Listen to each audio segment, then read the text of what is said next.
tips for kids, a parent's guide. Halloween is a fun and exciting time for children, but as parents, it's important to prioritize their safety. Today, we will share some valuable tips to ensure your child's Halloween candy is safe to devour. First, let's talk about inspecting the treats. Before your child digs in, go through their candy and remove any open or damaged packages. Check for any signs of tampering, including torn wrappers or broken seals. It's better to be safe than sorry. Next, let's discuss the importance of reading labels. Take a close look at the ingredient list, especially if your child has any allergies or dietary restrictions. Look out for common allergens like nuts or gluten. Keep an eye out for expiration dates as well, as some treats may have passed their prime. Now, onto portion control. Halloween is a sweets overload, but that doesn't mean your child should eat it all at once. Encourage moderation and limit their daily candy intake. Teach them the importance of saving and savoring their treats over time. It's all about balance. Additionally, teach your child not to accept homemade or unwrapped treats from strangers. Stick to factory-sealed candies for safety reasons. Remind them to be cautious and only accept treats from trusted sources. Finally, let's talk about sharing the joy. Encourage your child to donate any excess or unwanted candy to a local charity or organization. It's a great way to teach them about giving back, while also reducing the amount of candy they consume. Remember, keeping your child safe during Halloween is a team effort. By following these simple tips, you can ensure a spooktacular and worry-free Halloween for your little ones. Thanks for watching, and don't forget to subscribe to our channel for more helpful tips. Happy Halloween!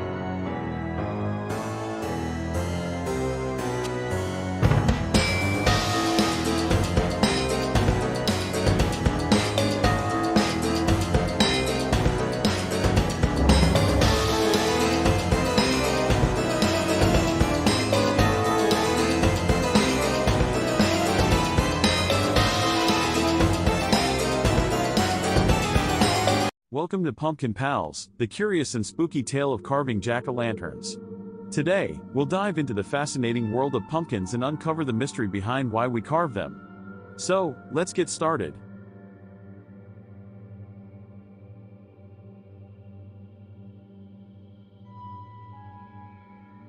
Did you know that carving pumpkins actually started centuries ago in Ireland? They used to carve scary faces into turnips or potatoes to ward off evil spirits. But when Irish immigrants came to America, they discovered the pumpkin, which was perfect for carving. Every year, on Halloween, we carve pumpkins into jack-o'-lanterns. But have you ever wondered why they are called jack-o'-lanterns? Legend has it, there was a man named Stingy Jack who made a deal with the devil and tricked him not once, but twice. Jack was doomed to wander the earth with only a burning coal inside a carved-out turnip. People started carving scary faces to scare away Jack and any other evil spirits. Nowadays, we carve all kinds of designs on our pumpkins. From spooky ghosts to friendly witches, the possibilities are endless. And the best part? Carving a pumpkin is super fun. You can scoop out the slimy insides and create your very own masterpiece. Did you know that pre-drawing on pumpkins can enhance your carving experience? When it comes to pumpkin carving, most people dive right in with a knife, but taking the time to pre-draw your design can make a world of difference. There are a few reasons why pre-drawing is a step worth taking. First, it allows you to plan and visualize your design before making any irreversible cuts. You can experiment with different shapes and patterns, ensuring that your final carving will be exactly what you envisioned. Pre-drawing also helps you create more intricate and detailed designs. By mapping out your design beforehand, you can take the time to sketch out every intricate detail, making your carving truly exceptional. Another benefit of pre-drawing is that it allows you to make adjustments easily. If you're not satisfied with how a certain element looks, you can easily erase it and try again. This saves both time and frustration, ensuring that your carving turns out just the way you want it. So, next time you're ready to embark on a pumpkin carving adventure, take a few moments to pre-draw your design. You'll be amazed at the difference it makes in the level of artistry you can achieve. If you've ever wondered about the perfect age to carve a pumpkin, you're in for a treat. Believe it or not, the ideal age to start pumpkin carving is around 3 to 5 years old. At this age, kids are beginning to develop their fine motor skills. Carving a pumpkin provides them with the perfect opportunity to practice using their hands and fingers, enhancing their coordination and dexterity. As children grow older, around 7 to 9 years old, they become more independent and can handle more complex carving tasks. They start to explore their creativity, making each pumpkin uniquely their own. During the teenage years, around 13 to 15 years old, carving pumpkins becomes a great way to let their artistic skills shine. They can create intricate and detailed designs that showcase their growing talent.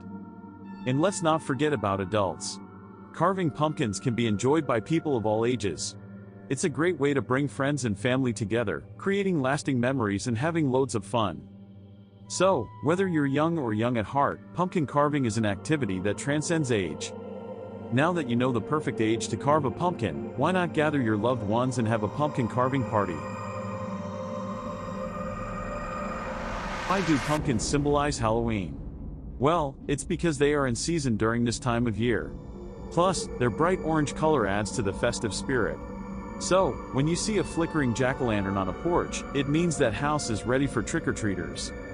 So, the next time you carve a pumpkin, remember the ancient tradition and the spooky tale of jack-o'-lanterns.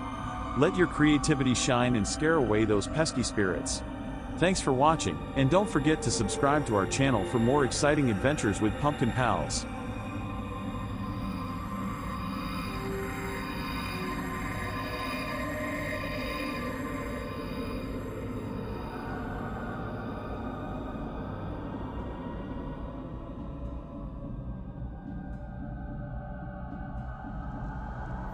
Welcome to our channel.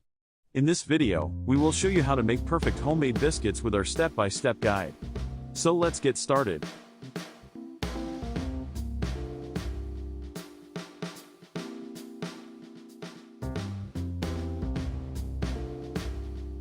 First, gather all the ingredients you'll need. You'll need 2 cups of all-purpose flour, 1 tablespoon of baking powder, half a teaspoon of salt, and 2/3 cup of cold unsalted butter. Don't forget 1 cup of milk too. Now, preheat your oven to 450 degrees Fahrenheit. In a large mixing bowl, whisk together the flour, baking powder, and salt until well combined. Cut the cold butter into small cubes and add them to the bowl. Using your fingertips or a pastry cutter, blend the butter into the flour mixture until it resembles coarse crumbs. This step is important for creating a flaky texture in your biscuits. Next, pour in the milk and stir everything together until a soft dough forms. Be careful not to overmix, you want the dough to just come together. On a lightly floured surface, turn out the dough and gently knead it a few times to bring it together. Pat the dough into a 1-inch thickness. Using a round biscuit cutter, press straight down into the dough to cut out the biscuits. Avoid twisting the cutter, as this can hinder their rise. Place the biscuits onto a baking sheet lined with parchment paper, leaving some space between each one. Now it's time to bake. Pop the baking sheet into the preheated oven and let the biscuits bake for about 12 to 15 minutes, or until they turn golden brown. Once they're ready, take the biscuits out of the oven and let them cool for a few minutes. And there you have it, delicious, homemade biscuits that are fluffy and buttery. They're perfect for any meal or occasion. Thanks for watching our video. We hope you enjoyed this step-by-step guide to making perfect homemade biscuits. If you found this helpful, don't forget to hit the subscribe button and stay tuned for more tasty recipes. Happy baking!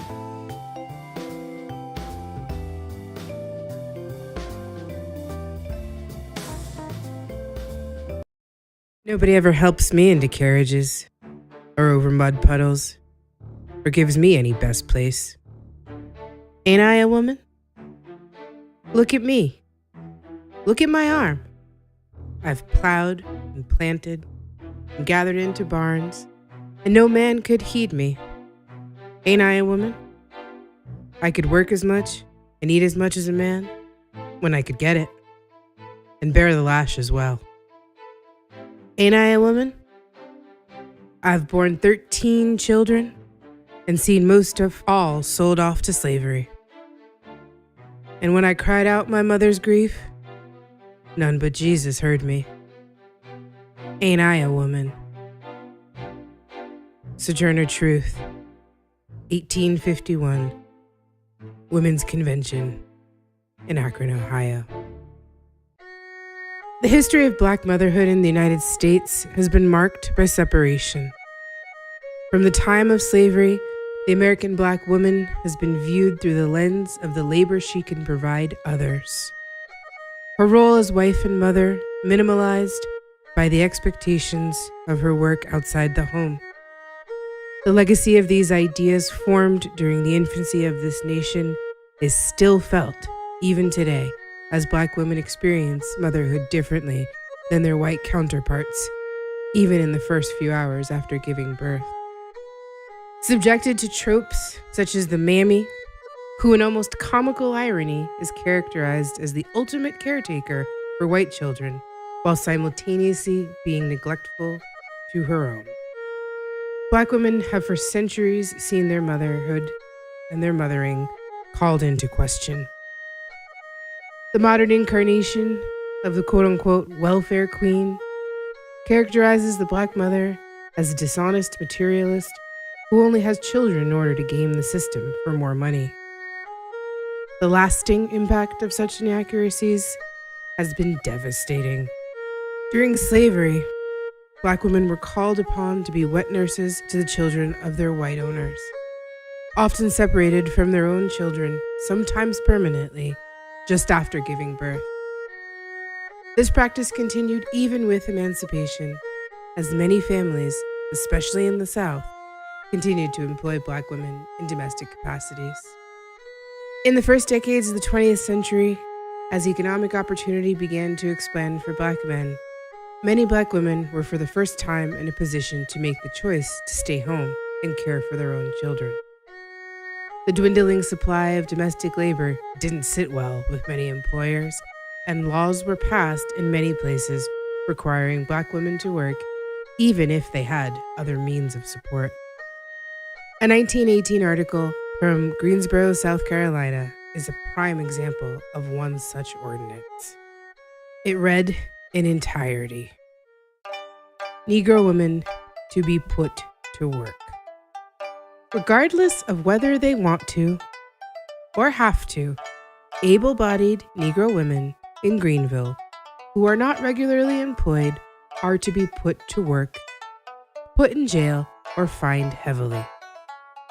At its special meeting yesterday afternoon, City Council discussed the situation with regard to this class of loafers at some length, and it seemed that all members of the council were agreed that steps should be taken to compel them to engage in some useful occupation. It was decided that an ordinance similar to the one now in force requiring all able-bodied men to work at least 5 days a week should be passed with regard to these women. Such an ordinance will be prepared and voted on at the next regular meeting of the council. A number of complaints have come to members of the council of Negro women who are not at work and who refuse employment when it's offered to them. The result being that it is exceedingly difficult for families who need cooks and laundresses to get them. Wives of colored soldiers getting a monthly allowance from the government have a number of them declined to work on the ground that they can get along without working, according to reports. Others have flatly refused jobs without giving any reason whatever, while still others pretend that they are employed, when, as a matter of fact, they derive a living from illegitimate means. The proposed ordinance will require them all to carry a labor identification card, showing that they are regularly and usefully employed, and the labor inspectors and police will be charged with the duty of rigidly enforcing the law. To make this abundantly clear, in the 20th century, there were Black women whose husbands were gainfully employed, some even by the U.S. military, who were told that by law they could not stay home with their families because someone needed a maid. The same 20th century in which most adults alive today were born. This assault on Black motherhood would continue. The 1940s saw a rise in the more widespread use of baby formula, and companies were quick to market their product to Black families.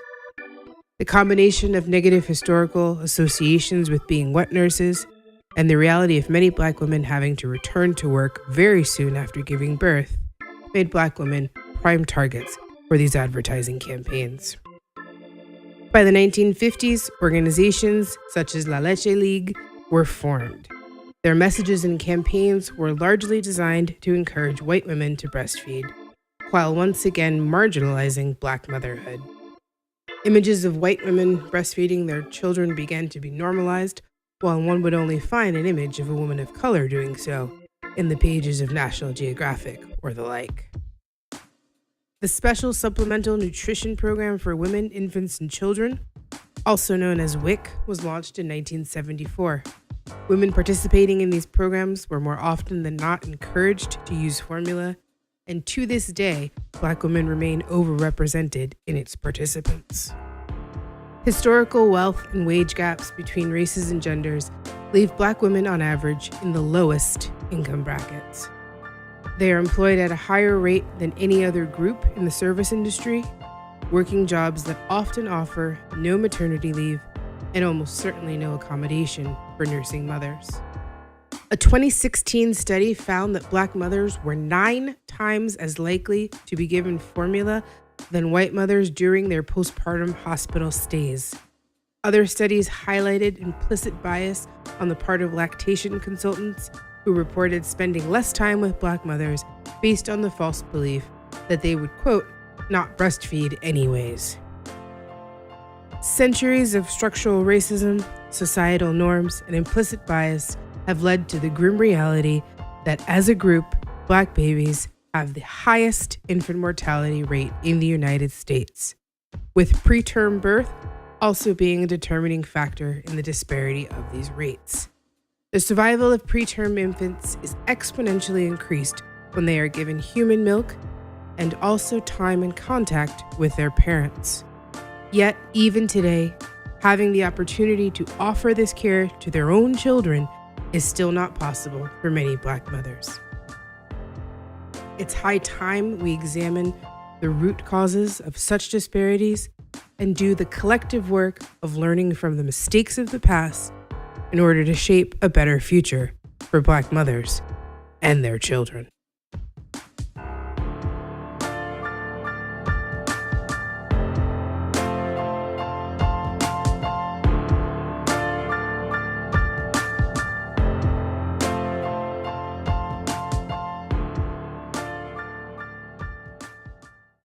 If there was anything I hated, it was investigating the organs of the female pelvis. J. Marion Sims, the father of modern gynecology. The legacy of the good Dr. Sims and the slave women he experimented on has been a topic of widespread discussion in recent years. Yet the true legacy of his work, still in practice, is all too often swept under the rug. Much like his infamous statue, which, to be clear, was not actually destroyed upon removal from Central Park, but quietly moved to the cemetery in Brooklyn, where he is laid to rest. There is a tendency in our discussion of the past to relegate the sins of these historical boogeymen to a bygone era. Both proponents and detractors of men like Sims all too often fail to recognize the lasting impact their work has had. It serves no purpose to tear down statues and demand namesakes be revoked if we fail to address their tangible legacy. Much has been written over the years about Sims's work. Efforts aimed either to praise or to malign often mention his own words as a mere afterthought. Historiography reeks of the disingenuine when it relies on anecdote and conjecture to make a point. The good doctor himself wrote, "I made this proposition to the owners of the Negroes. If you will give me Anarcha and Betsy for experiment, but my operations all failed, so far as a positive cure was concerned. This went on not for 1 year, but for 2 and 3 and even 4 years. I kept all these Negroes." 4 years. 4 years of experimentation, consented to by someone who considered you chattel worth only as much as the price your children would fetch them. Let it be made abundantly clear that we're talking about upwards of 20 different surgeries on these women. Anarcha, Lucy, and Betsy, lest we forget their names. Surgeries done without anesthesia, while on all fours, with curious doctors and students observing and participating. The pain and humiliation these women were subjected to is unconscionable. Sims's actions are all too often excused by saying the man was merely a, quote, product of his time. The problem with this excuse is that it belies the fact that in many ways, times haven't really changed. The 19th century birthed many of our most reputable fields of medicine, along with the journals that chronicled their so-called discoveries. It was a time in which medical training was cursory at best and often perfected in the form of apprenticeships or field experience. These journals influenced the practice and tools of the field much the way they do today. The works of such doctors as Philip Tiedemann and Samuel Cartwright, respected authorities of the era, are riddled with quote-unquote scientific evidence suggesting not only surface but actual physiological and anatomical differences between the races. Assumptions about the so-called Negro subjects of their studies suggest differences in everything from circulatory patterns, respiratory capacity, and even a dulled sensitivity to pain in some cases. We would assume that such absurdities would be relegated to a distant past, their assumptions long since disproven. And we would be wrong. A study published by the National Academy of Science in April of 2016 came to the following conclusion. Many white medical students and residents hold beliefs about biological differences between blacks and whites. These false beliefs are related to racial bias in pain perception. Participants who endorsed more of these beliefs reported that a black patient would feel less pain, and they, as a result, were less accurate in their treatment recommendations.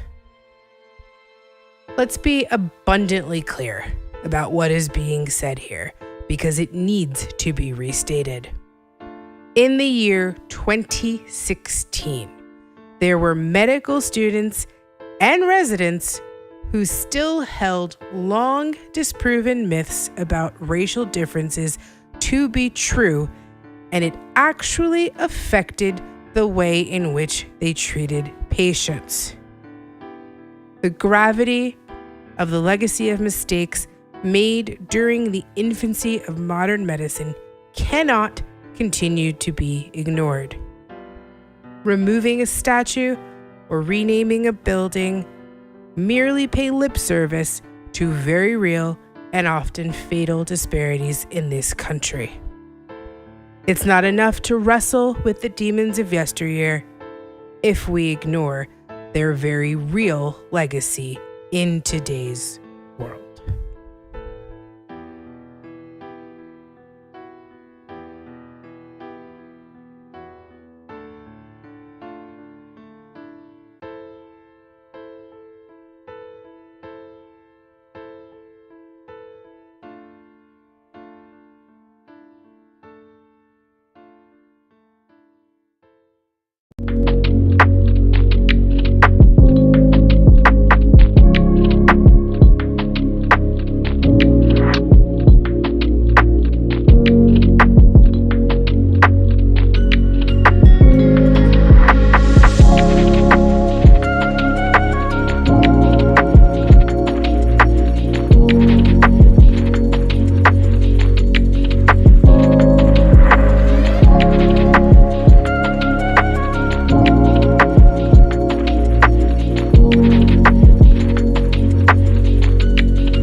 Hi, my name is Nicole, and I'm a new mom.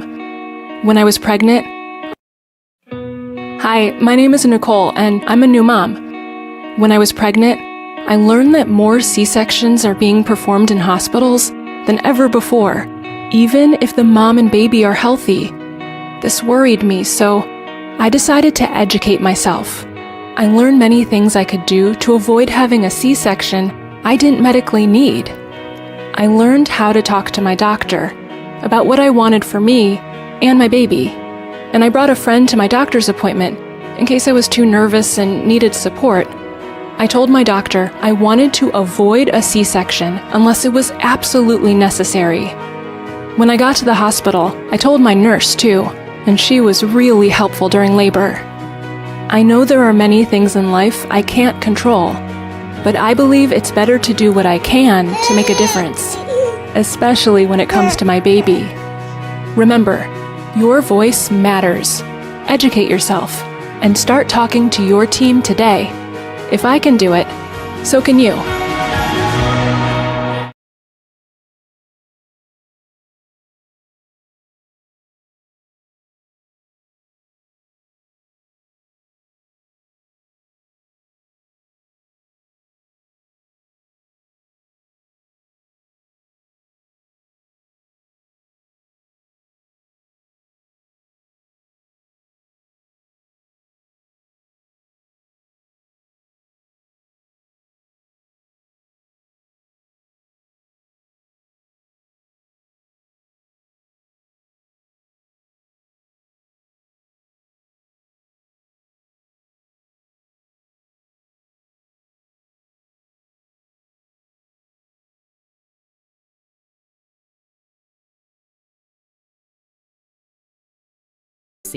And I'm a labor and delivery nurse. If you want to have a healthy birth, it helps to have a strong birth team. That team includes your doctor and your family, of course. But there are 4 other people you should know about: the labor and delivery nurse, a nurse midwife, a doula, and a childbirth educator. It's not likely you would have all of these people helping you, but you should know who they are. I'm a labor and delivery nurse, a special kind of nurse who works with moms and doctors during childbirth. We're one of the first people you meet once you arrive at the hospital. Labor and delivery nurses monitor and support moms and babies during labor and give moms medicine if needed. After the baby is born, we help moms with breastfeeding and look out for complications. A nurse midwife is a nurse who has advanced training to care for moms during pregnancy, labor, and they can help you deliver your baby if it seems that labor and delivery will go smoothly.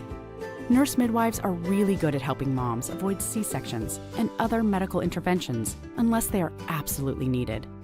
In the hospital, nurse midwives work as a team with doctors. They'll call the doctor if the birth becomes complicated.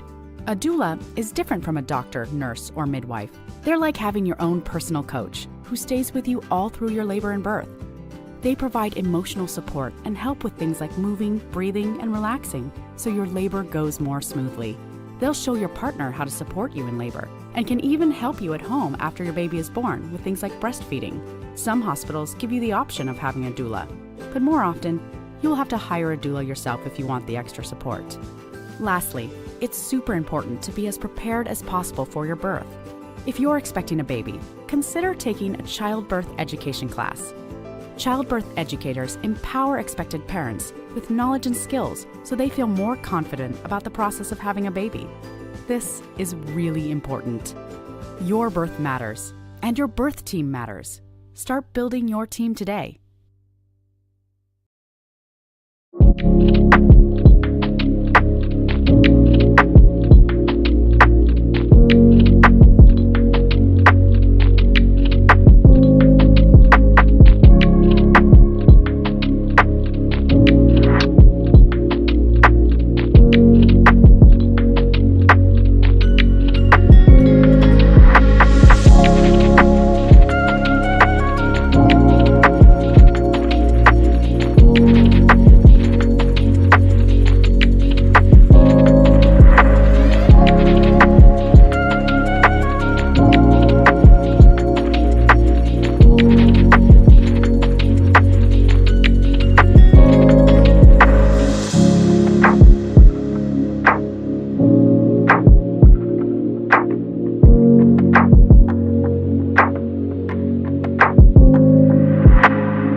I'm a neonatologist in Boston. RSV is a virus that causes a respiratory illness or kind of like a cold. So RSV varies a little bit. If I was to get RSV, I probably wouldn't be able to tell the difference between having a regular cold and having RSV. For a baby who gets RSV, they get what they call bronchiolitis, and usually that presents as a kid having a difficult time breathing. Usually you see their little ribs popping in and out as they're trying to breathe. You see their little noses flaring as they're trying to breathe. Sometimes they turn blue because they're not getting enough oxygen. They tend to have a lot of secretions like coming from their nose and a cough. And so it can be pretty significant and it can change really quickly. They can go from being a little happy to suddenly being like really having a really hard time struggling to breathe. Some communities are going to be at higher risk because the population is more dense, meaning there's more people living together under certain square footage. There's often more children who often tend to pass respiratory illnesses among themselves. You see these families out of nowhere, they get this like right hook that kind of knocks them out. And these people are just devastated by this happening to them. And they're like, how much can this kid take? How much can our family take? It's incredibly hard. If you're starting to see signs of breathing difficulties, don't wait. This is something that you want to take pretty seriously.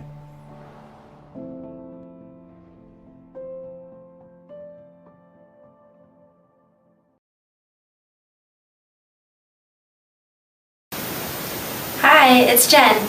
I just wanted to take a second and update you guys with what I've been working on this weekend. If you've been with Fortunate for a while, you might recall that we put together NICU kits shortly after the boys were home as a way to reach out to other families that were going through a similar journey that we experienced in the NICU. And we just put together a few things just to kind of make the NICU stay a little bit more homey and a more personal. If you don't mind, I'm going to show you a couple of things that we put together in the kit. I'm making one for a triplet family right now. So, my favorite thing in the kit probably is On the Night You Were Born by Nancy Tillman. It's a super book. Beautiful, beautiful illustrations, beautiful words. Just go out and buy it for the next baby shower you have. It's gorgeous. The next thing we have is like a NICU journal so that you can leave this with the nurse's station, and they can jot down some things that may have happened while you were gone. It's a good way for you to kind of keep things straight as they're giving you a lot of medical terminology you might want to keep track of. We have our schedules for the multiples moms. It has a feeding schedule and when you changed them, all that good stuff that you don't have the brain power for any longer.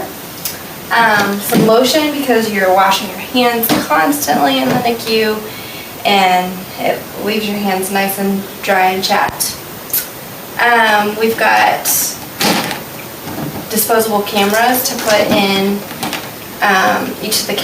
close to each of the kids' isolates, so that the nurses can take pictures while you're away and you don't feel like you're missing out on as much. We've got preemie sized blankets. Just again, another handmade touch. It's kind of nice for that. Chapstick, gum, snacks. It's just been fun to put it together, and we really hope that it can be a blessing to somebody else.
Good morning or afternoon, everyone. This is your host, Ashley Randolph, with the Ashley Randolph Show. I am here with another wonderful episode. Today, I have Dr. Natasha. Doesn't that sound so lovely? Dr. Natasha, she's wonderful. I'm so grateful to have her here, not only just for our families, but even for our healthcare professionals. So she's amazing. Dr. Natasha, thank you for being here with us. I would love for you to introduce yourself, a little bit about what you do, and then we're going to get started in this conversation that I've been dying to have with you. You're on mute, Dr. Natasha. Thank you so much for the invite. I am delighted to be here. I'm always delighted to have conversations with people who are doing dynamic work such as yours, right? So I am Dr. Natasha Wright. Dr. Tasha, that's it for short. I am a licensed clinical social worker. I am also a transformational coach. I work primarily with women in both arenas. I also run a group practice focusing on wellness for women. So my days are spent servicing women and helping women navigate life in all areas of transition and maybe some hardships and struggles, but really being a sacred and safe place for women.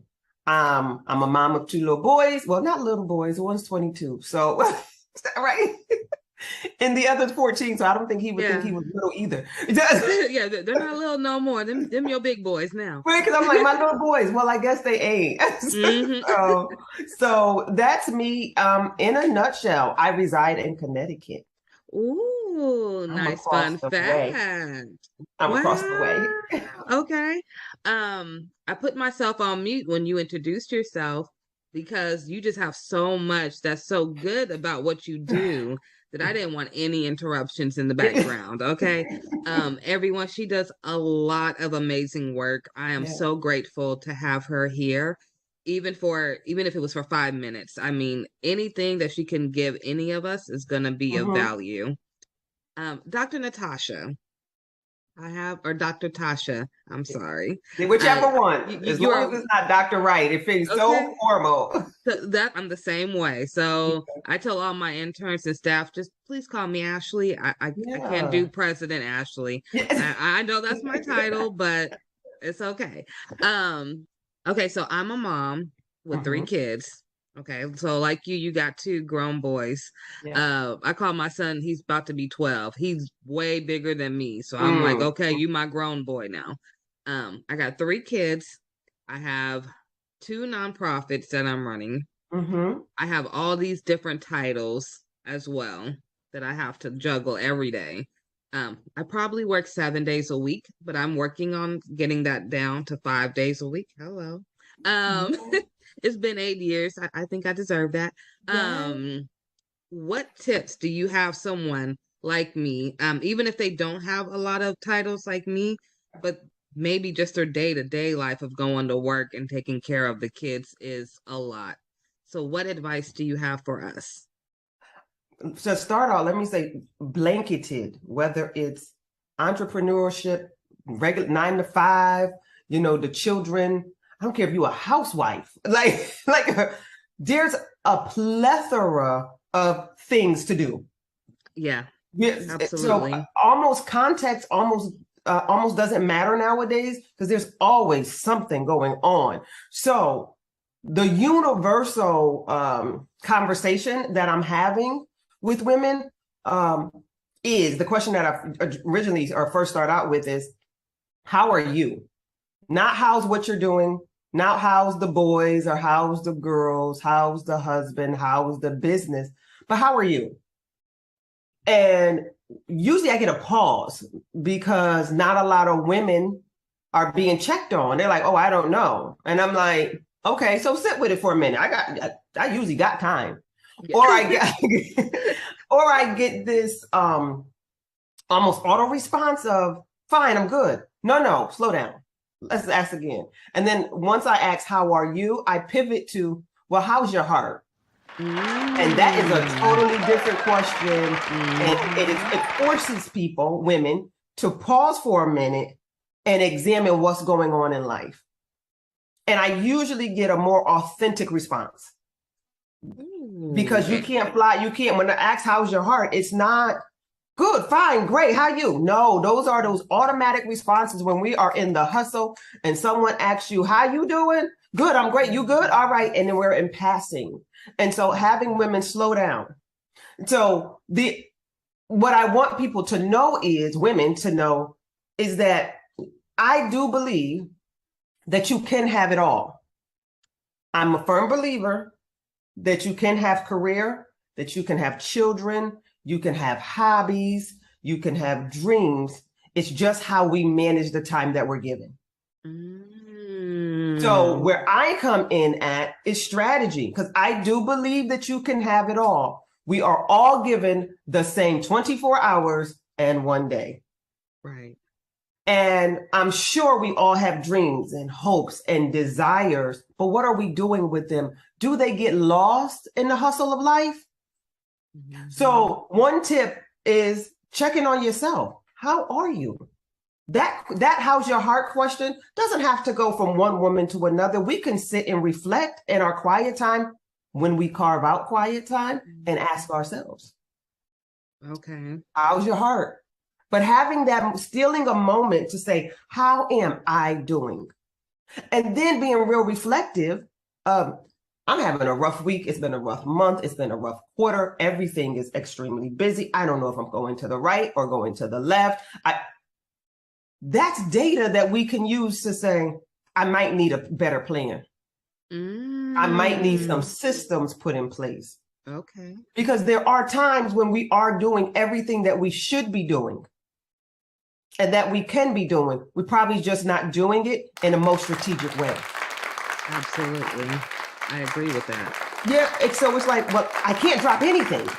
And sometimes you're absolutely right. Sometimes it is the job, it is the kids, it is if you have a spouse, all of these, if you're caring for aging parents, if you're caring for small babies, if you're caring for sick children, all of that. And you're like, well, what do I do now? I can't drop any of it. Right. And so I don't approach it as you have to drop it, but let's just look at it. And how do we get a better system or strategy to help manage it? Oh, that's good. That's interesting. Yeah. That's interesting. Yes. Strategy is everything, though. I always say that, I'm like, we need a strategy to do this thing. So if you want it all, you got it all. Because the way that I look at it also is most women, me, and I always come from the context of women because that's who I deal with. Yeah. So men, I'm not being exclusive or excluding you all, but I always naturally flows are the women that we can have it all. And just how do we have it all, right? It's that how to. So, and I believe that women are so gifted that there is usually a call, a urge, a mandate to do multiple things. And then instead of running from it, how do we lean into it with better systems and strategies to get it done, where we're not worn out and weary at the end of the day, at the end of the month, at the end of the quarter. And so that's where I come in as a thinking and thought partner. Right. Like, this is what I'm doing, or this is what I want to do. How do I make this happen and still live a healthy, aligned life? And I'm strategic, I'm strategy. So I'm like, okay, let's look and let's write it all out. Now let's go to work. Yeah. Oh, I like that. Let's go to work. I have a question for you. Okay. So with your expertise and knowledge, I have noticed that a lot of African-American moms that I have in my nonprofit, a lot of them seem to veer towards negative, like social media sites, or let's say reality TV that promotes negativity. And I always hear, well, I'm able to look at somebody else having a hard time, and for a minute it takes me away from mine. Now, is that something that you would recommend, or like me? I'm sorry, I watch Christmas movies all year long because it brings me instant joy. Like it could be Yes. May, and if I watch it in 10 minutes, I'm instantly happy. Yeah. I try not to stay on those negative pages or sites as much. What do you recommend? I'm with you. So I do not recommend watching these toxic shows, unhealthy. I do understand that some women find comfort in the craziness because one, they're able to detach from what's going on in their life. And then they're able, it's like mindless TV. Right. And but it's planting seeds. So as mindless as you want it to be, it's planting seeds, right? So for me, I like to tell the women that I work with, what's your intake? And then they be like, my intake, what do you mean? What are you seeing? What are you listening to? What is your intake of information? What are you watching? What podcasts or songs are you listening to? They have unconscious effects on your behaviors. I said so. Too. Yeah, I totally. That's why I'm like, turn the TV off. So I'm not a big promoter of watching television. Now, I do love a good movie. I do love sometimes mindlessly watching TV, but I only allow myself to watch TV on the weekends. I do not watch TV. I watch TV from Friday afternoon, because that's when my workday finishes, to Monday night. Sunday night. Monday through Friday early afternoon, my TV does not come on. Wow. Okay, so I always have my TV on, but I'm hardly ever watching it though. But it's background always noise. on. Now my kids, they're in school from 7 in the morning, 7:30 in the morning until 5:30 every day, Monday through Friday. They have a strict schedule to be home, to be in bed at 8 p.m. So when they come home, they do their routine, take a shower, start putting on your night clothes, homework, dinner. Then they get an hour of game time, usually right before bed. So they're not watching TV. Yeah. By the time they turn on the TV to put it on cartoons, it's 8 o'clock. They're laying down for bed. By 8:30, they're knocked out sleep. So without them even noticing, they're not even watching TV as much as other kids are.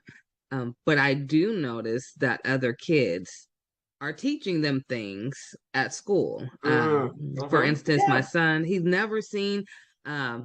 So I'm one of those real strict parents, and I love it. So I don't care what no one says. The TV guides, and you know how it says the ratings, TV 14. Oh yeah. Well, if you're not 14, I'm sorry, you're not watching it.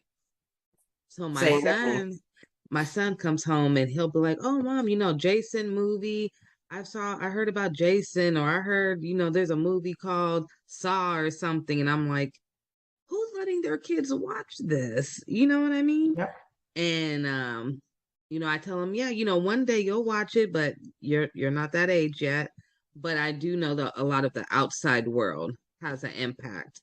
So that's why I'm so into the parents about what they're watching too.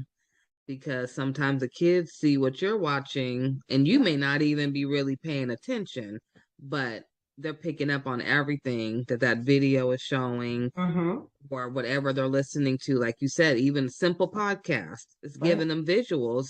They're hearing it, and however they want to, think about it, that's how they're going to think about it. Absolutely. And YouTube is big now amongst my son. That's what I was thinking of, was YouTube. Yeah, my son doesn't watch a lot of TV per se. He watches YouTube. And so just think about watching YouTube on not the children's YouTube, but on regular YouTube, and the commercials that can come through. Right. Yeah. And so they just plant seeds. And so I like to err on the side of caution. So I direct and I control what's going on in my ears or what I'm watching. So the limiting of TV is huge because it takes up such a gap of time So you're like, I could be getting this done, but I'm gonna sit down and I'm not saying that, you know, these shows don't be good. They probably do. I don't have cable. I ain't had cable in must be probably 12 years. I stream everything. So when I say that I watch TV, I watch Hulu and Netflix on the weekends.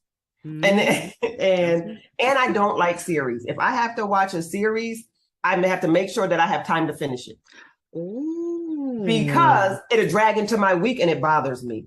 Yep. So I'm the same way. I don't have time to finish a series, I need a movie that's less than 2 hours. I'm in and out and I'm moving on to the next thing, because a good series will be on my mind all week and I'm distracted. Yeah. So like I said, what we do and being strategic with the time that we're given. And so I give practical tools on really how to order your day, to order your week, to order your month, and how to really get things done. Okay, now I like how you say that. So how can someone be a part of what you're doing? So for me, go right to my website. There is a discovery form up there. Yeah, you can go right there. I offer VIP days. So I'm for the busy person. I don't have no long program because I work with busy people. I work with ambitious, busy, motivated, but slightly overwhelmed people. Yeah. And overwhelm is not a negative thing. It could be like things are going, I have to do all of this and I just don't know how to do it. And so I'm a VIP strategist. So I'm a strategist. I strategize. I come to my clients or my clients come to me. We meet to make sure that we're just a really good fit. And then we begin to look at life. And so there's a discovery form on my website, drnatashawrightconsulting.com. And it's a quick questionnaire. Pop into my calendar. And then we begin to talk about what it would look like to partner together. Do you want clarity? Do you want a plan? Because I come to find out that people have dreams and goals, but they don't have a plan.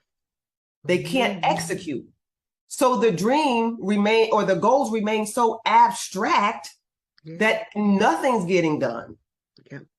And to me, the dream and the goal, it's just something that's hidden and probably latent in your heart because there's no strategy to go along with it. And because we're busy, ambitious women, got a lot of hats going on here, right? That we don't even have time to think.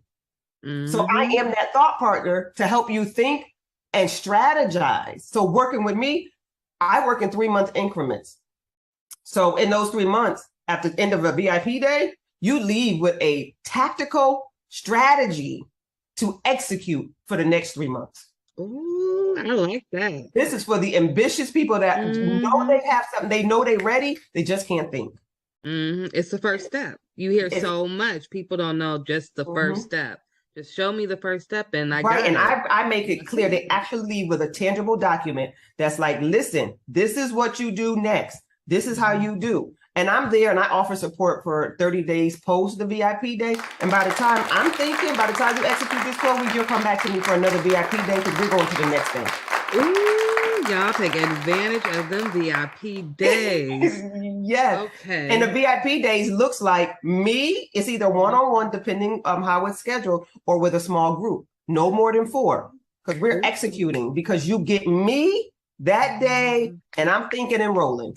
Yeah. And we're executing, getting to work. And that's what I always say. I'm for the hungry. Ooh, I come for the hungry. I like that. Because I'm ready to feed. And if you're not hungry, I'm going to do nothing but give you a stomachache. Ooh. Because I'm going to have an opposite effect. I'm going to aggravate everything in you. So if you're not hungry and ready to go, then I'm not for you. Nope. Because I'm just going to aggravate you. Yeah. Just like VIP. You come prepared or you're not coming in VIP. I'm sorry. That's it. Right. So that's my life and my strategy and how I get women from point A to point B and ultimately to Z. Step by step. Step by step. 3-month program. drnatashawrightconsulting.com. Do you have any Instagram or Facebook? I do. Instagram, it is IAM_Dr.Natasha W. And Facebook is Dr. Natasha Wright Coaching Consultant. Do you have any books or anything? Or are you thinking of writing? I do have ebooks that were coming out for the VIP date. So I walk through the workbooks. I'm producing 2 workbooks. Part of this is I have 2 VIP days. One's for business and one's for life. So there's a life edition. Ooh. That's the walking through life. What are we doing? How do we get this life together? And then another is a business edition. I kind of want to start a business. I don't know where. Let's get through some of this thought work. How do we clear the path so I can do this business? One last there's question. 2 different. So you said business days, and you said you have business and you have one for life. Yes, I do. Would the business one also work for NICU nurses? Because we have a lot of healthcare professionals in the medical field listening in too as well.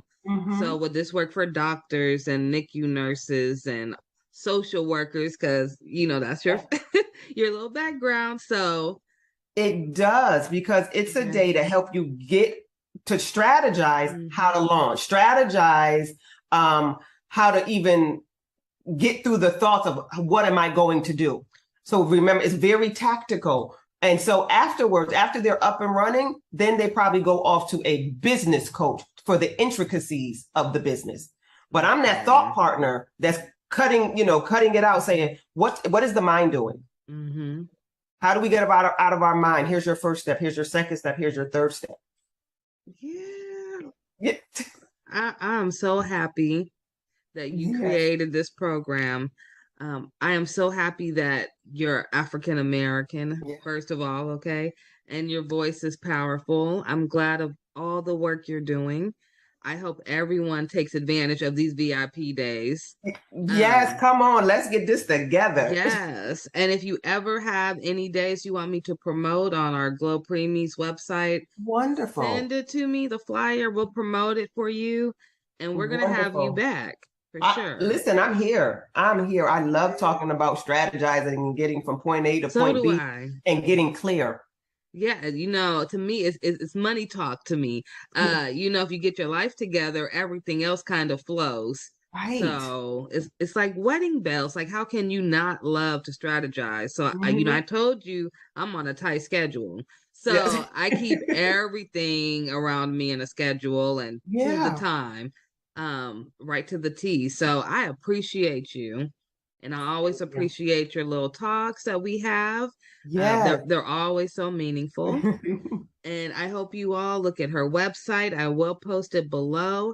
Thank you for being here, and we will see you again, I am sure. Absolutely. Thank you for having me. This has been wonderful.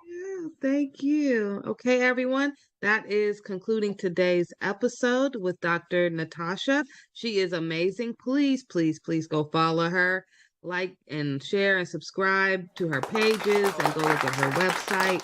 And we will have her again shortly, okay? Thank you, Dr. Natasha. Bye-bye.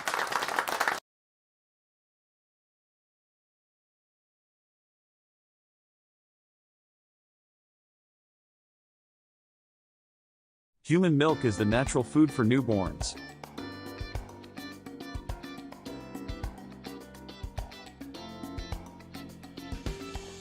It provides them with all the necessary nutrients to develop and grow strong.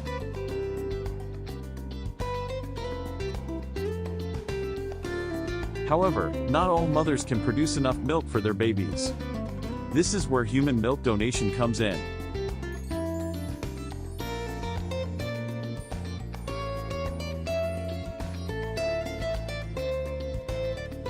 By donating breast milk, women can help provide premature babies and sick infants with the nutrients they need to thrive.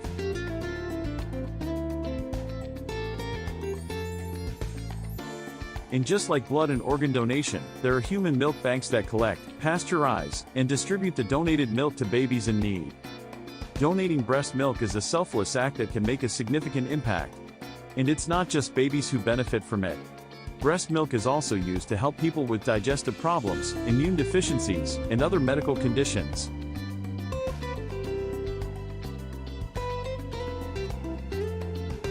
So, if you are a new mother with more milk than your baby needs, consider donating it to a human milk bank.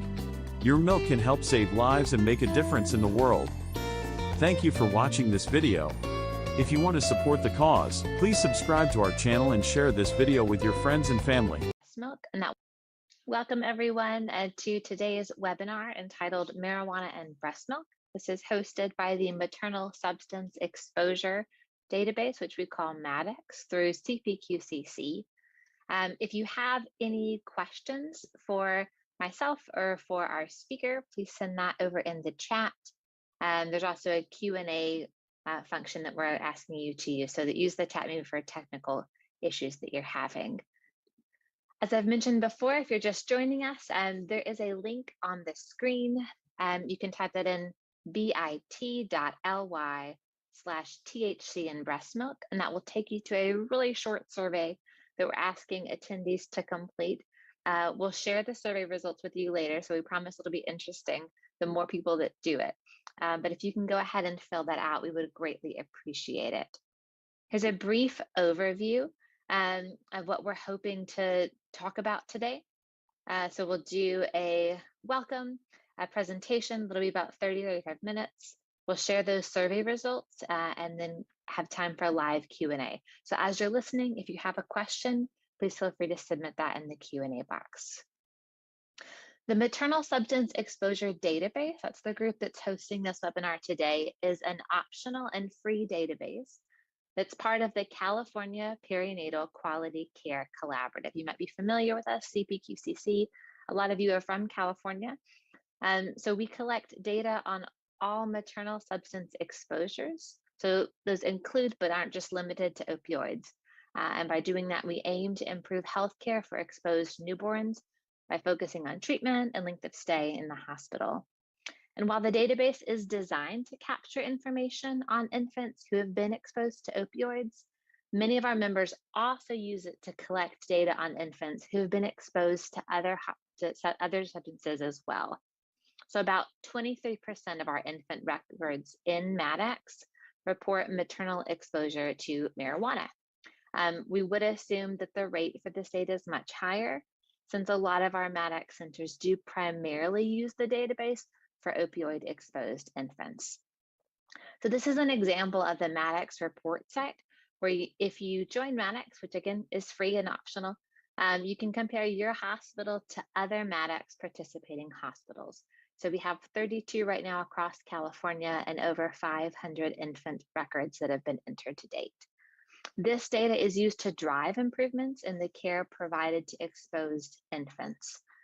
This is done through a range of reports designed to help you identify areas of high and low performance, monitor the effects of improvement interventions, and conduct research that advances the quality of care. MADEX is available and free to all CPQCC centers, but you do have to request access. So if you'd like more information on MADEX, send us a message in the Q&A or in the chat with your email. You can also submit your email in the evaluation survey for today's webinar. So again, this is, I'll say this one more time. So please take a minute to answer the following survey. You can type this in, THC and breast milk. The slides will be available afterwards as a PDF for download, and I'll send around that link. We are really excited today to welcome Dr. Christine Bixby as our speaker today. She is board certified in pediatrics and neonatal perinatal medicine. She completed both her pediatric residency and neonatal perinatal medicine fellowship at Harbor UCLA Medical Center. She attended medical school at the University of California, Davis, and she is a practicing neonatologist at Chalk Children's Hospital. She is an international board certified lactation consultant in IBCLC and the lactation medical director at Chalk Children's Hospital, where she focuses on breast milk handling and breastfeeding support in the NICU. She is a strong advocate for breastfeeding in Orange County through the Orange County Perinatal Committee and the Orange County Breastfeeding Coalition. She has published and speaks frequently on best practices in breast milk handling and optimizing breast milk production and breastfeeding in the NICU. Welcome, and I will turn it over to you, Dr. Bixby. Hello. Thank you very much for inviting me to speak. It is my privilege to get to talk to you about cannabis and breast milk. Let's hash it out. And I will do my best to minimize the number of dad jokes, but I had to put that one in there. It is quite the appropriate day. As you note on the bottom right corner, Cannabis 420. It is the most sacred and celebrated day for marijuana. And so it is very appropriate that we are talking about it today. Next. So my disclosures are limited. I am faculty for the Small Baby Care Specialist Program from Engage, Grow, Thrive, where I shockingly talk about optimizing milk supply in the NICU, the benefits of human milk in the NICU, and how to handle human milk in the hospital setting. I'm also a consultant for Willow breast pumps as well. Next slide, please. So here's our big question, and it's the question I get asked as an MD IBCLC all the time is it okay for a woman who tested positive for THC to breastfeed or express milk for her baby in the NICU? And I think the easiest way to answer it is it's complicated, and I'm going to walk you through it. This question kept coming up a lot. In 2018, I decided to deep dive into the data to be able to come up with a comprehensive understanding of what is known and what isn't, and also to be able to give my colleagues and our group, of which is a number of NICUs, some education and knowledge and maybe a consistent message around the concept of THC and breast milk. So to answer the question, you get two more questions. So next slide, please. One, and this is for any substance that crosses or that you're seeing a breastfeeding mother use, is does it cross from the mom into the breast milk? And if it does cross, is there harm to the infant? So we're going to go after the next question, the first question, which is, what is cannabis? And cannabis is a plant, as you see it on the right upper corner. It's Cannabis sativa. It has over 150 known compounds. It has increasing potency over the decades and by location. Of note, between 1995 and 2014, the potency or percentage of THC has increased from 4 to about 12%. There are some products that are made in Washington State with flower products greater than 20% of it being THC, and with their extracts having greater than 60% of THC. And we'll get into what THC is in a little bit. There are various forms of consumption, the good old-fashioned cigarette or joint, using a water pipe or a bong, my aunt and uncle's marijuana brownies, the more common and newer versions of vaping, and then this new thing to me called dabbing, which is where they pour butane over the plant and you get a sticky precipitate out that you can then smoke that allows you to have a much higher concentrate of THC with a very rapid onset. Important to note that with consumption, if you're smoking, you're going to have rapid onset as it goes through the lungs into the plasma, versus consumption of brownies or gummy bears, that's going to take over 30% or 30 minutes, and your oral bioavailability is fairly low. Other thing to note about cannabis, there are other additional unknowns as the growing of the product is not technically regulated. So there is potential for lead, mold, pesticides, rodenticides, herbicides, and fertilizers in the product, and we don't know what they are. Next slide. So two components of cannabis that everybody is very known in common colloquialism is CBD or cannabidiol, which is a phytocannabinoid that's extracted from the cannabis plant and then diluted with the carrier oil, usually a coconut oil. Not a lot is known about CBD. It's felt to be less psychoactive. And I'm not going to talk a lot about CBD at this point in time because of the lack of significant data.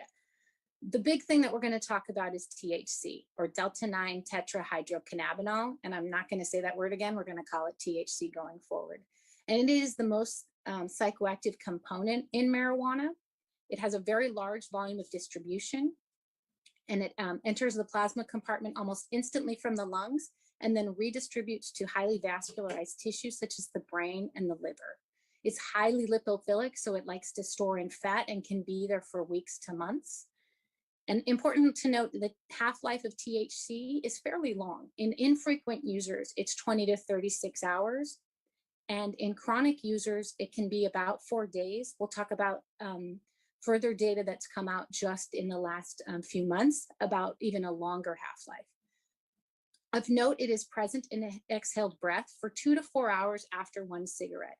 And I think this is an important thing for those of us in the newborn intensive care unit where we're putting babies skin to skin appropriately for moms to smell the environment around their babies so they can have that IgA exchange into their breast milk. But it's important to encourage moms, if they are going to be using cannabis, to do that after they've done their skin to skin and to maximize the time from smoking to when they actually do skin to skin with their infant in the NICU. Next slide, please.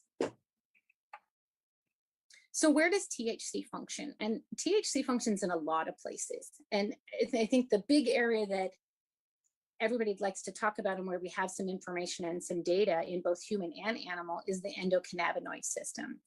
And I will admit that when I heard endocannabinoid system, I think I've heard of that, but it was not a strong system that I remembered from medical school, but it kind of works everywhere.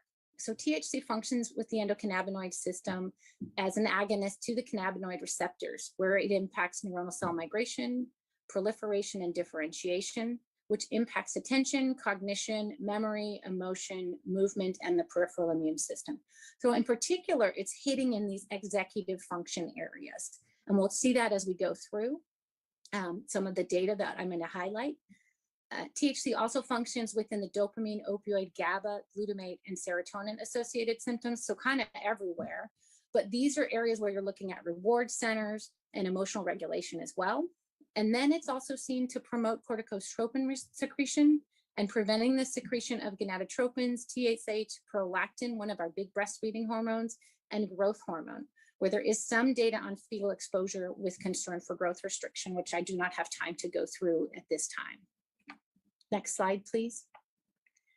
This is just a quick review of the uses for cannabis. I'm not going to read through it for you.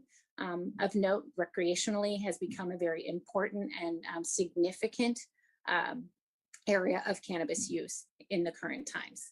Next, please. So let's talk about THC and breast milk. And so we're going to now get into the weeds of, does it transfer or not? So what factors increase the likelihood of passage into breast milk? And it's important to note that certain things pass very easily and others do not.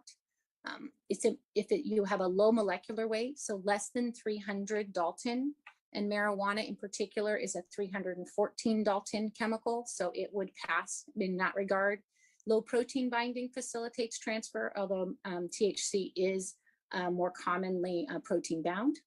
Weakly basic, being lipid soluble, which we know THC is very fat soluble, that's that lipophilic. High oral bioavailability. THC is about 4 to 12%, so that's not on the high side, but there is some oral absorption. And that's where we get into that question of, if it gets into the milk, is it enough that it is actually causing getting to the baby? And we'll talk about that in further slides. And do we get a high maternal blood level? I would argue that in some of these situations where mom is smoking something with a 60% THC, we could see very significant maternal blood levels, or if she's a chronic user and has significant stores, and we'll go over some of that data. And then is there a long half-life? And like we talked about, 36 hours, 4 days, that's a pretty long half-life. So there is good argument that THC could pass into breast milk. So this is a review from Moore in 2017, looking at data, looking at THC transferring into breast milk. And then does that breast milk, once it gets into the milk, actually result in positive findings of THC in the infant? And this is a 3-page slide. I'm not going to show you it all for the sake of time.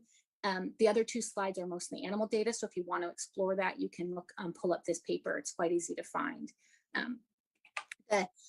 The red boxes are pointing out some of the interesting things. And when we talk about it over the past many years, the argument was that it's an 8-to-1 and that you get an 8 times dose of THC in the infant relative to the maternal plasma level or the milk level. So this first paper, the Perez, Reyes, and Wall paper, which is from very recently, called 1982. I was 10 years old almost. So it's been a while, it's old data and it's small data. It's 2 women one woman who used every day for 7 months and breastfed, and they did demonstrate that there was marijuana in the breast milk. The other one is the reason why we had this 8-fold increase in THC that got everybody very concerned. And this was a mother who smoked marijuana 7 times a day for 8 months. And in this sample, we did see that there was 8 times more THC in the breast milk than the blood plasma of the mother.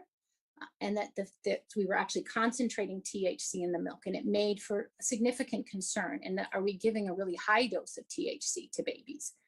And then they did evaluate the baby's stool and found that there were metabolites that showed that the baby actually was receiving the THC and metabolizing it and excreting metabolites. No, it wasn't just metabolite because it was in the breast milk itself.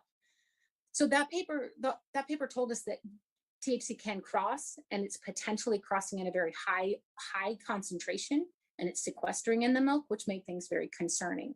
The Ahmad and Ahmad paper from 1990 was an interesting study of buffaloes that apparently ate marijuana about 5 to 10% of their diet, and then looking at if the children who drank that buffalo milk, did they have THC in their breast, in their urine samples, and 29% of those children do.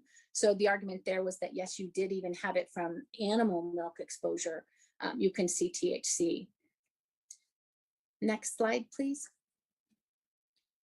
So the good news is we have more recent data that conveniently came out. The first time I did this deep dive was in 2018, and very kindly, the 2 studies, the Hale and the Mommy's Milk studies, came out right when I was looking at the data. And they were, we've known about the Colorado study for a while. And Thomas Hale, who is a pharmacist and is kind of the resource for what is safe in breastfeeding when it comes to medications and substance exposure, he had started enrollment on a study in Colorado after marijuana was legalized. And we were all so excited about this study and hoping it was going to give us so much information. And it was kind of a letdown in some regards because they were only able to enroll 8 mothers, even though it was an anonymous study, and only 5 of those mothers actually completed the questionnaire. But this study was, the women abstained from using marijuana, then went to a very specific dispensary and picked up a very specific marijuana that they knew the dose of THC, and had them pump, smoke, and then pump over interval periods of time to see if there was THC in the breast milk. There is no serum data for this study. And the RID, which is the relative infant dose, which is the daily infant dose in milligrams per kilogram of infant weight over maternal dose, which is milligrams per kilogram of maternal weight times 100. In general, the relative infant dose, or RID, if it's less than 10%, when you're looking at medications, it's felt to be safe. I will note that even though he did see this 2.5%, it was based on 150 cc's or milligrams per kilo or milliliters per kilogram per day of intake. And he has not updated his recommendation on his resource to put in a defined RID. I think he is appropriately recognizing the numbers are too low to make a definitive statement. He did note that the THC dose peaked at an hour and then slowly decreased until the end of collection. So the takeaway from the Hale study is that THC does get into breast milk. As we move on to the Mommy's Milk study, which was done through the group at UC San Diego, they looked at 50 women with 54 samples, and they had mothers recall their exposures for the 14 days prior to milk collection. So this is just recollection. And then they tested the milk samples. And the big finding from this paper was that THC was detectable up to 6 days after the last reported use. And then as I'm re-upping this study, it's very kind again, new papers have come out, and the Moss study out of Oregon just came out this year. And that looked at 20 different women who provided samples at the 2-week and 2-month pediatric tests or visits and were known to be using marijuana. They were found to be increasing their use between the 2-week and 2-month pediatric visit. And all but one had at least one cannabinoid in their milk. And there was the presence of CBD, even though there was no report of use of CBD. So I think we're getting a compelling statement that an idea that even though the numbers are small, we're getting a consistent data now that says, yes, it's not just these 2 women, but we've got a lot more that's saying, yes, THC does transfer into the milk. Next slide, please. This slide, I think this is an interesting concept because this is the one where what happens if we abstain? So this is a study looking at, and just published, but this is the Weimar paper, and it was just published March of this year. And it looks at women who were frequent users, greater than 2 times per week prior to delivery, who then abstained from using cannabis postpartum. And then they donated their milk and blood 2 to 5 times per week for 6 to 7 weeks. I feel like this is a really labor-intensive study. But what they found was that the maximum milk THC levels were 2.8 to 26, and the elimination half-life from milk averaged 17 days. And I think the important thing when you look at the graphic on the right is that the bottom axis is time in days from delivery and abstention. And what you're seeing is you still have a milk level of THC at 40 plus days. And this is something that I don't think any of us expected. It's something that we were concerned maybe there. Now, these are fairly heavy users, but it is something that we need to take into account as we evaluate our concerns in regards to THC in the breast milk. So next slide, please. I think we've answered the question, does THC cross from the mother into the breast milk? Absolutely. Now it's time to go, okay, if it crosses, does it get to the baby? We think it does. There is some amount of oral bioavailability, but does it cause harm to the baby? Next slide. And I think inherent to the fact that cannabis has been illegal and folks haven't really wanted to be like, yeah, I'm breastfeeding and smoking, because there is that inherent risk, legal risk, plus people's particular bias or response, there's not a lot of data, and there's not a lot of let me jump into a study and be a part of it, which is what we saw in the Hale study, in all of those studies just looking at milk transfers. You're not able to recruit huge numbers. So we kind of have to look in other places. And so I'm going to start with looking at what is known about cannabis exposure in the teen brain, and then look at some of the data in pregnancy and utero, which often spills over into postpartum exposure and breastfeeding. And then get into what we do know about breastfeeding cannabis, what little outcome data there is, what the current recommendations are, and then we'll get into the NICU patient and look at our approach at Chalk Children's. So before I get into the weeds of outcome, it is important to note that there is no reliable biologic sampling method to quantify the amount of marijuana use. I can't get a level like you can with alcohol and say, oh, this person's drank a lot, or this person has drank a little. We really have to go based on self-report. And self-report is inherently biased. Some want to report more use than they actually are to have that perception of them. Others don't want to report their use at all. The other issue with data in regards to THC and marijuana use is there are often confounders. There's often polysubstance abuse with tobacco, alcohol, and other illicit drugs. So the likelihood of a pure study with no exposure to other agents, I think, is exceptionally low. Next slide. So what do we know about the teen brain, and why do I want to talk about the teen brain? And the rationale for the teen brain is really that there's still changes going on and maturation of axonal tracts and networks in the teen brain. So we have a developing brain. And so does THC affect that brain? And in telling folks I was doing this talk, I said, oh, I was going to talk about teens. And in my mind, when I think about teen and marijuana use, I think of Spicoli from Fast Times at Ridgemont High, which then they all look at me like I don't know what I'm talking about, because apparently I've become old. So let me walk you through some of the things that we found that kind of go inconsistent with that meme type of that person in that movie. And that is that we do see short-term declines in attention, executive function, and memory. With regular use, they noted an 8-point decline in IQ when you evaluated a teen marijuana user at the age of 38, and that would persist even if they stopped using. Chronic use in the teen years, you can see reduced brain volume in memory centers like the hippocampus and amygdala. And that is also seen in the chronic adult brain, where you see decreased volumes in the amygdala, hippocampus, and parahippocampus. Chronic users also, when you do functional MRI, show impaired axonal connectivity in the white matter, and that is worsened if they have earlier age of onset of use. So we do see attention, executive function, and memory affected by their exposure to marijuana, as well as changes within the brain itself. Next slide, please. So what is known in pregnancy in utero? And I'm going to start with the animal data, and then we'll move into the human data.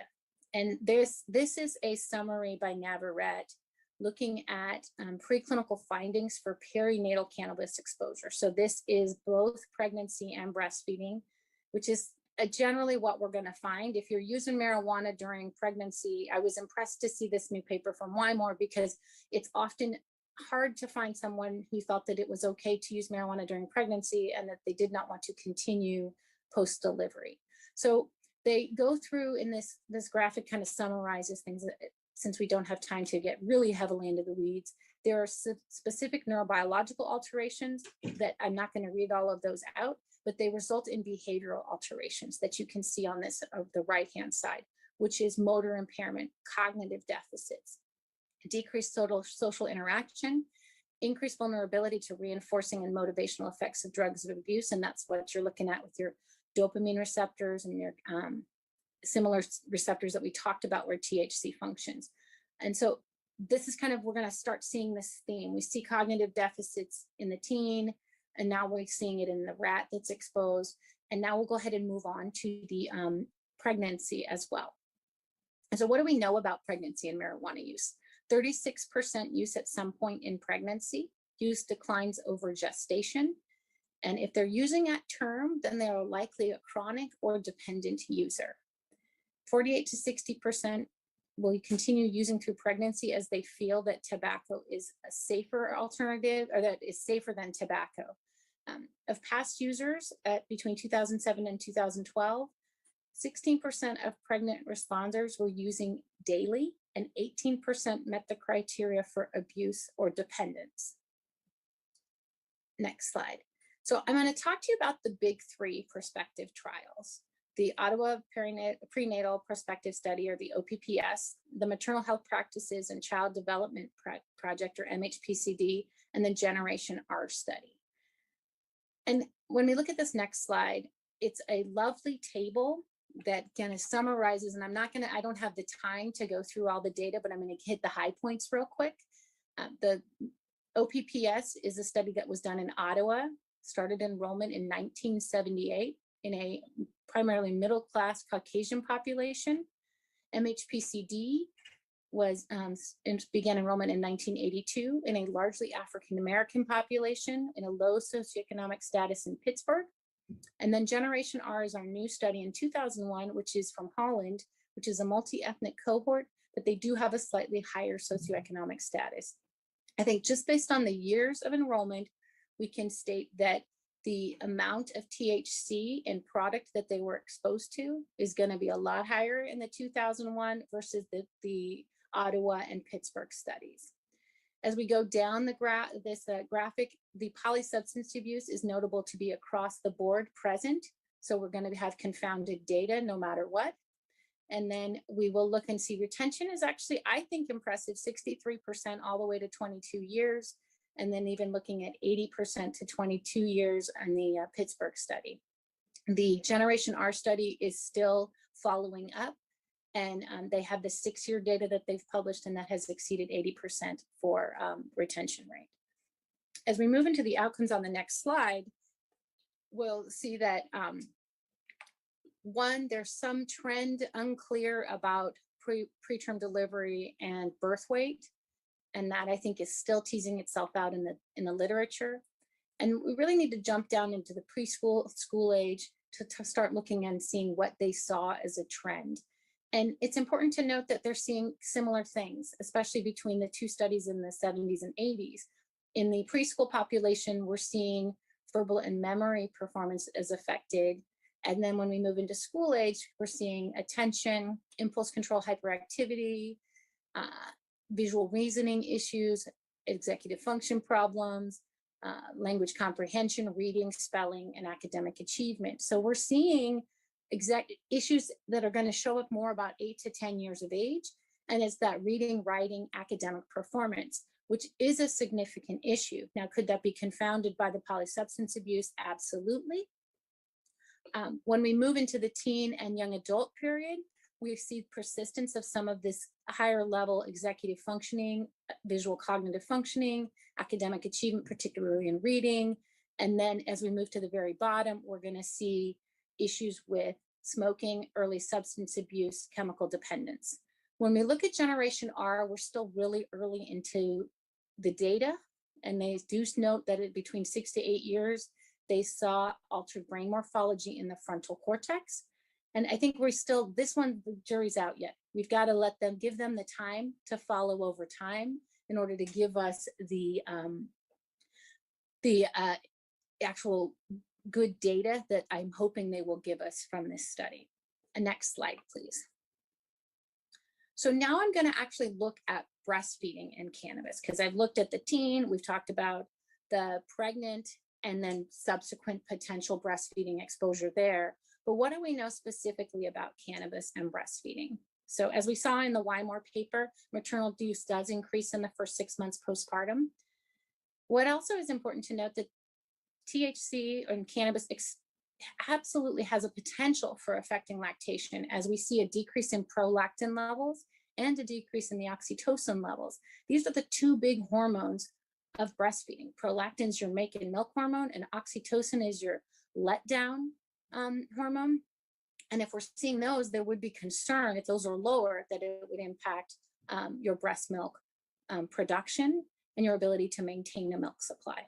So what we do know is that women who smoke cannabis, it does not affect whether they will initiate breastfeeding. They have the same initiation rates as the general population.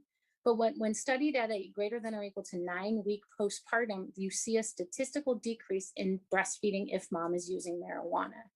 And it's unclear if that is due to the decrease in the hormones, which one could argue it could be, or if it's due to other things such as social stigma, etc. Next slide.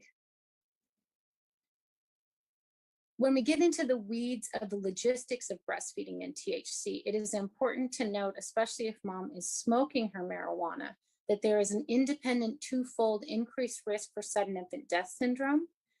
And I think that's an important point. It's not part of smoking cigarettes. So cigarettes we know has an increased SID rate. This is on top of that. And so it is very important, I think, to educate mothers that they should smoke outside if they're going to do it, to minimize that risk. When we look at the data on breastfeeding and THC, there are no isolated studies without in utero exposure. So the data is never going to really be pure. We're going to have to deal with the fact that it's likely we're going to have a prenatal, postnatal exposure between the prenatal exposure in utero and the breastfeeding exposure. And the evidence that we have, which is very small currently, on the effects of THC on infant development is sparse and conflicting. And I'm going to run you through that now. 2 papers that are referenced, if you look at any review, LactMed, et cetera, you're going to see these papers referenced. But again, this is data that's not too recent. The tennis paper was from 1985. It looked at women who were using marijuana while breastfeeding and compared them to controls. There was no comment on whether marijuana use was occurring during pregnancy or not. They assessed the babies at 1 year with the Bailey scales of infant development. And for those who don't recognize the term Bailey scales of infant development, that is a assessment of an infant done about 6 months on onward until about 2 to 3. We use it in the high-risk infant follow-up clinic to assess fine motor and gross motor development, as well as psychosocial development as well. So it's one of the tools that we use consistently to evaluate infant development. In the tennis paper, they saw no difference in motor and mental development. When we moved down to the Astley and Little paper 5 years later, they had a little bit larger cohort of 68 babies in each group. Both groups, mothers used marijuana during pregnancy. The exposed group continued to use marijuana after in the first and the third month of postpartum while breastfeeding. They assessed at 1 year of age using the Bailey scales of infant development.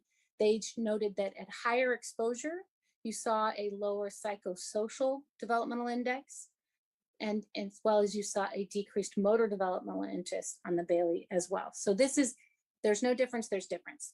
And it's small data, so it's hard to really hang your hat on it. And it really hasn't been able to be reproduced, partly because I think it's very hard to recruit into this patient population. Next slide, please.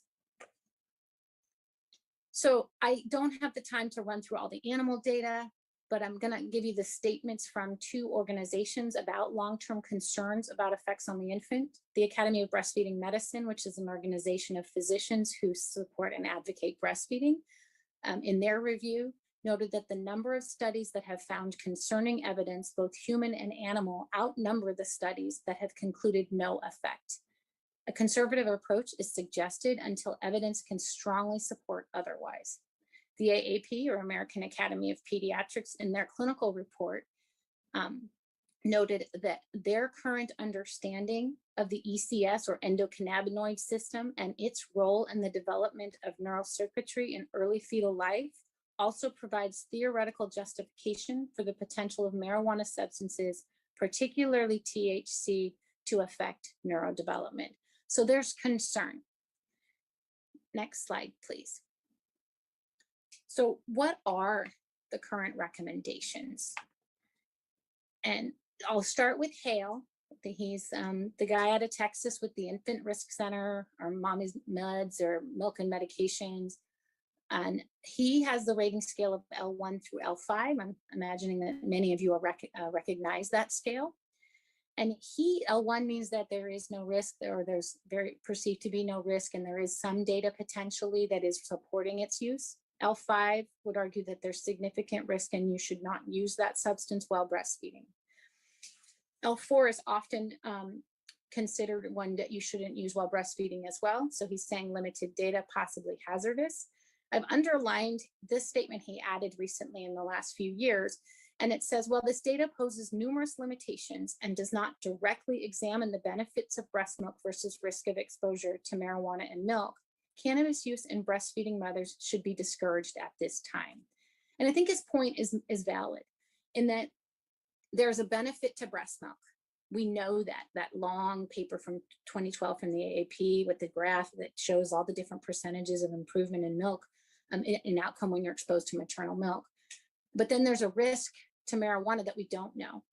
And we don't, I worry that it's going to be hard to find this pure data where we're really able to analyze the benefits of breast milk and the risk of exposure to marijuana. Next slide. So the recommendations are to avoid further use from the ABM, AAP encourages to abstain, the CDC encourages to abstain, and the ACOG, marijuana use is discouraged. So where do we go from here? In summary, we know THC crosses into breast milk. There's concern for marijuana exposure in all ages, particularly in the developing brain, but the data are imperfect. Realistically, excellent data sets are not likely coming, at least in the near future. And we're looking at if we think impact is of an executive function, we have to wait until these babies reach an age where they're actually utilizing executive function, which is going to be closer to 8 to 10 years, and then seeing what that looks like in fallout. And then one must recruit. So it's kind of similar to the Generation R. They recruited in 2001. We still don't have great data on if there is impact on executive function. And our recommendations aren't particularly helpful from the organizations. Discourage, abstain. It's not a definitive moment where it tells us what to do, particularly in regards to the preterm population. Next slide, please. So again, we're back to the question, is it okay for a mom who tested positive for THC to breastfeed or express milk for her baby in the NICU? And I think the answer is it's complicated, but how do we approach it? Next slide.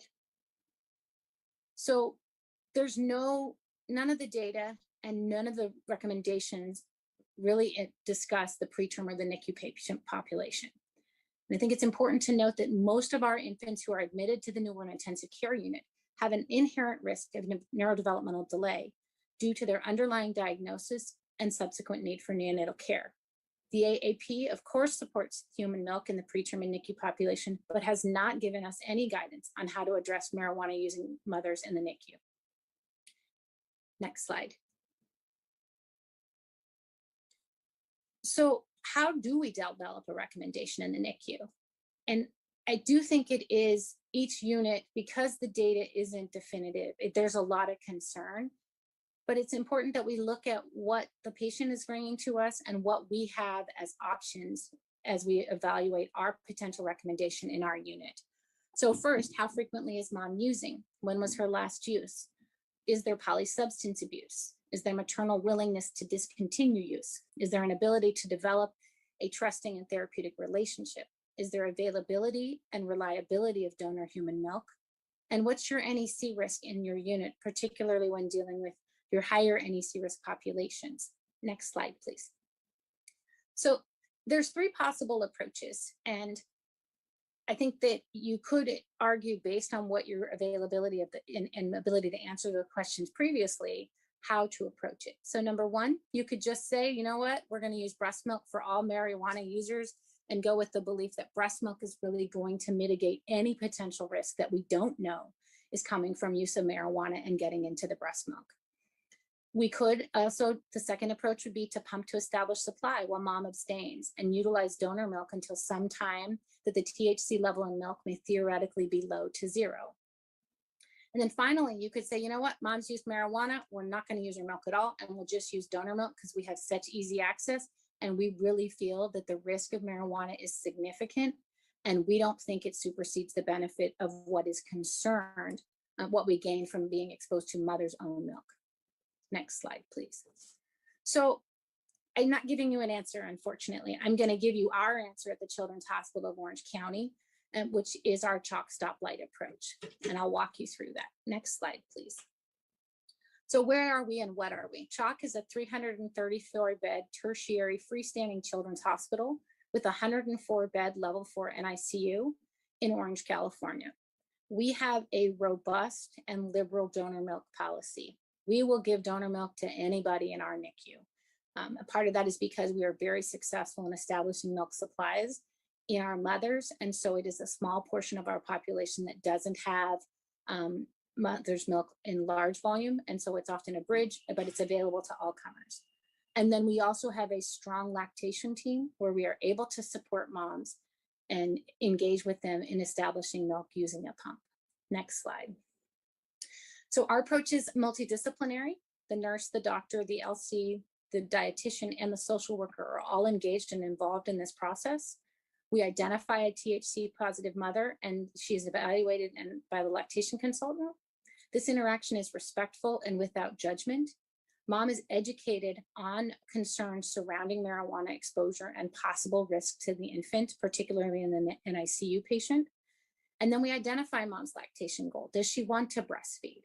And then we ask, when was her last use? Was it less than or greater than 2 to 3 weeks prior to delivery? And does she plan to continue or stop her marijuana use? Next slide. So our approach, the easy ones, if mom plans to continue to use, we prefer to use donor milk, as the unknowns we feel is too risky to use in our NICU population. And we will use donor milk throughout the NICU stay and transition to formula prior to discharge. If mom's use is greater than 2 to 3 weeks prior to delivery and she plans to continue to abstain, we will use her milk immediately. If mom's in that middle zone of having used within 2 to 3 weeks, but she does take the education and she does plan to stop using, we choose to go with using donor milk for the first 2 to 3 weeks, have mom pump and fertilize. I don't think one should ever dump human milk, so I do have them fertilize a plant. No maternal milk will be collected in our centralized nutrition lab where we do milk handling. Our diet order will be only for donor milk, with the date to reassess in that diet order, so we can see if we can start using at that time.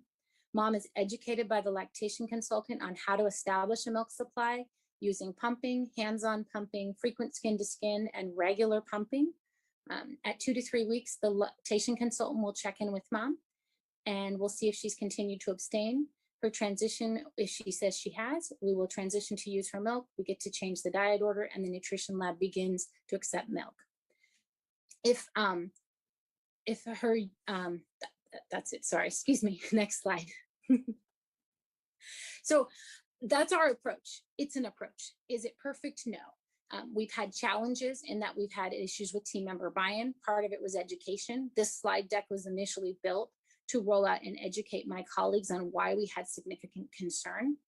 Defining roles was another challenge, as we had to make it so that people could, who was responsible for picking the date? How did we communicate that date? And then when did we go forward with changing the plan, and how do we communicate that plan? And then what are the exceptions? And the exception's always there, and it's a challenge and a success. And the mom who's got a trisomy 18 who wants to do palliative care, we're going to let her use her milk in our unit, and we don't want to confuse the message, so we message around that exception correctly. Our successes are we've been able to generate and develop a consistent message, and then when we get to change the diet order to use breast milk, and then again, that exception where we're able to message appropriately that we're making an exception because it's the right thing for this family. Next slide. This is a visual of our algorithm. The middle is the cannabis. Below the dotted line specifically defines whose role the doctor, the LC, or the nutrition lab, and what they do in each setting. I'm not going to go through it for the sake of time since I'm already gone over. And next slide. I think we are done. I think we just have references and cute pictures of my breastfed babies, because we always have to end with breastfed babies. So I thank you for your attention, and I look forward to our discussion. Thank you so much. So I'm going to actually start with Q&A and give people, we've had almost 150 responses on the survey, which is great. So I'll give you just another, like a minute to do that if you haven't. The link is there on the screen. But to kick off our Q&A, what are, and there are a lot of them, so I'm just sort of choosing ones that we haven't really addressed yet in the conversation. What are the legal ramifications around this topic? So some things that were brought up. If you withhold the mother's breast milk, is that a problem? Or what if there are adverse effects for the infant from using breast milk that has THC in it? What about CPS involvement? Yeah, could you speak to that a bit? Yeah. I actually I've had this come up from colleagues saying, well, you know, the recommendation, do we have legal exposure because we refuse to use the mother's milk? And I've actually even run it by our risk folks to just make sure that we don't have legal exposure, because it seems to make sense that if we're going with the conservative baby's best interest, and the general, because the recommendations are abstain, discourage, basically do not use, we are okay with following those guidelines. And it is, there is no risk from a legal standpoint from their perspective to use donor milk and not use the mother's milk, which makes sense if you think about alcohol. You're not supposed to, you know, really shouldn't, but you're discouraged to not use a ton of alcohol during breastfeeding. If I have a mom who's a severe alcoholic, I'm not going to use her milk as well.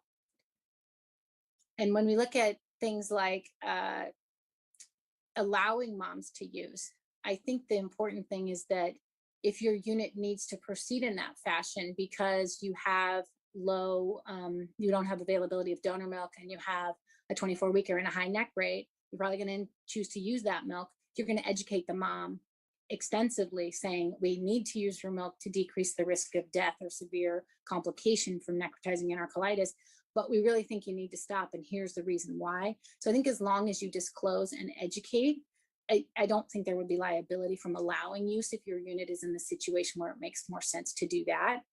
Referring to CPS, I think tends to be more social work and unit practice. I think that there's often, if there's use, that referral will happen, often more just to check into to whether there's a file on the family and to make sure that it has been communicated if there's concern. It's often more than just the THC use alone that gets a call to CPS. Thanks. A couple questions about CBD oil. You mentioned that at the beginning. Do we know anything about CBD in breast milk? Not really. And I think part of it is we're still getting just the minimal teeny amount of THC data. So my hope is that we will see that coming as CBD has become a very popular product that people are using for almost anything at this point in time. I think it is important to note in my review of all the literature, and I will say this talk was very narrowed down. I could have gone on for 4 hours. So there are things that I didn't go into, but in looking at CBD, oftentimes when you look at the product of CBD, it's still, even though they're trying to purify it out, there still is THC in that product. It may be a small amount, it may be more depending on how pure, how good their process is, but inherently there is THC with the potential to test positive as well. A couple questions about the mom, and if she stated that she is abstaining or planning to abstain, do you take her at her word, or do you do some sort of toxicology test?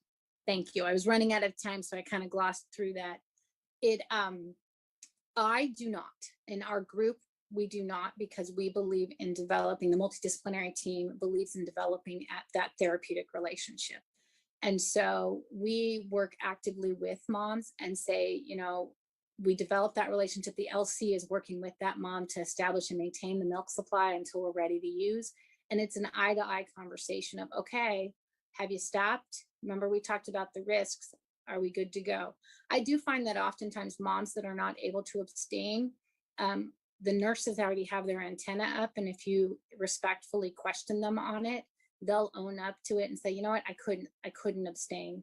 And oftentimes they, based on their aversion to risk, will stop pumping because they can't stop using or utilizing the marijuana. I think this is part of it, goes along with it. Do you have parents sign an informed consent to use their breast milk if the mother is using marijuana? Since we don't use mom's breast milk when we believe there's a significant amount of marijuana, we do not. I'm not a fan of signing consents, the whole consent for formula and the term population as well. I feel like it's more respectful that we have an educated conversation and have that trusting therapeutic relationship. When you pull out a form that says you sign this saying that I told you you're going to hurt your baby using your milk, I think it undermines the whole process of being in the newborn intensive care unit and supporting both the baby and the family. And oftentimes when you advocate and say, this is what's best for the baby, most people will say, you know, unless they're chemically dependent, they're going to go, okay, wait, I don't want to take cough medicine. I don't drink coffee when I'm pregnant and breastfeeding. And so I think it can often, if you explain that there's concern and data, the problem that we suffer with, which I didn't talk about, was this perception of safety, because legal is safe. And that is a component that we do have to address by educating them on what is known and what is concerning about THC exposure and the developing brain. Thanks. For moms with chronic use, should the breast milk be restricted for 2 to 4 weeks? Is that based off the half-life of the data? No, this actually was when we made it, and we were actually going to be, I have a meeting coming up in the next few weeks to look at that Why More paper that just came out in March. When we picked 2 to 3 weeks, we knew that users often have positive urine upwards of 4 weeks. And because of the sequestering in the fat, we picked 2 to 3 weeks because we felt that it was going to lower the amount of THC, but was a reasonable time that we wouldn't lose mom's pumping. And for anybody who's pumped, if you're pumping only, it is not a rewarding experience. And yes, we have moms that have to do that because they're in the NICU, but if you're pumping and then your milk's being sprinkled on a plant instead of being given to your baby, it is not a rewarding experience, and it is not going to be something you want to do for a prolonged period of time. So part of why we picked 2 to 3 weeks is we felt that it would allow for a decrease in the amount of THC in the milk. We didn't have any notion that we would have 0 THC. We were mitigating risk in saying we could decrease the dose by something. According to that Why More paper, we're probably about at a half-life. So we've halved the amount of THC in the milk. So it's not based on it being gone. It's based on saying, how can I balance the likelihood of successfully maintaining a milk supply and not losing mom because we're going out too long versus trying to mitigate the amount of THC in the milk. And like I said, this isn't imperfect. There's no perfect answer because we don't have the data. Thanks. A lot of questions about for a newborn nursery or for a well baby nursery, not the NICU. What approach would you recommend? What if you don't have donor human milk available? Yeah, the term population is different. And it's one that I am highly unsatisfied with my options because they're going to go home. They're going to go home fast. So they need to be fed, and they're going home into an environment that may be having THC smoke. And there you're looking at, wow, I'm going to have a potential increased risk for sudden infant death. And so breast milk is probably the best approach. I believe that mothers should be extensively educated in the nursery and really given the understanding of, okay, there's risk to your baby, and taking it into you're advocating, we're doing the right thing for the child, and really educating on, hey, in your pregnancy, what did you, and I think the approach needs to be, in your pregnancy, what things did you not do because you were concerned about it potentially affecting the baby? And then when you educate them about the marijuana and say, we believe you should not breastfeed when you're using marijuana and would ask you to stop, but we do know there are benefits of breast milk. So in my experience, I don't develop those policies, but the approach is to educate and allow to breastfeed, when to establish milk supply, and knowing that the benefit of milk there may be more helpful than the exposure, especially if you can get mom to stop, and you would just tolerate the fact that there would be exposure until that dose is out of the milk. Thank you so much. We have so many questions coming in, but I do want to make sure we have the time. So this is out of 168 responses. So I'll just go over this and then I'll turn it over to Bob to give us a wrap up. So what is your role in the hospital? Obviously, it's really varied. Lots of, looks like RNs and MDs and lactation consultants are the top. Does your NICU have written guidelines regarding breastfeeding or the provision of breast milk? It's really split here. You can see yes is about 40%, no 30, I don't know is 30.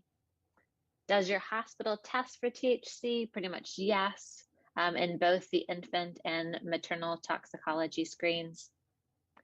If a mother admits to current THC use or has a positive toxicology test and no other drugs, would you allow her to breastfeed or provide breast milk to her term infant? The top answers depends on a case-by-case basis at 38% and then 31% yes. And then same question for the preterm population, depends or no actually went out here at 33% as well. And then at your hospital, is it usual procedure to consult with CPS when a mother has a tox screen that's positive for THC but no other drugs? Yes is listed at 38 and no is at 38. So we're almost at a tie there. So we just wanted to share that to provide a little bit of context about the audience on this call and what your fellow healthcare providers are doing and practicing. So Bob, I will turn it over to you. Thank you, Caroline, and this is Bob Castro. I'm the NICU Medical Director at Salinas Valley Memorial Hospital and one of the Maternal Exposure or MADEX co-chair. Thank you, Christine. That was a wonderful presentation. It's great to hear from a fellow colleague who also has trained at Harvard UCLA. You remember that, Christine? Also glad to hear that you were only 8 years old in the 1980s and appreciate the Ridgemont High reference. Thank you to all participants for completing also the pre-webinar survey. Please remember, we are still hoping that your center, if it's not already participating, will participate in the statewide MADEX database. My and other centers who are participating have learned so much on how we can better care for infant exposed to substances in utero.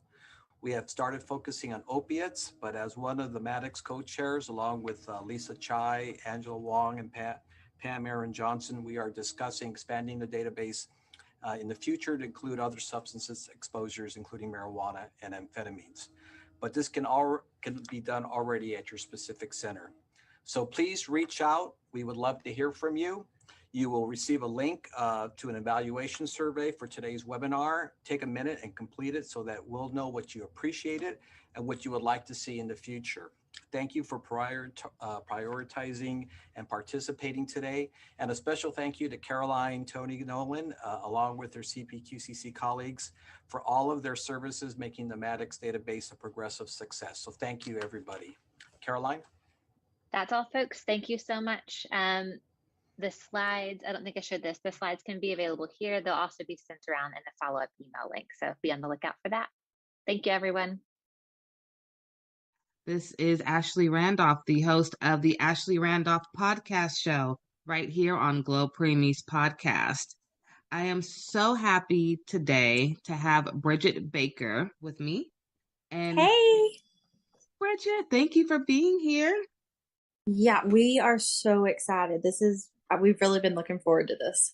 Yes. I cannot tell you how many times I have gone over topics like the one we're going to go over today.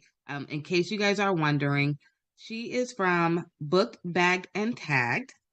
And not only is that a great podcast, but they're all about crime stories and safe havens for babies. And I mean, you guys are going to love them just as much as I do. Oh, thank you. Bridget, do you want to tell everyone a little bit about you and your husband? Because you guys are a duo, which is like so perfect to me. We are. Your podcast. So we started the podcast, honestly, we wanted something that we could do together as a hobby. And we have both always been very into the whole true crime world and the different cases of it. I'm always been very intrigued with the psychology behind all of these people in these cases and kind of like why they do what they do. And with true crime being such a hobby with both of us, we've used it as a teaching tool, if you will.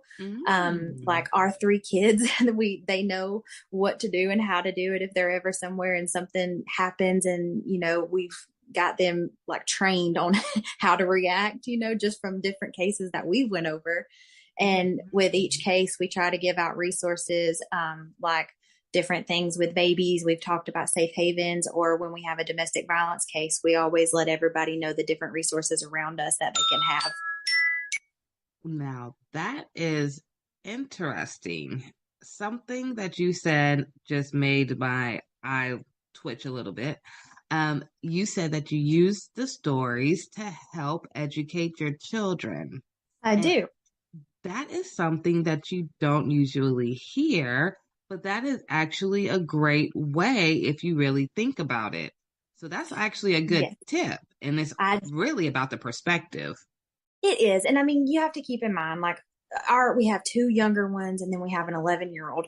We do not tell them all the scary things that can happen. But with each case that we've done, I've learned something from that in ways of just like, say, we're out in town and I've listened to a case before. I'm like, okay, well, I know that if, A, B, or C happens, this is how I can react. And so I've made sure that even our youngest knows their address. They know our full names, not that we're just mommy and daddy. And they can, do what they can tell somebody what they need to tell them if they're ever in a situation to where we're not there. So we've used that to just make sure that, we are keeping our kids as safe as we possibly can, because I mean, it's 2022. This world it's a lot now. Yes. Way different than 10 years ago or 20 years ago, I will say. Absolutely. Now, that actually brings into our topic today. So we're going to talk about safe havens. And I know that that's something that is truly, truly, really close to your heart. Do you want to go ahead and lead the conversation on that? Yeah. So every state, it's a little different, but for the most part, the idea is the same. So what they do is a safe haven is basically a place to where you can take your baby, and it's where, like, because there were so many people out there who were abandoning their babies and something would happen to the baby, or people who didn't know they had other options. So we made up these safe haven laws. So like in Georgia, where we are, you have up until the baby is 30 days old, and you can take the baby to like a medical facility, a fire station, a police station, and you don't have to show proof of identity. You don't have to show any addresses, and you can leave the baby there, and you will not be asked any questions. Nothing will happen to you. You're basically surrendering your parental rights when you hand it over by saying, I can't do this, here's the baby. And that is the safest, alternative to leaving the baby somewhere, or, in some of the cases I've looked at where it just goes the worst possible scenario. Right, right. So the key word I heard you say was you will not get in trouble. No, you will not. Like I said, in Georgia, you can take the baby to a safe haven up until it is 30 days old. And then after that, you can still take the baby, but you would probably be asked to show some form of identity. In Georgia anyway. Now I think there was Tennessee. I think they had one that was a little longer, a time frame, but it's just a way of saying like, okay, let us help you. This is the best thing that we can possibly do for you and this child. No questions asked, basically. Right. I love that. No questions asked. We're here for the baby. Now, Yes. as far as let's say a mom drops off her baby and about maybe a month or two goes by and she decides she wants her baby back. Do you have any resources or educational tips or anything you can give to those parents? In that situation, what happens when you surrender your baby?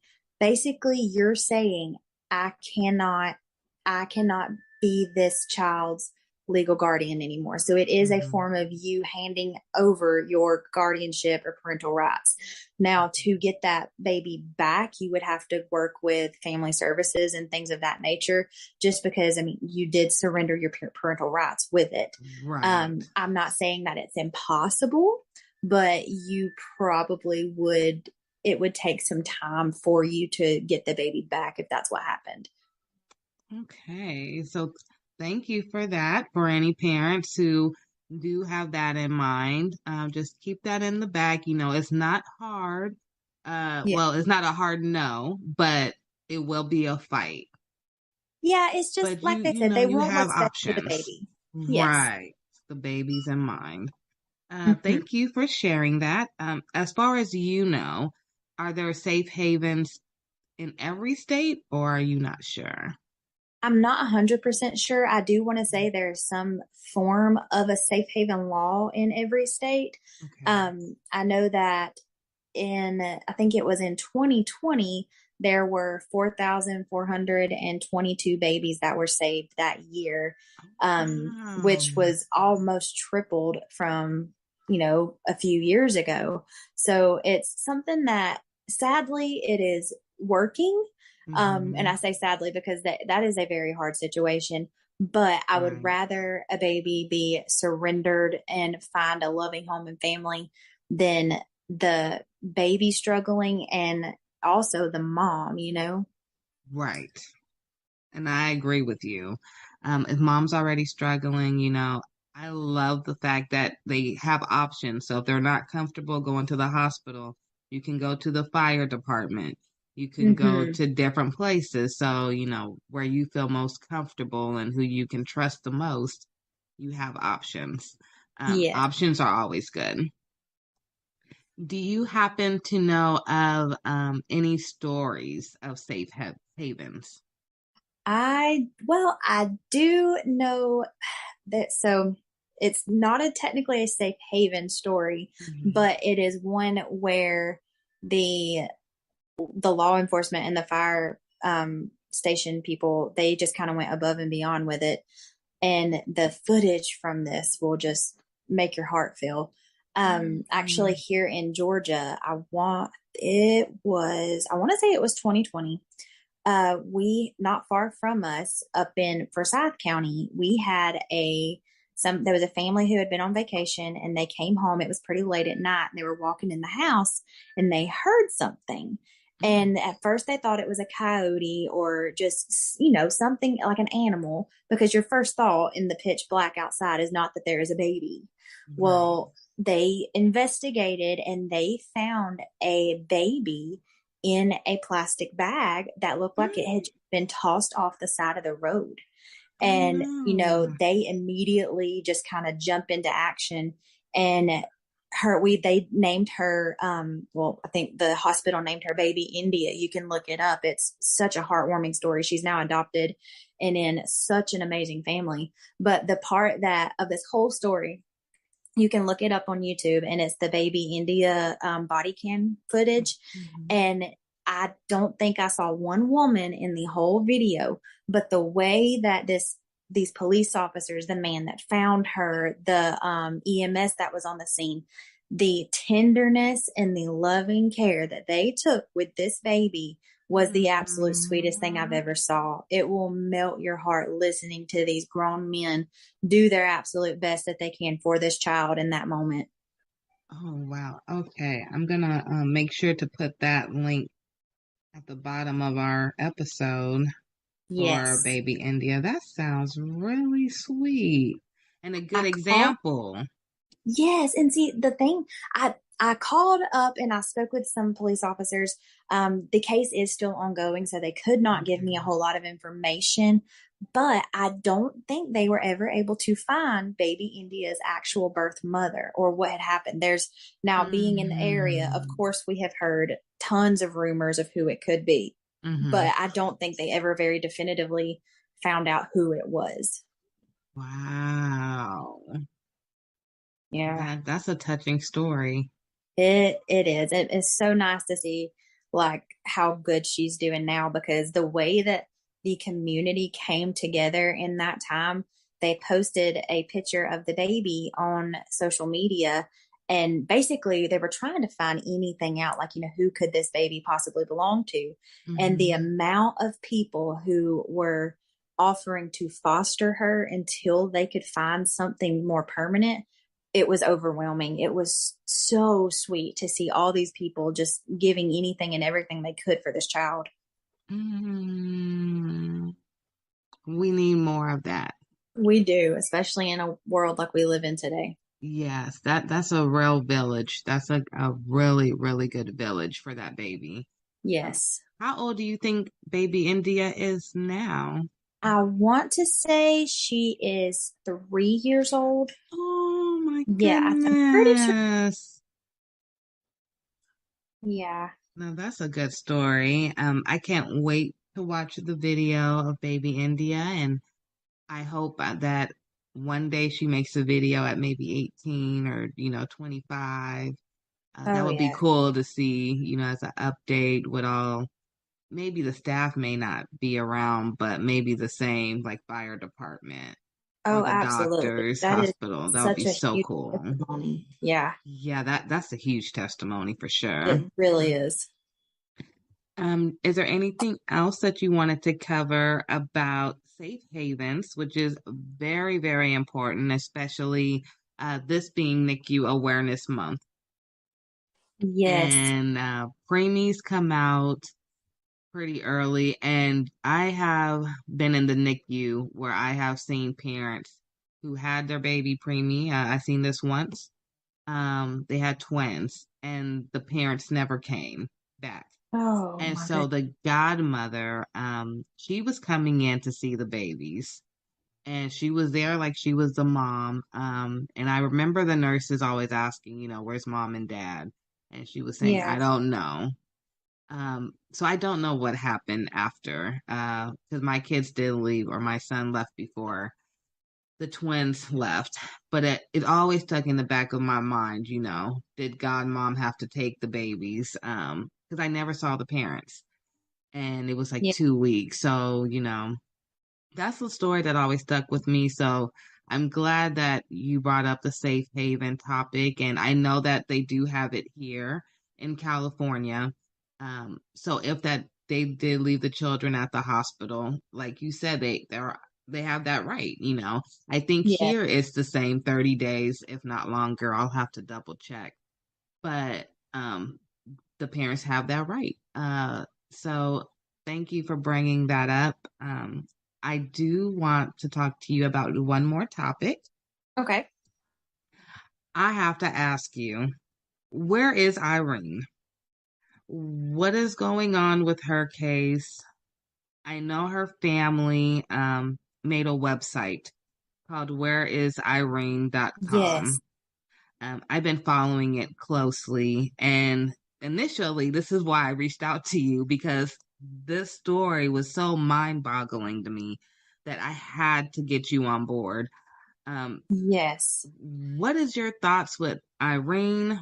Where is she? Where do you think she may be? Just tell me your thoughts and let's jump into this convo. So she was last seen alive during a video call with her parents, and that was back on February 24th. So she ended up not being reported missing until March 20th. And there has been so many like different stories come out about this that I've heard, different theories, Mm-hmm. They seen her fiance using a debit card to purchase items that were, it was like a boots and shovel and Mm-hmm. things of that nature. And obviously, when you see that, your mind goes to one very scary place. Right. So they have, he is identified as a person of interest, but I think there was also, according to documents, he had been accused of transferring over like $3,000 out of her bank account and ended up charging $600 on her debit card after he had told the authorities that she packed her bags and left. Mm-hmm. So very sadly, I hate to assume this, but with him buying the things that he was buying, and it looks like he's using her Visa card and he hit the $3,100 limit on it with 80 different transactions back to back. Like that really, to me, all points to one thing. And sadly, it makes me feel like she may have already passed away and it's being hidden, or, and again, I hate to say that, but it's just in so many cases I have looked at it's one of those things when someone shows you who they are, believe them, Believe them. Yes. Yes. You know what story just came into my mind as you were describing what's going on? Remember the young couple, the white couple that it was a young girl and her boyfriend or fiance. Gabby Petito. Yes. That was what, last year? Or was that even this year? No. That was it was last summer. Yeah, and it's like such night and day. Yes. Still a couple. He had used her card. He was doing weird things that included his parents. Mm-hmm. And then look at how it ended. It gives me the same vibes without the same publicity because everyone was talking about that case. And you know what's odd to me is that case absolutely blew up. Mm-hmm. But there were, I want to say, a handful. I can see 3 different people in my head right now. I just don't know their names, but that is my point of people who went missing in the same area within the last 5 years and nobody knew their name. Not one person. Wow. Yes. And it was like almost identical stories of them being in that area. They went missing and you don't know anything. Now, that is nothing bad to say toward Gabby Petito. It just happened to be the one that did blow up. And I think honestly, I think the biggest part of why her case blew up is it was the time that it blew up, because during the time that this all happened, a lot of people are still in the middle of quarantine. A lot of people were still at home. And of course, everybody knows during all of this COVID, TikTok blew up. Like TikTok was all anybody could do. And I think that is the biggest reason her case blew up, is because it got onto TikTok and everybody on TikTok, it like spread wildfire. You're right, because it went from TikTok to Instagram to Facebook to Twitter. It was CNN, then it went everywhere. But you're Yes. right. I did start seeing it on TikTok first. Yes. And everybody was sharing their theories about it. And then, of course, like we were all following it. And then it's just like it kept going and going. And then everybody had their own theory about it. And it just like conspiracy theories came out behind it. And now I think they're actually doing a Lifetime movie about her. I knew it. I knew it would come. Oh, yeah. I always said that. As soon as they found him, they said it was his body. Okay, now I'm gonna ask you this, and then I know we're off the topic, Irene. I promise you, honey, we're coming back to you. When they found what they said was his body, or was it his bones or something? Yeah, it was remains. Do you believe really in your heart that was really him, or do you think they were just trying to close this massive case that just got way too big? I don't think it was him. Now, I said the same thing. It's the rate of decomposition, even with him being in Florida where he was found in the swamp. I do not think they would have actually found anything. He was in Florida in the swamp. That's just somewhere. Hello. Like you're not gonna find like the elements and the wildlife down there is unlike anything else, I really don't. And also they found skeletal remains, and he returned home on September 1st of 2020, and then he goes missing, and I think they found him on September 9th. And he had just went missing on September 1st. There's no way all they found was skeletal remains. That at the rate of decomposition, even though being out in that hot Florida weather would, exacerbate all of that, it's not going to be just skeletal remains. That's what I said too. I said there's no way. No, not at all. But the case disappeared just that fast. But I just knew that there's something still not right. No, I agree 100% with what you said at first, it being something that it got too out of hand and they had to shut it down. Yes. I think he definitely killed her. He ran home to his parents, and whether it be them or whoever helped him try to get away from all this. I don't think what they found was Brian. I don't. Ironically, I kind of feel like it was a coincidence, like a wacky coincidence. I know they found some of his items, they said, in the area. Yes. And I believe that he did go through that area possibly, and he may have dropped something. Absolutely. It just happened to coincidentally be where somebody's remains were, unless they planted it there. But and didn't they say they had found like a notebook of him confessing to everything? And I believe that's what I was referring to, because I remember them saying it was like a book or something, and it happened to be in the area. And I'm like, that's just too close. And I just couldn't figure out, like if an alligator or crocodile or something was to eat him. I assumed they would drag him somewhere. So it was just weird that it would be right there in that swamp, right there. And so there is wildlife in the Everglades and all that where he was found, that there are animals that would and can very possibly swallow him whole. Yes. So I just don't think it was. I just think it was very convenient how it was found and how it was just presented. And I 100% agree. I'm glad I'm on track. See, I told you, we were talking before this, you guys, and I said I've always had a second life, if you would say, where I've always been into crime stories and following, things that happen and the facts and what makes sense and what doesn't make sense. But I've never talked about it really except to my dad.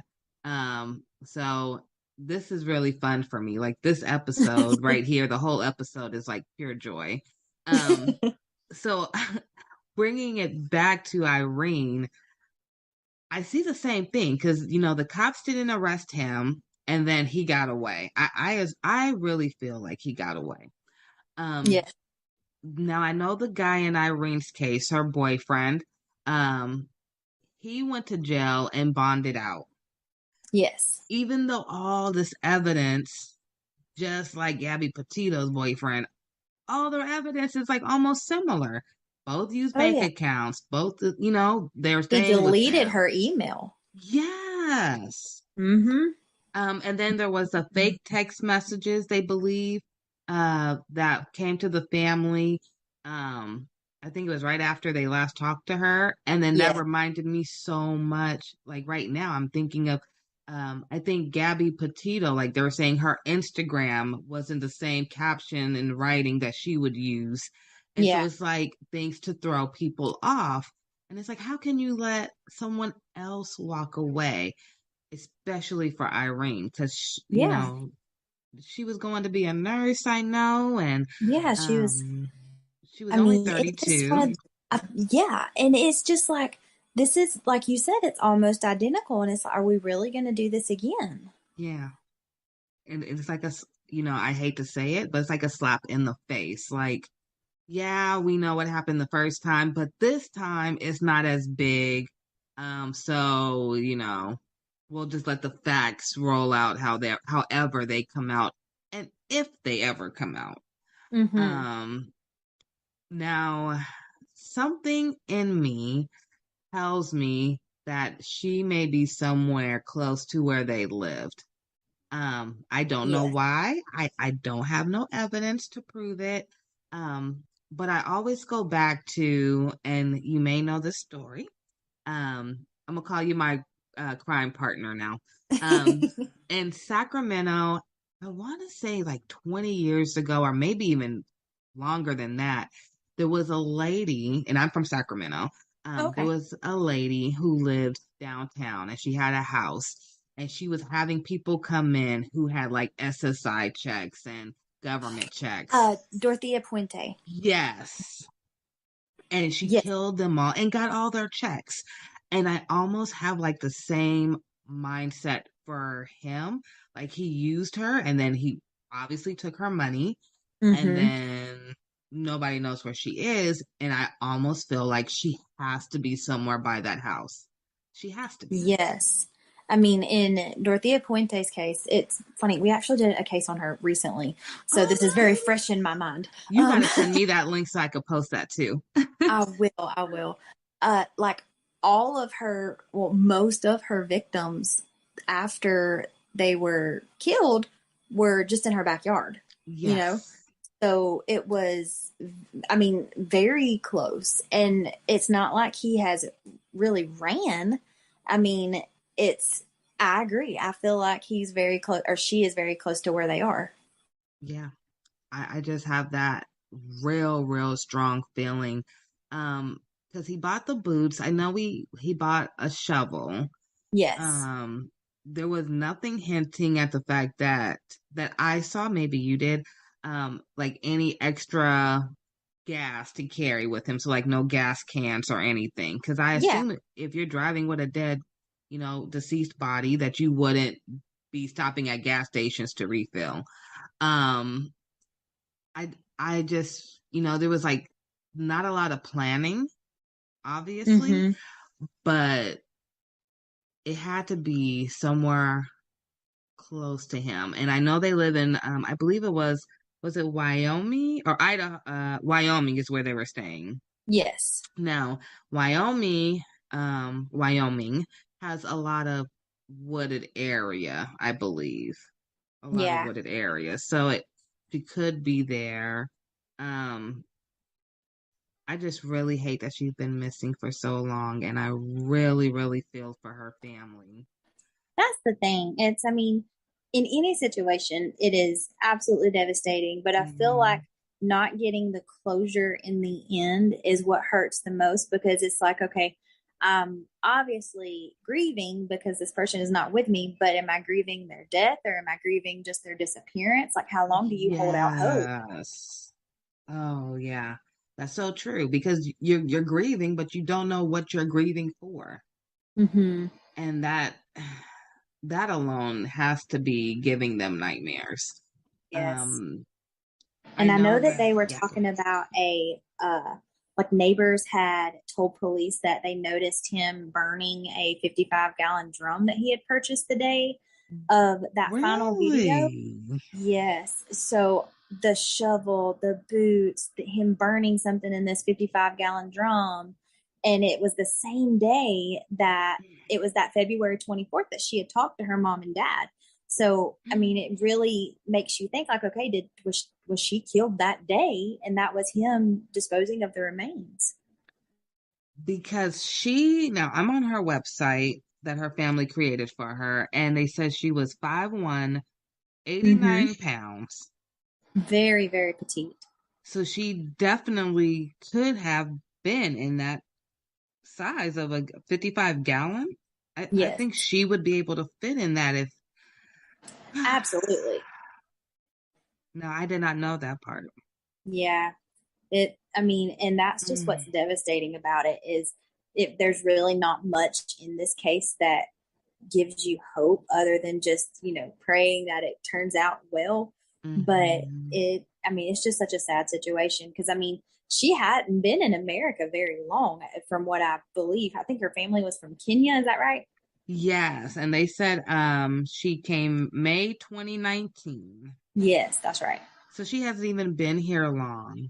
No, and what all of the things are saying is, so she met this man on Craigslist. So there really isn't, there's no telling what he had told her beforehand. And she meets this man, and then, what kind of nightmare was she living before this happened, Yes.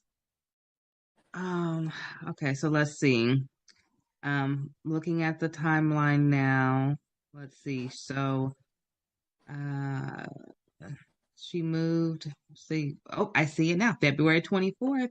Nate buys a 55-gallon drum. March 3rd, some unusual texts were sent from her phone. That's what I was saying was so similar to the Gabby Petito case.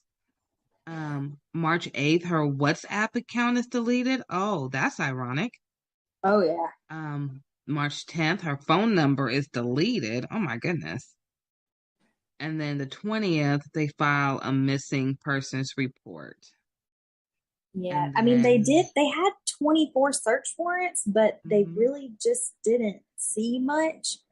Other than they found that he was charging all kind of stuff to her accounts. He had deleted her email, her WhatsApp app, and all of those things. But it was like in the Mary Catherine Higdon case, in the Casey Anthony case, it puts you in that mindset of both of those women. It's very obvious that they probably did it, but you could not charge them with murder or whatever beyond a reasonable doubt. Like I can I can have all of my theories all day long, and like the Casey Anthony case, like we know, but I cannot prove beyond a reasonable doubt that she did that. Just like it puts you with him, unless you have like very definitive, concrete, evidence. That's where the jury has that gray area in which it would be awful to be a juror on a case like this because you're kind of put in a situation of like really life or death. Because a lot of times, it's either a death sentence or life in prison. And it's, if you make the wrong choice, you have somebody's life in your hand. So they take it, which you should take it very seriously either way, but you know what I'm saying? And it's just one of those things. That's why those women got off, because it, beyond a reasonable doubt, they could not prove that they did that. And that's what's so infuriating with cases like that. It's like, you know that what happened, but you just can't definitively prove it. Now, you almost gave me tears right now because I totally forgot about the Casey Anthony case. Casey Anthony was the one who was in Florida and she killed her little girl. But Lacey Peterson, that is probably one case that I have followed or I've watched and held so closely for years. Her husband, Scott Peterson, murdered her on December 24th, and she was 7 months pregnant with baby Connor. And that case shatters my heart because, and I mean, I know I don't want to get too gruesome because I mean, on my podcast, you know, it's a true crime. You know what you're getting when you come there. So I don't want to get too much, but the way that they found them and a woman's body is just absolutely amazing. And the things that it can do and the way that it protects the child, even when you don't think it is, a mother's body is just absolutely amazing. And when they found Connor, the level of decomposition on Connor versus Lacey's body was astronomical because her body had protected him and he stayed in utero for a very long time. So he was at a different decomposition rate than she was. And I will never forget when they found the baby body. No. I just remember like so vividly, like the whole case. Yes, Lacey Peterson. And because it happened so close here. So of course, you know, it was like all day on our news. 24/7, the whole thing. And I remember even being at a young age, I remember him just walking around, acting like he cared, acting like he really didn't know where she was. And then the whole time he had an affair and he had a whole nother life going on. And I remember looking like, this was like the first time I realized that people had, to me, split personalities before I knew it was called split personalities. And I was like, how can you live two double lives and then sit there with a straight face to the cameras, to her family, to your family, and say, I don't know what happened? So the Lacey Peterson case is actually what the book Gone Girl was kind of mirrored after. Now, if you've read Gone Girl or if you've watched the movie, the ending is different. I will say it, you know, Lacey is obviously the victim in the true crime case, the real case, but you just got to watch Gone Girl to understand what I'm trying to say. But I don't want to give away the ending, but it really kind of, it put it in perspective a little bit better when you're watching everything that's going on. And of course, in my mind, I was constantly thinking about Lacey and Scott.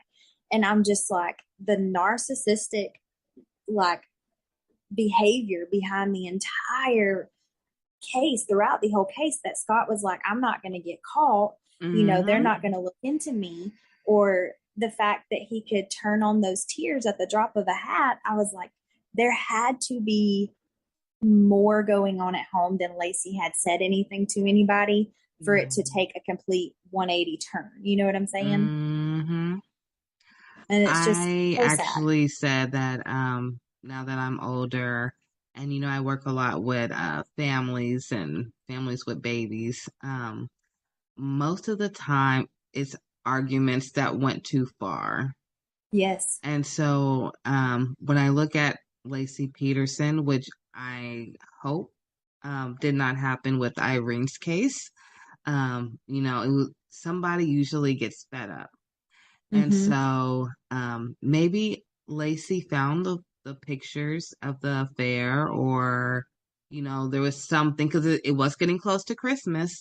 Yeah. Maybe she found a gift for the other woman and she went bonkers, or some money was taken out and she saw it was at a store that she know he shouldn't have been shopping at. Anything. And that whole like scenario right there is exactly what happened in the Chris Watts case, where she kind of found out she was pregnant and she found out about him having an affair while she was away, and he killed her pregnant with their son Nico, and then he killed their two babies. And they were, I remember, 2 and 4, 3 and 4, something like that. And there's a video of the youngest one singing that Coco Melon song about my daddy is a hero, and knowing how their lives ended. It's so, I don't understand. Like, something that, you know, I know beyond a shadow of a doubt that I was put on this earth to be a mom. I I'm just a motherly spirit. I've raised my siblings and our 3 boys. And, that's why I think I've held the baby cases and the cases with these children so closely, because I don't understand the kind of person who could do that. But I read somewhere, what was it? I can't remember who said it, but they said something along the lines of, I don't understand how somebody could do this to a child. And the police officer turned around and said to them, as long as I've done this, I've had people ask that question. And the second you can answer that question is the second you turn into that person. So I stopped asking myself that question. And I'm like, yeah, there's some things that you just can't explain. And it's better to stop trying to ask the question and just be the one that gives the resources and has the hand held out for whoever needs the help. So these babies don't have to keep suffering through the lives behind the curtains and behind doors that their parents are hiding. Now, that was a good way to bring both topics together. I must say that. See, I told you guys she has a good podcast. You guys have to watch it. Thank you. I am just so happy that, I was able to bring some awareness to Irene Gakwa story. Beautiful Black woman. I hope that this helps people look for her. If anyone has any information out there, please contact the Gillette Police Department. And you can also contact the National Missing and Identified Person System. And I'll make sure to post the links below. Bridget, I wanted to say thank you again for our wonderful episode. You are more than welcome anytime. I mean, we can talk about these stories all day long. I would love to have you back. I would love to start doing a series with you. Absolutely. Even if it's once a month. I know you have your own things going, but we'll talk more. And this was really, really, really powerful. You brought us safe havens and information and even a good story. And then we spread awareness about not only Irene, but we talked about Lacey Peterson. We even brought up the name Casey again, Casey Anthony, so people remember, we talked about Gabby Petito. So there's all these spaces. So we all have to come together to help one another. If you do see a sign of any type of stress, there's a common trend now that says, if a couple is arguing, stay out of it because they'll be the one getting back together and they won't be talking to you. But then you also don't want to end up with a situation like what we have in front of us. Exactly. And you have to remember, like, domestic violence, it is not always black and white. There's a lot of gray in there. But at the end of the day, you have to say, do you want that person maybe a little angry with you that you stepped in, or do you want to get the phone call that you never want to get? Exactly. Another good resource is the Crime Stoppers USA. And it's just like, it's a 1-800 number. You can add the link for that, of course, but they are always taking any tips or anything out there for any cases. Yeah, thank you for that. Please use these resources, guys, if you need to. Crime Stoppers is amazing. I do know that. And hopefully we can find Irene. I do have one more question for you before we leave here today. And I hope we don't come back on another episode. And I said, oh my God, you were right. The 55-gallon barrel that they found. Yes. From now we know you're not exactly, forensics or anything, but from what you have went through with your stories and background, if she was in there, do you think they would be able to possibly find some DNA on that barrel proving that she was there? They can. It's absolutely possible that they could. It just really depends on what condition that the barrel is in now. Like blood and different things like it depends on the surface. Like with cotton or, fibers of that nature, it's near impossible to get anything out of because of what it is. But as far as like a barrel, you can bleach that, you can clean that, but then that changes it would show something completely different that they could kind of detect if there was bleach in there or not. But I would say that it would be very, very hard to keep absolutely everything off of that, or to clean everything off of that. So I think that you very well could still find something in there. Well, thank you, Bridget, for answering that. Before I let you go, I had that burning question. No, it's okay. Before I let you go, do you want to tell everyone where they can find you and your husband?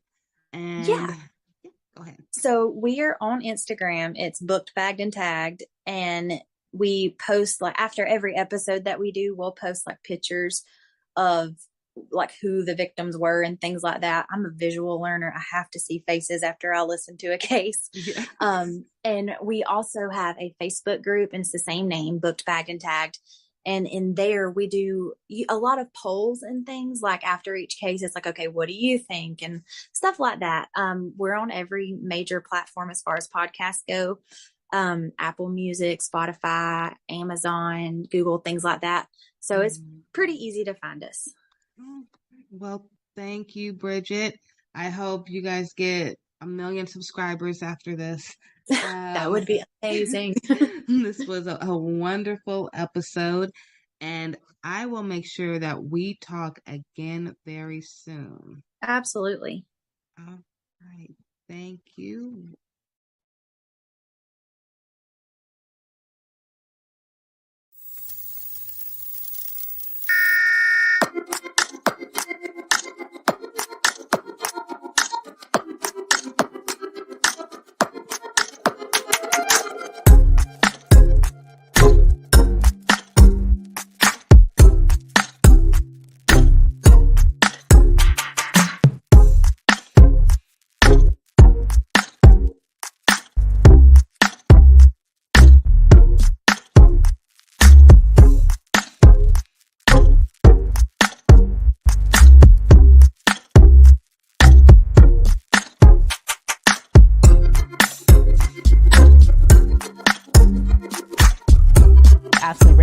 Founder of GLO Preemies and co-founder of Alliance for Black NICU Families. Welcome to AM Buffalo, ladies.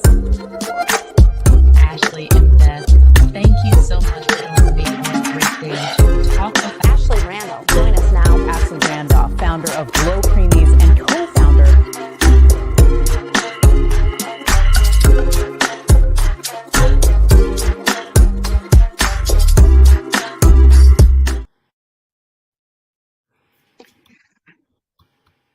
Good afternoon, everyone. Thank you for a new episode of the Ashley Randolph podcast show.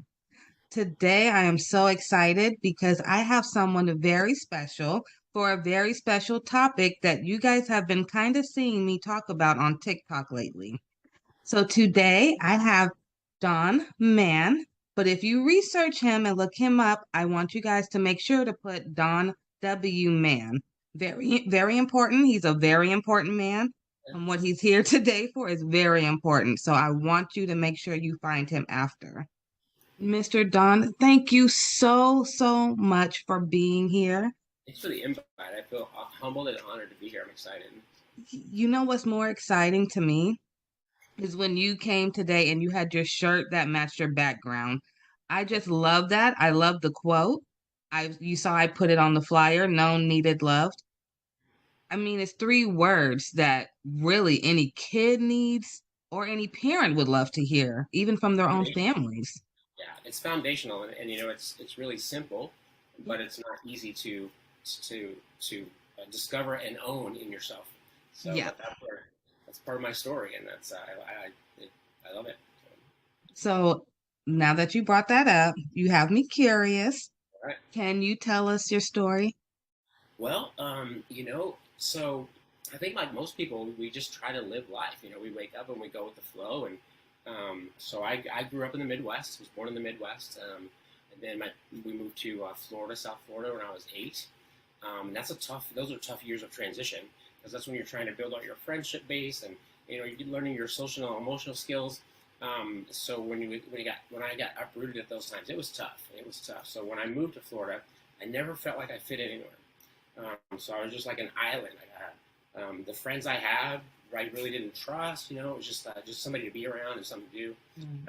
And then fast forward to the age of 23, I moved back to Missouri and went to the police academy. So I became a police officer, and I did that for about 10 years full time, and then 5 years as reserve. About middle 30s, I decided to join the Federal National Disaster Medical Team as a security specialist. So we enjoyed deployments to Hurricane Katrina, some of those responses. So it was very interesting to be part of that. And, I had the great American dream. I wanted to get a great job, a great car, a great home, 2.3 kids, and live happily ever after, right? But it's nice to want that, but you have to know how to get it. So I didn't know how to get it. So as much as you want and you don't know how to, that creates a roadblock. So fast forward to 2011, I was in my fourth failing marriage. That's a heavy burden. And I had gone through a child custody issue. So when I got divorced from my first wife, she lived in the same state as me.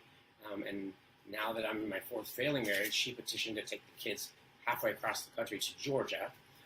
So I didn't want to be a part-time dad when we got divorced, and I definitely didn't want to be a part-time dad. Right. Yeah, I love my kids. I had a strong heart for my kids. Yeah. And then, it seemed like I fought hard. In hindsight, I wish I wouldn't have. Crazy, I know. But I'll never forget the day I was sitting on the couch and my attorney called me, and he said, "Don, I'm sorry, the judge is going to let her take them." And I was devastated. That was a sadness and a depression that I had no idea how to heal or how to work through, how to just deal with it.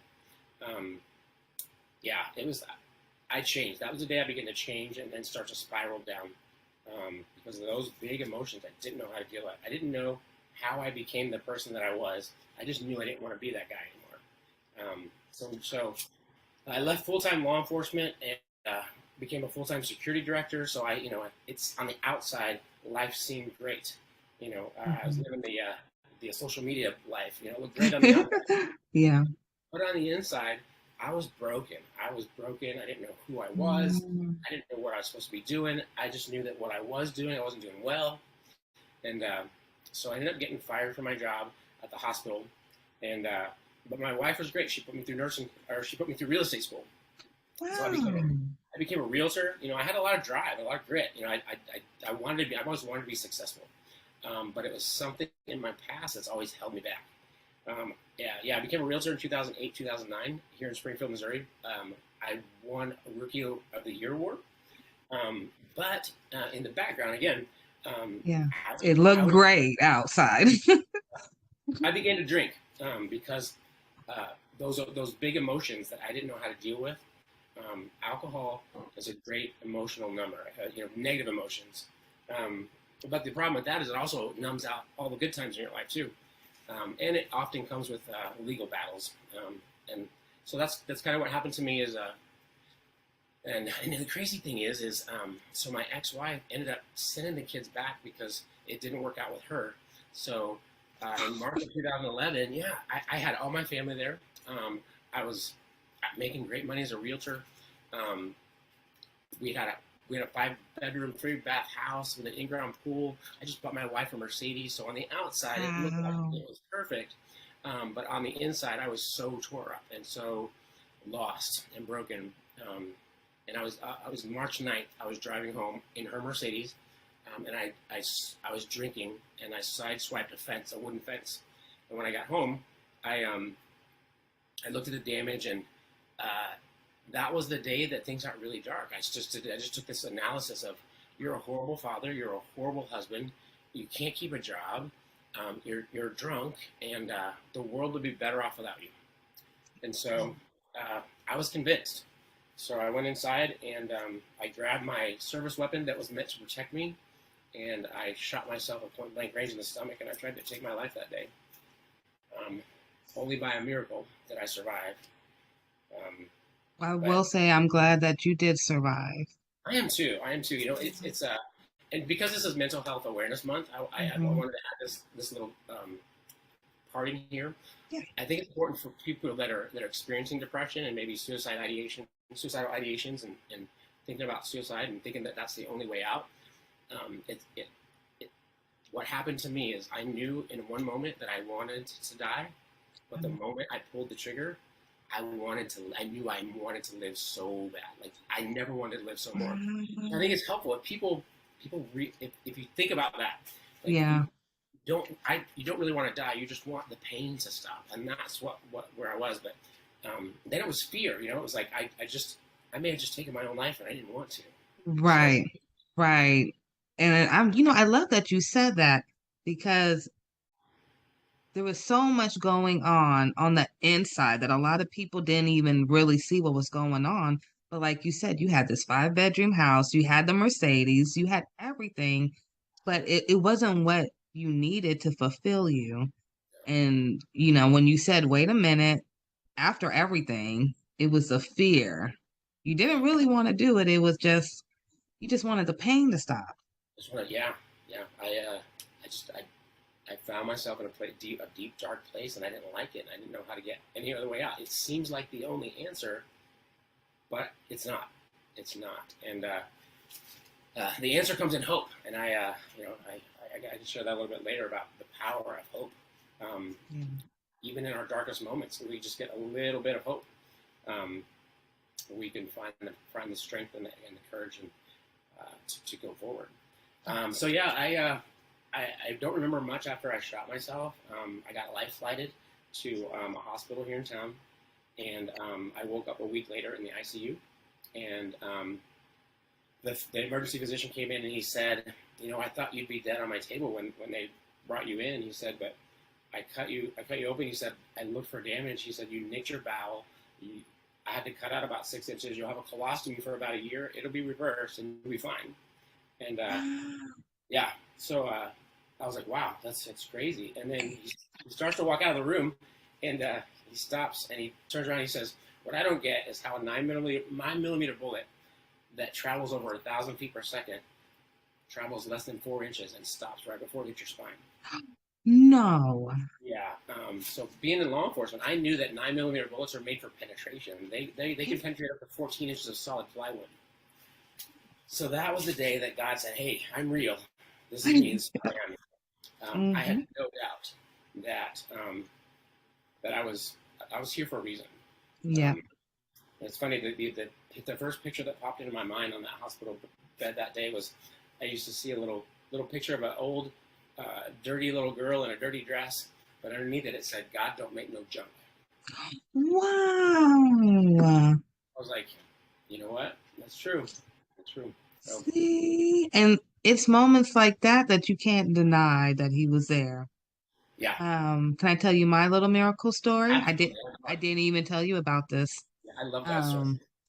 My little miracle story is with my second child. I was in Houston, Texas. I'll fast forward all the bad stuff, but the doctor who I had in Houston, she told me she was a new doctor and that her mom was already an OBGYN. So I was comfortable with her. Yeah. So when it came to my delivery, of course, all my kids were premature. My daughter was born and she had her cord wrapped around her neck. No, yeah. But the doctor was so calm. She never even I didn't know until my daughter was like 4 years old that had happened to her. My husband had to tell me. Like, no one told me. She just said, oh, stop pushing. And I just stopped. And it was like a real calm in the room. I felt no anxiety at all. My baby came out and everything. Everything was fine. Of course, she went to the NICU. I went back to thank the doctor. Nobody at the hospital knew who the doctor was that delivered my baby. They have no idea who she was. They said the only thing that was on the papers was that the general MD for the day was on the paperwork. They have no idea who it was. Wow.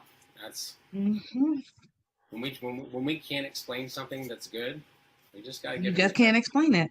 And I started Glo Preemies right after that.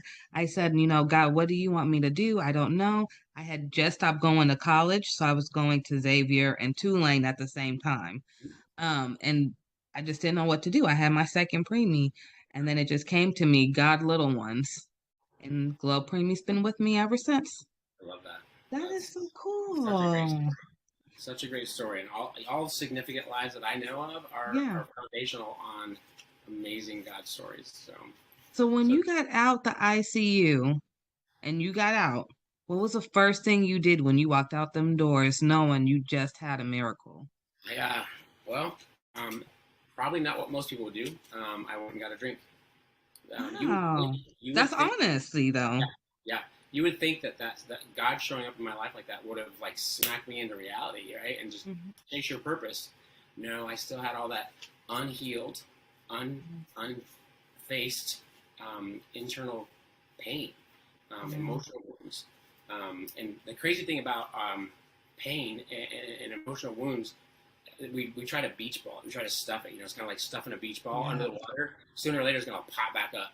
Well, that's what our emotions do. When we stuff them, I say they go into the pit of our stomach and they lift weights. And then when they come out like, Urgh. And so, the pain came out.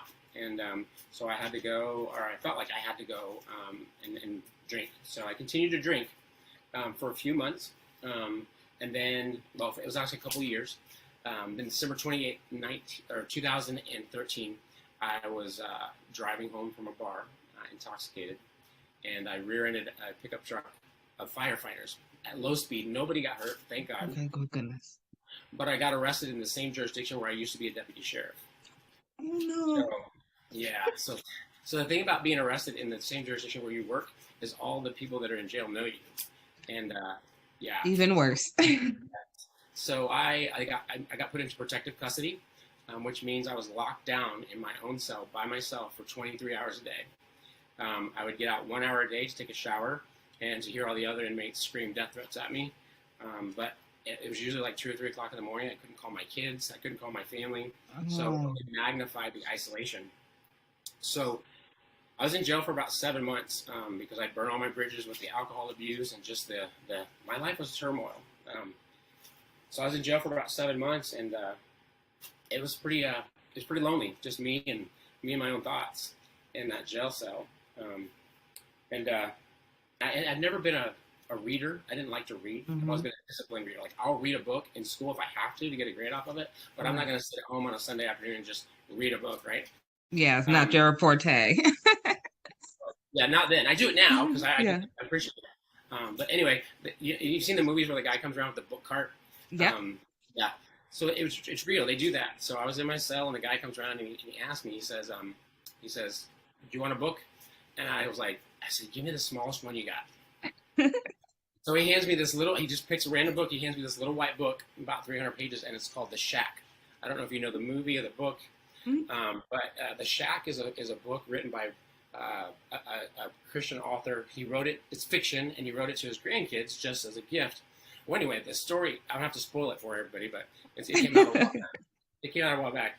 Anyway, in the story, a father takes his 2 teenage kids and a 4-year-old on a camping trip. Well, the 4-year-old gets kidnapped, raped, and murdered. Pretty harsh. And of course, the father blames himself, and the children blame themselves. And anyway, fast forward to the middle of the movie, and back up a little bit. So he ends up having this whimsical journey where he meets God, Jesus, and the Holy Spirit. And in the middle of the book, he's talking to an angel in heaven. He's in a cave talking to an angel. And she said, his name is Mac. And she says, "Mac, you have 2 kids left. Which one are you going to save? One can go to heaven and one has to go to hell. Which one are you going to save?" And he says, they're both my children. I can't choose. I love them both. And she says, "No, you have to choose. You have to send one to heaven and one to hell." And he starts to break down and cry, and he says, "I can't choose. I love them both."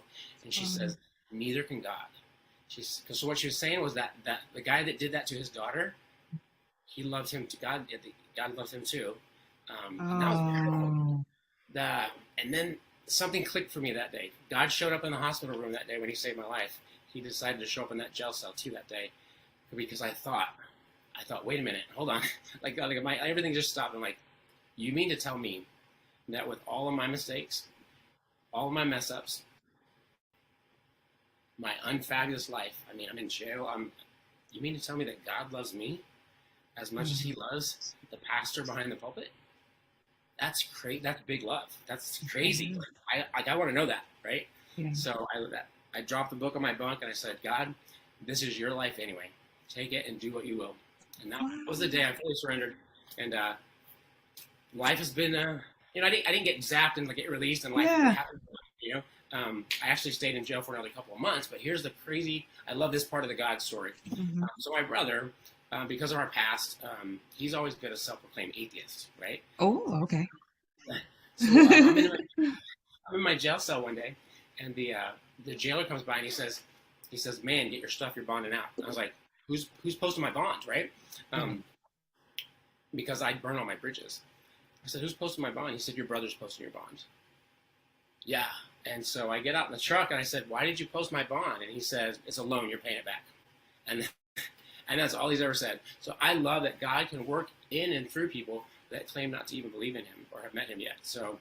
I had to put it myself on mute because I was making so many noises. Yeah. After all that time, your brother finally came through for you. And it was like you seeing these little miracles almost that were happening for you out of nowhere. Yeah. Yes. After the little small book. Yep. Yeah. It's like God will he used that little book to show me how big he was and how much he loved me, how much he wanted me and his family, right? So there was that spark of hope that I needed. A little mustard seed of hope, literally. Yeah. But then, you know, life is hard. We go from, and in that moment, I went from feeling great and feeling amazed, feeling like I had a zest for life, to I had nowhere to go. I got out of jail, but I had nowhere to go. I couldn't go to my family. Oh my gosh, yeah. So I ended up, I had my brother drop me off at a homeless shelter in Springfield, Missouri.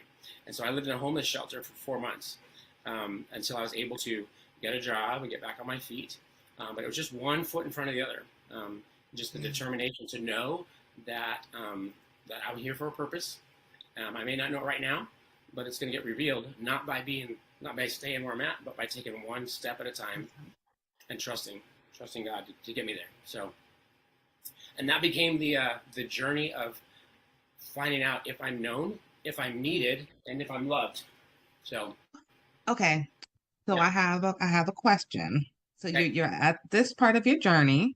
Okay. Now I have to know, were you talking to your kids at this point?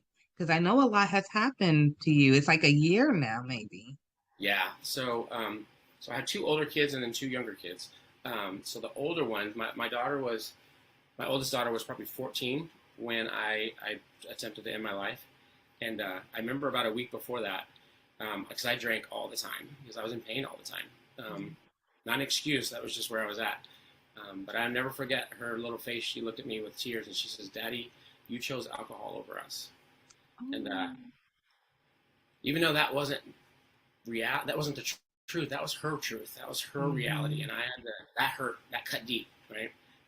So yeah, my kids, they knew they wanted Dad, but Dad was just not part of their everyday lives because I didn't even know who I was and what my role in life was. So yeah. What a strong story you have. Yeah, and you'll get people that tell you. So when I got out and I started making better choices, they're like, "Well, you don't need permission to go be their father. Go be their father." Well, that's insensitive because I made some poor choices. I can't just rush back into their lives because I'd made some choices that left some scars on them.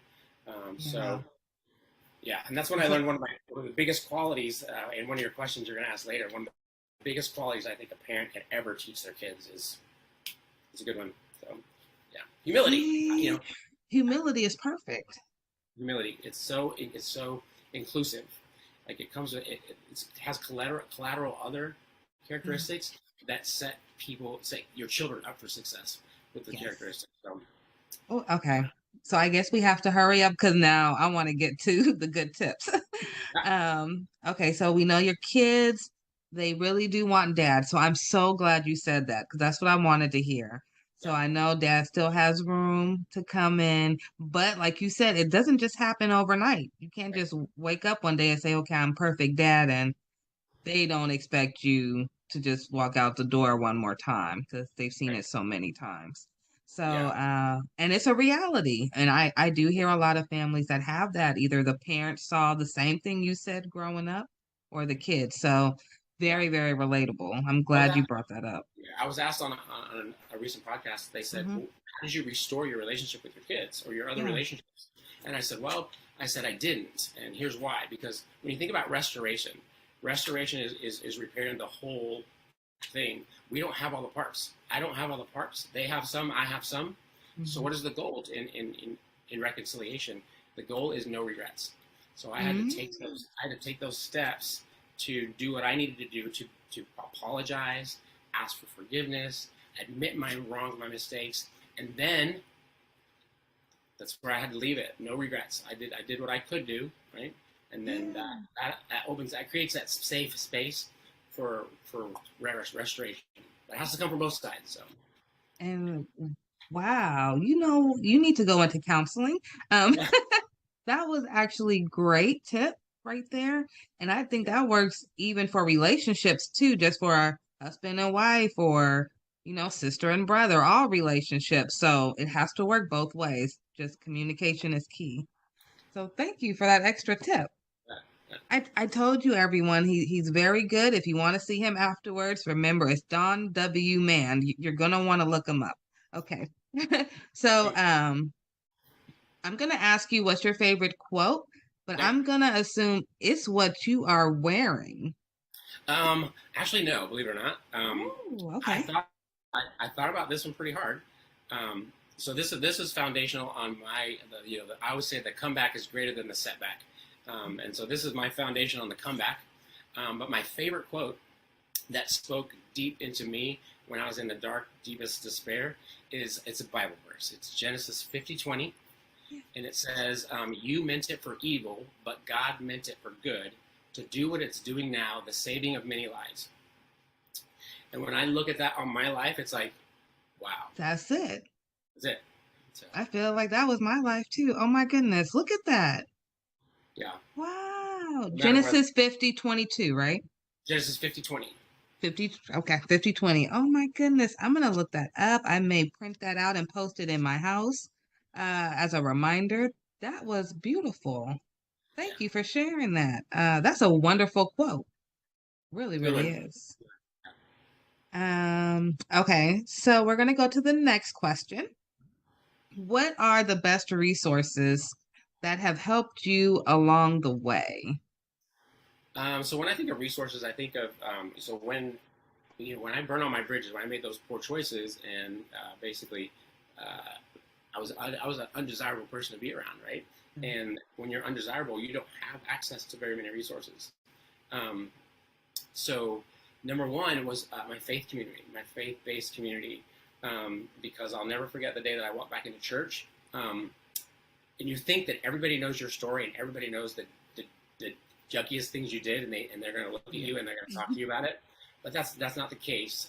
In my experience, that wasn't the case. I walked into church and they said, "Don, we're glad you're back. So glad you're here. So good to see you." And it was that non-judgment that allowed me to breathe, relax, and walk into that journey of healing. So my faith-based community, and then piggybacking off that is that they created a safe place for me to figure out who I am, right? Okay. Because if we don't know who we are, we don't know where we're supposed to go. I always say that the more you tell somebody who they are, the less you have to tell them what to do. Because if you know who you are, you know what you're supposed to do. And then the other great resource was family. And it was kind of flip-flop for me. So right now, it's the good times, it's the joy, it's the intention, it's the investment. Back then, it was the challenges and the hardships that I had to endure with them. And how was that a beneficial resource? Because I believe that some of our greatest blessings are on the other side of our greatest challenges. And we have to go through them to receive that stuff. And So yeah, I look forward to challenges and hardships and kids that talk back to you and kids that want to argue about bedtime. I'm like, yes, learning this is the time to go. Okay, so you kind of just reversed it. You know what most people stress about, you're embracing it. Bring it on. Yeah, I was if I failed at something, or if I made a mistake, or if I cried, like all those things were wrong, like they were bad, and actually they're all good if you think about it. What's guaranteed in life? Everybody's gonna do fail. Everybody. That's true. Sooner or later, you're gonna fail at something. So instead of finding yourself in the middle of failure and decided to take a heavy weight of a loss or something negative, no, fail. I think Will Smith said it. Fail forward, right? Find out. Don't ask yourself, why is this happening to me? Ask yourself, what am I supposed to learn from this? If you reframe it, there's no such thing as a loss and failure. It's just a learning. And it's going to work perfect. Yeah. I love that. Kind of the same tips that I give my son and my daughter. So just reworded a little differently. So that's amazing right there. So yeah, I love those resources, especially the family one, because I know that you said earlier, there was a lot of tension between everyone, and now they're your best resources. So I love that. Always depend on your family. It may be some hard moments. Nobody said there won't be, but there will always be something brighter at the end. Okay, so I do have a couple of questions. So I know that you love talking about bullies. Yeah. And our youth. So I actually had a son that I had to change him schools twice last year. Straight A student, National Junior Honor Society, smart kid, skipped a grade. The school that he originally was, he was getting bullied by the older kids. I believe because he was younger and he do wear glasses. Yeah. So then we switched him to a different school. And then last year he's a new kid. So it was a whole different type of bully, and he had to prove, who he was. Yeah. So many parents have went through that, especially after COVID. Yeah. What tips can you provide to help empower our youth, and any tips for parents on handling bullying? Okay. So initially, this is going to sound like a very unpopular opinion, but if you notice, a lot of parents whose child has become a victim of bullying, they want the school to do something. They want the bully to change. They want the bully's parents to change. And it comes back to a very basic psychological exercise. What is your circle of control? We can't control the school. We can't control the bully. We can't control the bully's parents. So what do? It's not a hopeless situation, right? We empower our kids to be bully-proof. What does that mean? That sounds like a great claim, right? Well, it is a great claim, and it started for me way back in high school. I knew this kid named David Williams, and this kid was untouchable. Like, somebody would come up to him, and they would just, try to make fun of him or bully him, and he was just like, what? It was just untouchable. Like, he would step into his truth. If they picked on him for had a bad hair day or something, he'd be like, yeah, so? Okay. But, yeah, he just owned his truth, right? And I'm like, wait a minute, that makes a ton of sense. So fast forward to last year, my son is 11, and he just got braces. Well, he has to get a slide. It's called a slide on the top of his mouth. Yeah. Well, he came over one weekend, and he had his new slide in. He had the worst lisp ever. He was talking. And so, we do what people do, not thinking about it, and I just started making fun of him, just a joke with him, because I hope that he knows that I love him. Well, he got really bummed out, really down about it. And so I recognized the parenting moment. And so first I apologized. I was like, sorry, I didn't mean to hurt your feelings. I said, but we've got to do something about this, because you're going to go to school tomorrow, and those kids are going to be all over you, dude. I said, so we need to start today to make you bully-proof. He's like, bully-proof? What do you mean? New concept, right? So I got a little a stack of Post-it notes, and so I started throwing them at him. Wad one up and throw it at him. And he said, stop. I throw it again. He goes, Dad, stop. I throw it again. He goes, cut it out. I'm serious. I throw it out again. He goes, I'm serious. This is really annoying. And I throw it at again. And finally, he picked one up, and he threw it back at me. And I was like, what? What'd you do? He's like, I threw it back at you. I was like, why did you do that? Because you were doing it to me. So no, you took what I was using as a weapon, and you defended yourself with it. I said, if you do the same thing with your lisp, you go to school tomorrow and somebody says something about your lisp, you say, that's a horrible list. I don't even have to try to have mine, and it's a lot better than yours. Mm-hmm. You have them empower their situation with their truth. Okay. If it's acne, you can find a scenario that empowers them. If it's glasses, hey, at least I have 4 eyes. You only got 2. I can see a lot better than you. Adoption, I've heard kids getting made fun of because they're adopted. I just tell them to say, hey, at least your parents chose you. His got stuck with him. So there's always power. Okay. If you find your truth will set you free, and your truth is never bad. It can't be. It's never negative. Right? You walk in your truth makes you bully-proof. So that's, and at the end of it, bringing that full circle, my son went to school that week, and he came back, and I said, so how'd it go? And he said, Dad, nobody really bullied me at all. They just asked a couple of questions and left me alone. Why did that happen? Because he had the confidence. He was ready for it. He was ready for it. And that's what bullies do. Bullies are kids that don't feel great about themselves, and the only way they know, their default to make themselves feel good, is to find a weakness in somebody else. Absolutely. Mm-hmm. So he went to school. There was no weakness. Like, he had that list, but he was ready for it. And bullies sense that there's no weakness, they're not going to come at him. So it's every situation is different, depending on what your kids are being made fun of for. Mm-hmm. But I think a good parent who really knows their kids can turn that truth into, let them walk it, let them own it, and let them use it. Don't let somebody else use it as a weapon against you, but use it as a defense. So if you're courageous enough to own your truth, nobody can bully you for that. So. Yeah, at all. Nobody can use you against you. Right. So. Yeah, and I got an example of that in my life too. With the alcohol and the DWIs that I had for my poor choices, I actually got a felony conviction, and for a long time, that was my label. Wow. And so I held myself back because of what I believed. I wouldn't apply for jobs that I wanted, and if you never ask, the answer is always no. Yeah. Until somebody was saying something, they were calling me a felon one day. I said, look, I'm not a felon. I committed a crime that's a felony. I have a felony conviction. That's not who I am. My value and my worth is not the sum total of my poor choices. So that's it. You're more than just a title. That's what I always say about myself too. Yeah.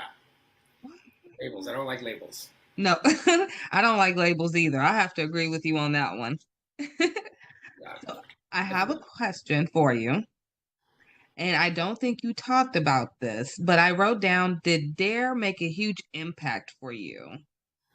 So, I don't think I mentioned it, but when I was in law enforcement, I got training to be a DARE officer, and DARE stands for Drug Abuse Resistance Education. So I got certified, and I started the first DARE program in a little town called Sarcoxie, Missouri. It absolutely had an impact, and here's the impact it had. It started to bridge that gap between a 30-something-year-old man and sixth graders. Mm-hmm. Even though I'd been through it, I ran from it, so I didn't know what they were going through. And it also it helped me translate adult information into youth knowledge. So it was helpful in that area. It was definitely a foundation for a speaking career, for having a passion and a heart for youth. So absolutely. Do you think that it also helped you with your known needed loved? Because they're, the acronyms, and they're so straight to the point.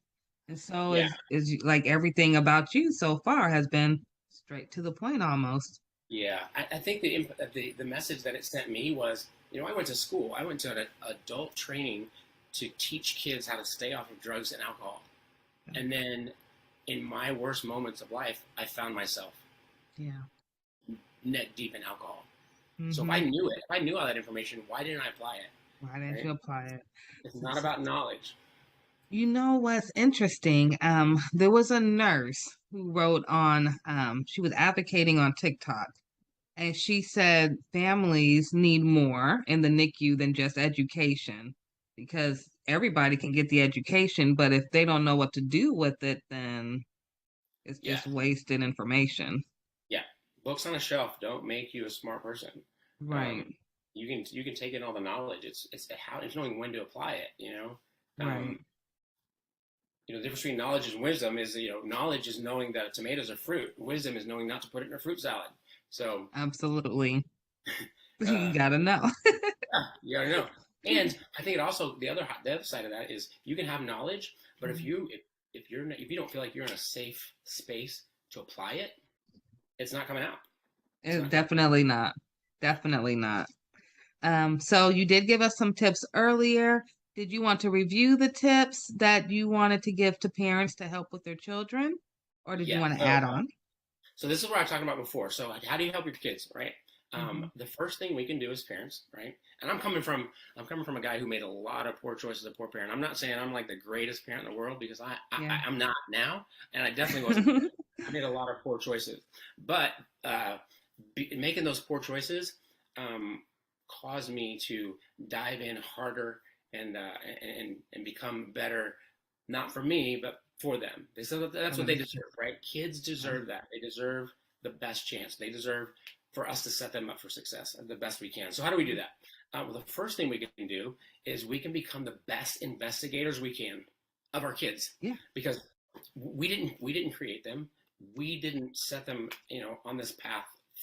They were created on purpose, with purpose, for purpose. We just have to help them figure out what that is, right? As much as I want my son to grow up to be a NFL football player, because that's what I wanted to do.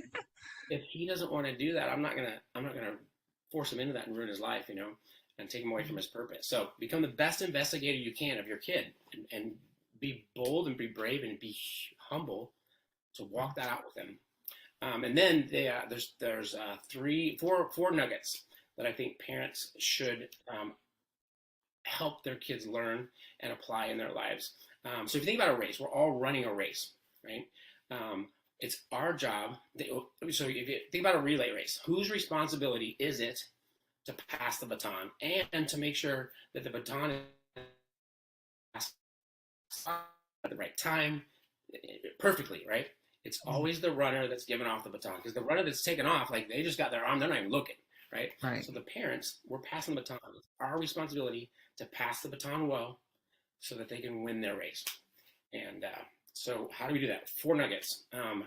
The first one is gratitude.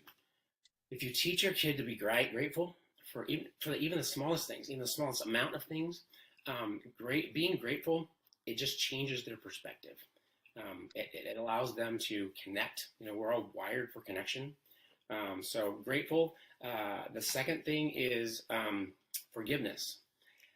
If we teach them that forgiveness doesn't approve what was done, it just releases the expectation that it could be any different. And people think, at first glance, forgiveness looks like it's weak, but actually, if you choose to forgive, you're retaking control of yourself in that situation. So it's actually empowering to teach them to forgive. And then the third one is gratitude, forgiveness, empathy. Oh, I love empathy. Yay, I love empathy too.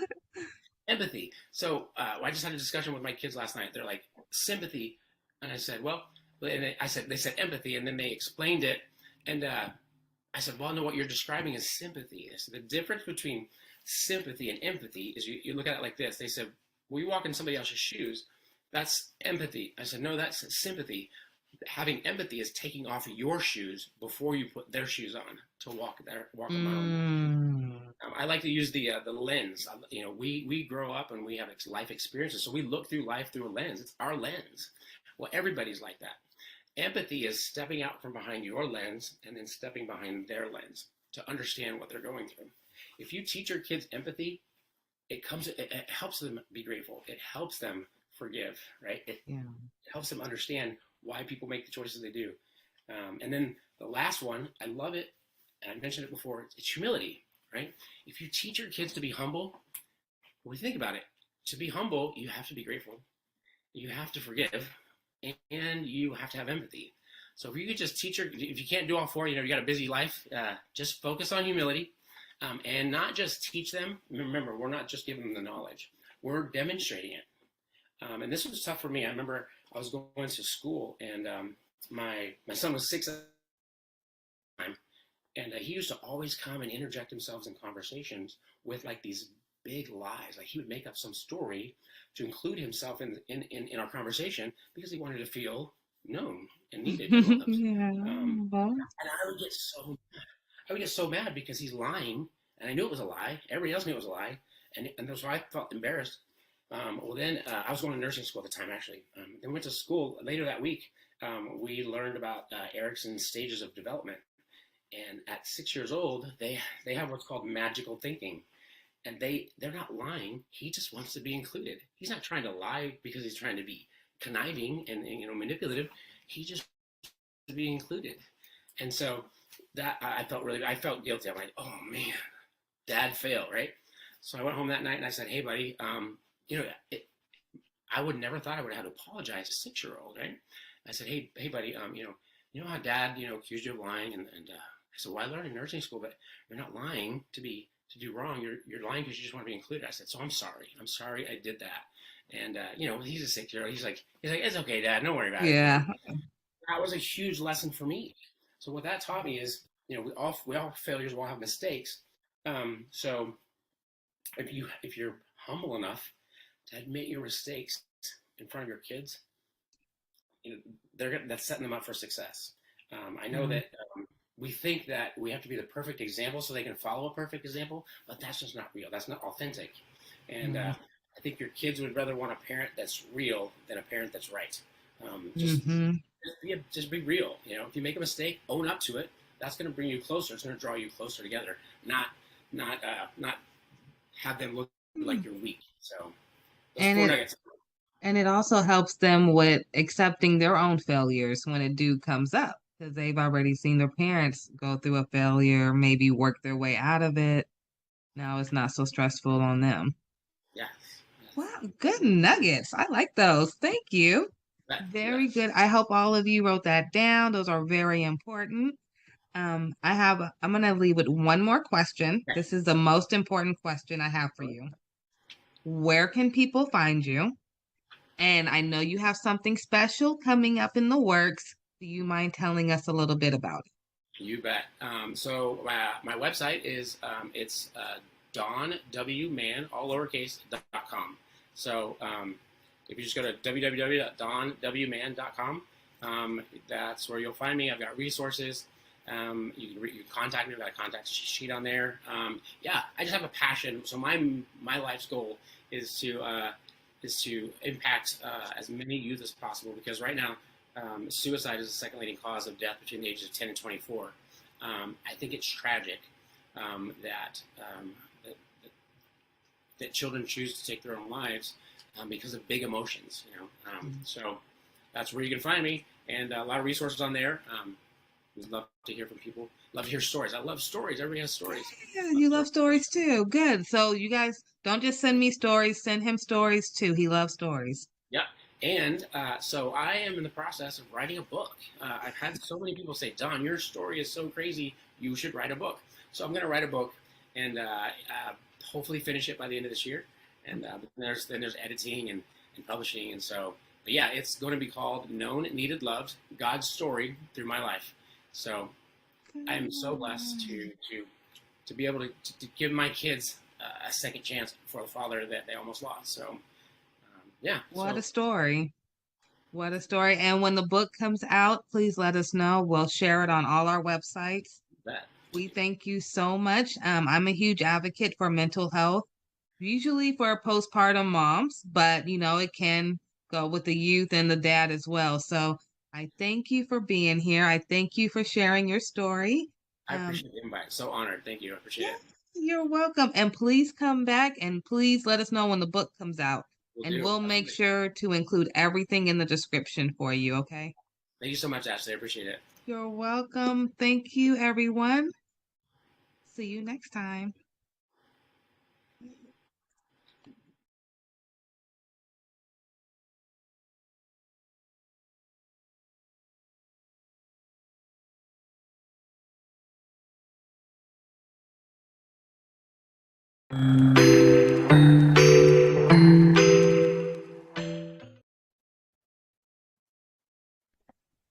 Hello. Hello, everyone. Welcome to another episode of the Ashley Randolph Podcast Show. I have a lovely guest today, and I'm so excited. I've been planning this for maybe 2 weeks now for Miss Marie Mosley. She is the author of Pretty Divorce, which is a very touchy topic, which I am absolutely so excited about sharing with you all. I know we do get some questions to our case managers about do they have any resources for when going through a divorce or how to find a lawyer and things like that. So this is a little educational for you guys. She'll tell you about her book, but most importantly, you have to hear her story. Thank you, Miss Marie, for joining us today. Thank you for having me. Yes, thank you. I can't tell you how excited I am to have you. I have been putting your flyers up for 2 weeks now and telling anyone who would listen to me to make sure they watch today. So, Okay. incredible story that you have. I want you to, if you don't mind, introduce yourself to the audience and let them know who you are. And please tell us about when your book will come out. If you want to start with that, and then we'll go to your backstory. I think that will be phenomenal. Okay, perfect. Yes, I am the author of Pretty Divorce, how to sever a toxic union and create an illuminated future. The book is on pre-order now. It's right. It's on pre-order, and you can order it if you want at theprettydivorce.com. And it should be in people's hands no later than next week. I'm finalizing everything and printing and getting them right out to everybody because it's been on pre-order for a little bit. So yeah, it's been a journey. Right in time for the holidays. Yeah. Oh, yes. I actually wanted it to be out this summer, but I do trust in God's timing. So I think maybe the timing is perfect. I think it's perfect. And, I'll do another little hint. So I'm very business savvy. So my business mind instantly said, okay, holiday sales are like the highest time that you're going to have the most profit. And then it also told me that this is also one of the times when people who are going through a divorce get really sad because it's maybe the first holiday season that they're not together. And what a great book to give to someone who's sad and down and say, honey, it's a pretty divorce. Absolutely. That face up. So I think it's wonderful. Timing is everything. I do believe in divine timing. So I think you're going to do a wonderful job. If you need any ideas for gift wrapping them books, I already have some too. So oh my God, I appreciate you. Thank you. I appreciate you and just the strength to write this book. You had to have so much incredible strength to even look at what you went through to come out of that, because I'm sure you had a lot of emotion. You sit there, because I had to write a book for the NICU and my experiences, and it was one of my most traumatic experiences. I had 3 preemies. Okay. All 3 was horrible. So to sit there and write that was almost like journaling my experience.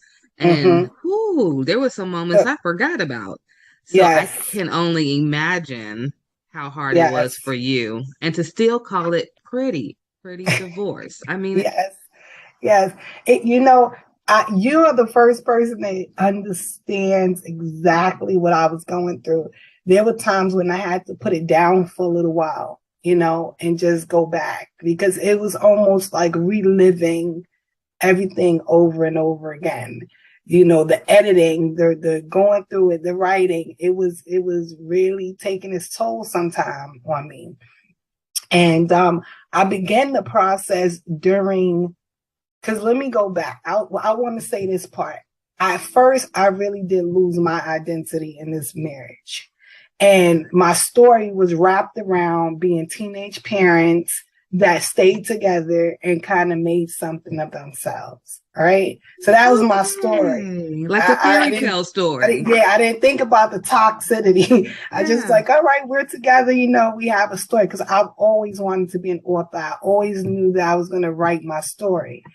So, but it took me years to redevelop a new identity, my own identity, without separating apart from the relationship, you know, because we were together from the time I was 13 till I was 38. Yes. All of those years. All the major milestones. Major the good 20s. Oh. Yes. So was it hard to go through your 20s in the book? Because I know you were looking like, these were my golden years. So the book tells you a lot, but I'm going to say this. And this is not a funny topic, but around about 16 or 17, I became suicidal. It had gotten that bad. It had gotten that bad.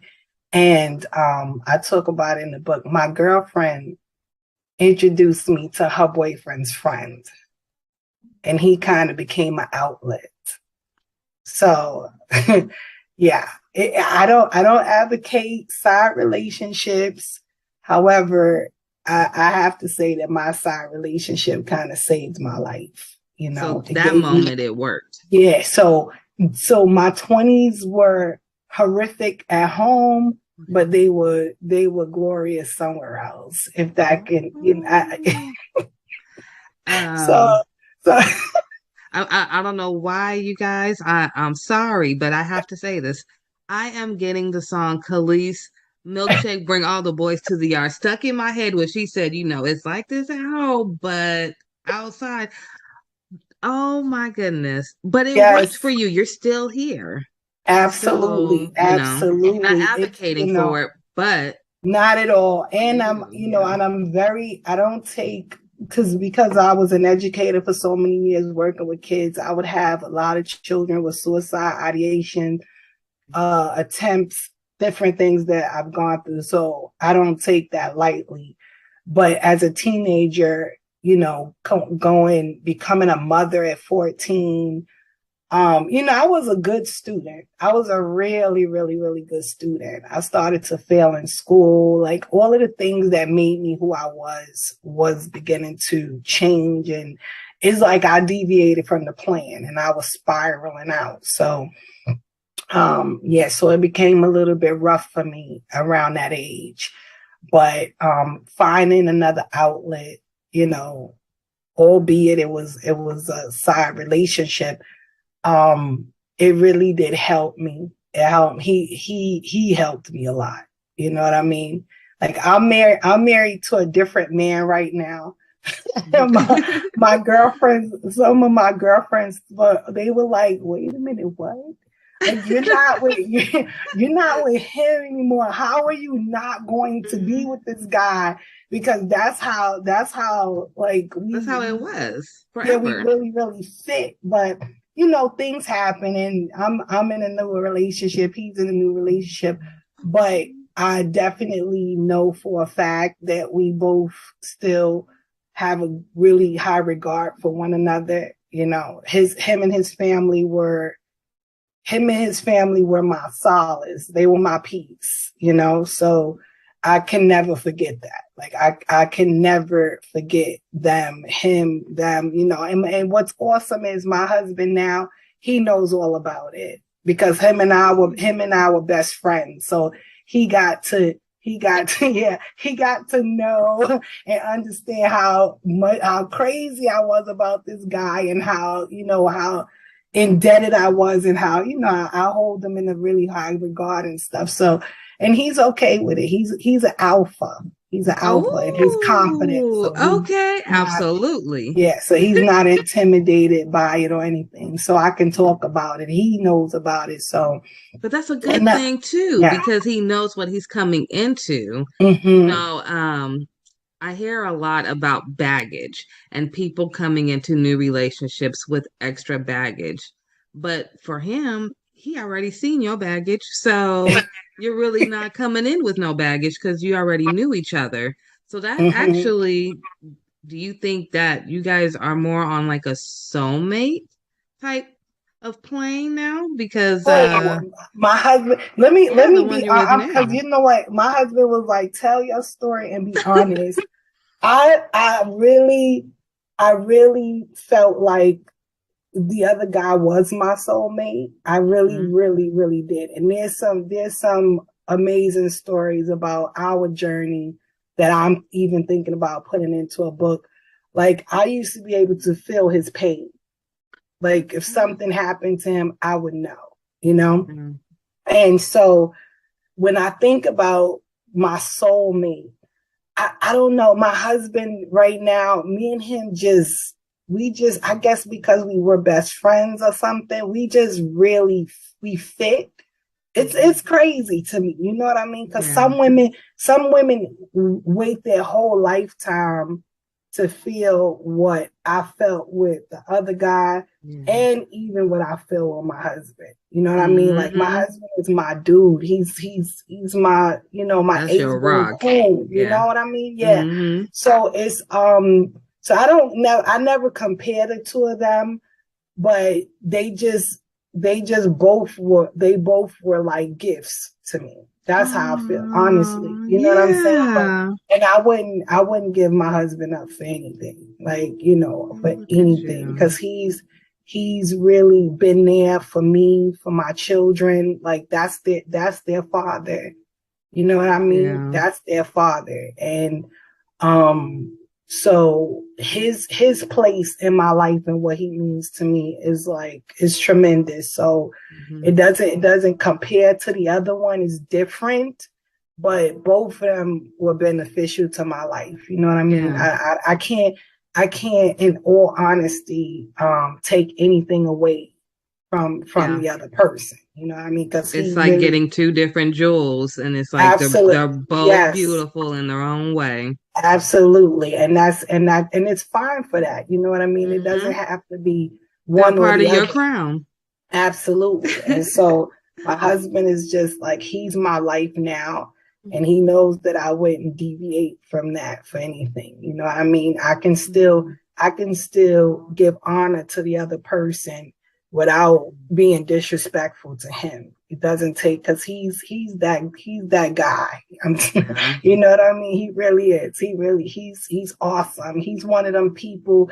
He has his own children biologically, and then he has my children. And anybody, even me, I look at him with all of them, and you can't tell which one's a which. That's how savvy he is and how much love he has to give, that he's willing to spread it. You know what I mean? He's willing to spread it.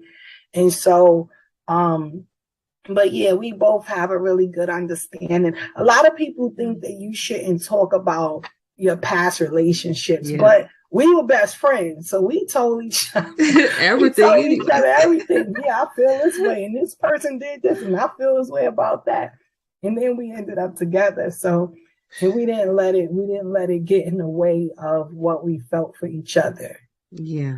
So yeah, but that's, So listening to you sound so confident. Oh, thank you. I gotta know. I'm gonna tell you a little backstory about some of the women in my family. Okay. And why I found what you just said so powerful. Because you were able to divorce and find somebody else to make you happy. And you still are good. Your life is good. You don't have to dwell on the past, and you not at all. Someone that still matches you. So I have been with my husband. We've been together this month. On the 29th, we'll make officially 10 years. Okay. And we've been married for 6. A lot of the women in my family are not married. Okay. They have all got married and divorced. Okay. And divorced is where they stayed. Okay.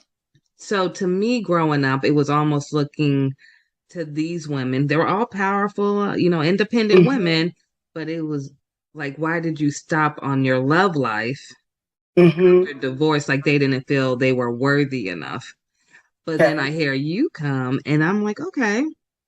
Well, it sounds like she knows she worthy enough, and she went and got her man. So, it's an eye opener. So, for those who are out there listening to or watching, if you have a background like me where the family that you have, they get divorced and stopped, here's a story that tells you can continue to move on. Mm-hmm. And so it's powerful. I think that one thing, my background in psychology and counseling and things, it really helped me going to school, right? I learned a lot about relationships and human behavior. And I was hell-bent on not bringing my baggage with me. Like, I wanted no parts of it. It had to go. I didn't want it to go into a new relationship. I didn't want it to go to the store. I didn't want it to go to work. Like, this is bad. It's done. It was a bag of garbage to me. It wasn't like luggage to keep carrying around. It was something to discard, right? And I also did not want my husband to pay for what someone else did to me. I think that's completely unfair. I also talk about it in the book. Anytime someone did something to me, I dealt with them, and this has been me since I was a little girl. I dealt with that person personally. I didn't carry it outside to dump it on people that did not deserve it or give it to, or, they had nothing to do with my pain and my suffering. So, and there's a lot of women that ask me that, like, how did you do it? Because it is a process. It's a process of learning to trust somebody again. It's a process of you allowing somebody to really love you, and believe that that's what their intentions are. Mm-hmm. So my process, I took some time off. I did.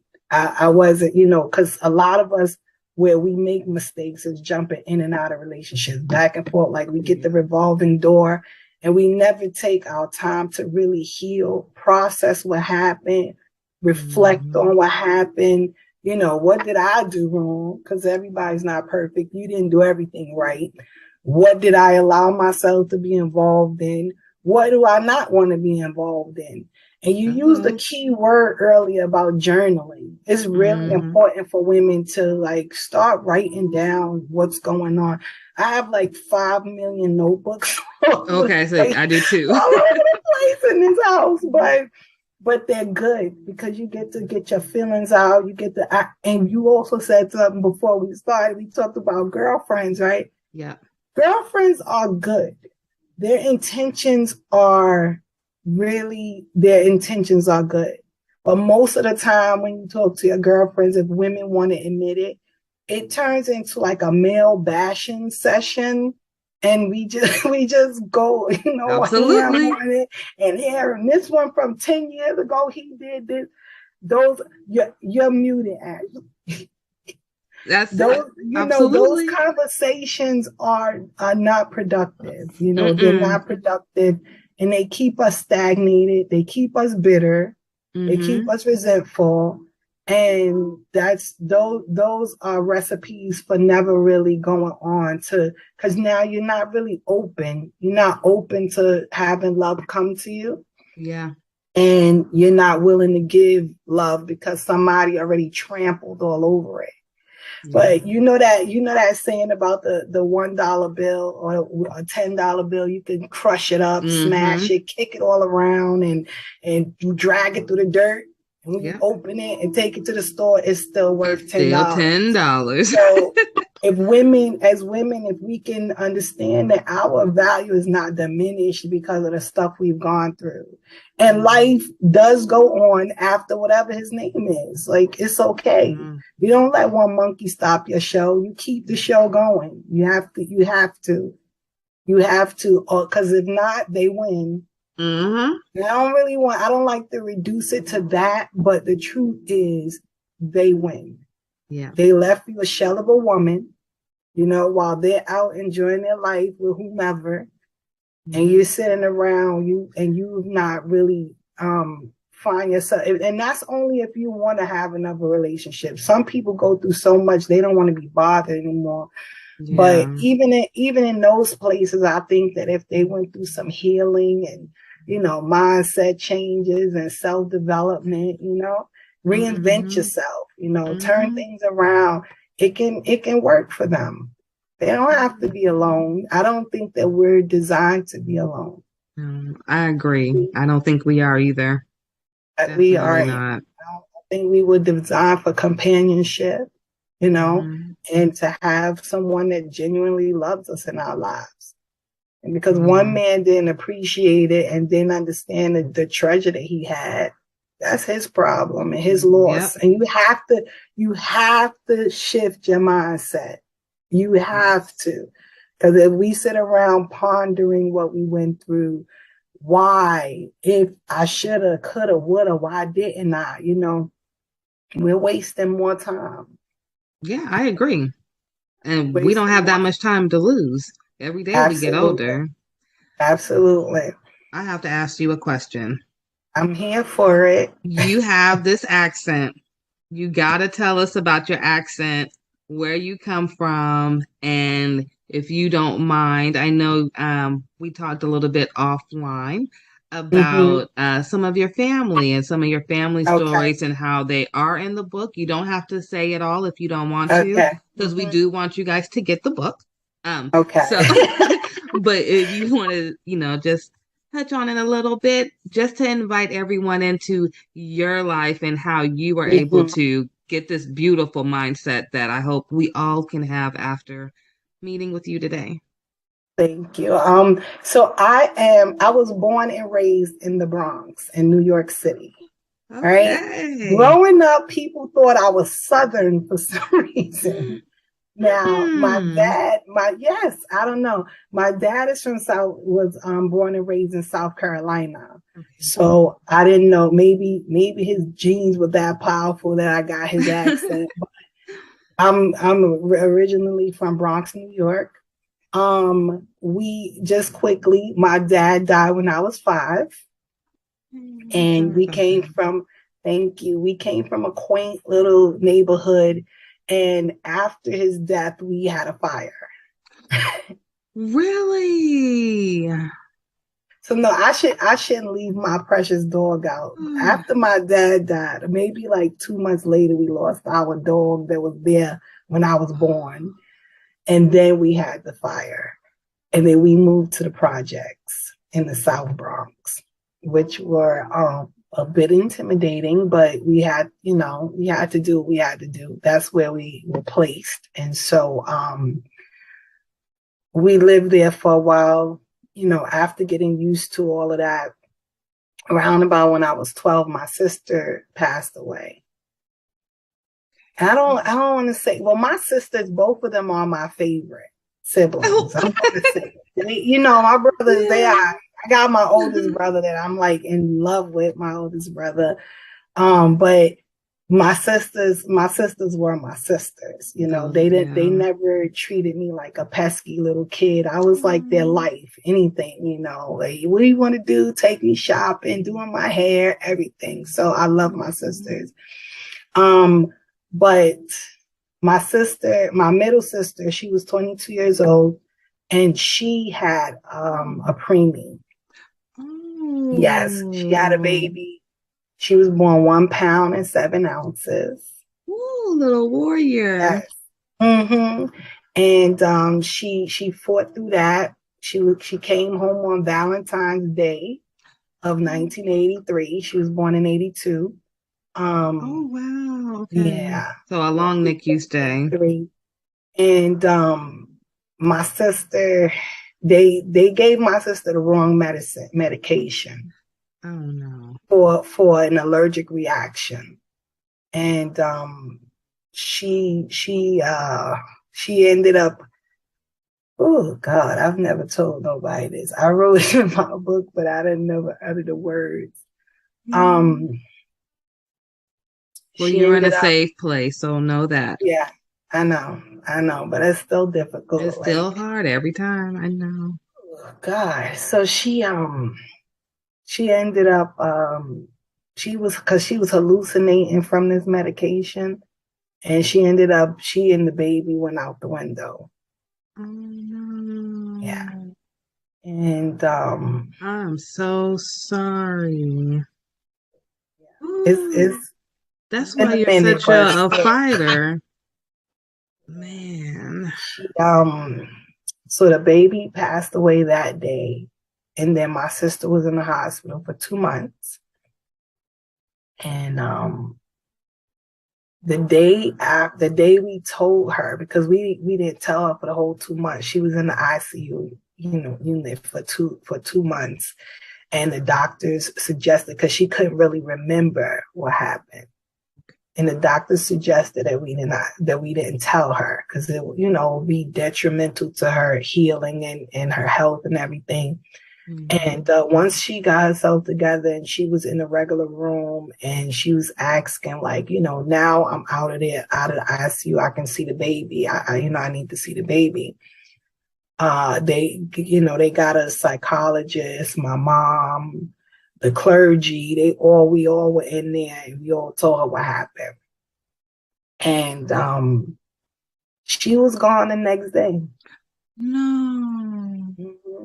Yep, she was gone the next day. The doctor said she went into some sort of cardiac arrest, and she had this pneumonia that they didn't detect in her system. And I was like, yeah, no, I don't think that's it. Like, my sister adored that baby. You know what I mean? Every single day at the hospital, for as long as sit there and wait till she go back in and visit. You have preemies, you know how it what you go through, you know what I mean? I'm thinking, if I was her in her place, and not talking for your sister, of course, but if it was me and then I heard that news, I mean, you literally, how we were talking about earlier about, you don't want to lose yourself. But when you're in the NICU, you kind of do lose yourself, and then you become all about that baby. And then I can totally understand her feeling like her whole life just got snatched, because that's all she worried about. And that, I know those NICU stays are not easy. Yeah. Bless your sister. Bless you. Yes. Thank you. Yeah, she was completely attached to that baby. I mean, if the baby would have a stain on her t-shirt. I remember we couldn't see the stain, but my sister she was like, no. And she's like, no, I have to change her clothes, and and she just cared for her so much and was very attached to her. And yeah, I really do believe that in her heart of hearts. I know people don't, we don't know how life works. We don't know how people do what they do, but I just believe that she let go of this life because the fact that my niece wasn't here, and I think the thought of her seemed like having something to do with it. I think it was crushing her. It was too much. It was too much for her to bear. That day that we told her, it was in the morning. So me and my mom stayed with her like the whole day. The family was in and out, but we stayed there. And I can't count how many times she just kept saying, I'm sorry. She didn't cry. She didn't cry. She just was like, I'm so sorry, Denise. Do you forgive me? And I'm like, no, like mommy said, it wasn't your fault, that they gave you the wrong meds. It's not your fault. Like it's not for me to forgive, you know what I mean? But, she was in shock. She was she was over it, so. So I ended up losing my niece 6 days after my 12th birthday. Oh, you were so young. Yeah, I think after my 12th birthday, and then my sister passed away in 2 months after that. And I literally had to go back to school. Like, I literally had to go back to school. Like, I didn't just bury them. you know. And it was my 13th birthday. I'm wrong. It was my 13th birthday when I was going into 7th grade. Yeah. Wow. I had to go right back to school like maybe a week after we buried my sister. Like you know, and try to maintain grades and act like everything was, you know. Now, not for nothing, school was a big thing for me, so it really was a way to get my mind off of stuff, but it wasn't doing what it used to do for me. It was horrific. Like I think I felt like a zombie some days walking around. Yeah. You know. So your brothers, are they older or younger? Yeah, I'm the baby. You're the baby. Okay. The bunch, yes. So it was 6 of us. It was 6 of us. Big family. Yes. And I'm the only child until I was 18. And my dad had another child, so I do have a half sister who's just as intelligent as me, but wow, 6? Yeah, 6 of us. Yep, and she was the 3rd oldest. It's my sister, my brother, my sister, my brother, then me. Okay. So you had a lot of brothers. Did they during this time, because you're talking about going back to school, and obviously you went through something very traumatic. Do you think your brothers was very consoling to you at that time? Because you're the baby, so I'm gonna be completely honest with you. My sister was like the glue. Yeah. You know, and we realized something very, very weird. My older sister says that my other sister was my mom's best friend. So my sister was born February 1st. My mom was born February 20th. Oh, okay. My mom passed away August 28th. My sister passed away August 31st. No. Yes. Yep. And it really was strange because my mom is buried on top of my sister. Wow. So when we finally got the because due to COVID and all of this, it took a little while for to get things in order. But when we finally got the stone, the way my mom purchased the stone, so 20-something years ago, it was left with enough room. So instead of us buying a brand new stone, we just had them remove it and add my mom's information to it right under my sister. And when we went there, we were looking at the stone like, wait a minute, they were born in the same month. They passed away in the same month. And my sister was like the life of the party. She was the one, that one person in the family that kind of lights it all up and have everything and everybody. So anybody from New York to South Carolina, I'm skipping Washington, D.C. We have a lot of family there. Anybody that knew my sister was really devastated. It was hard. At the time, I'm going to say really that no one kind of wrapped around me. No one really, was like, oh, little sis, like, how you doing? And as I was writing the book, I realized that we all were in the daze. We all were traumatized. It was so tragic.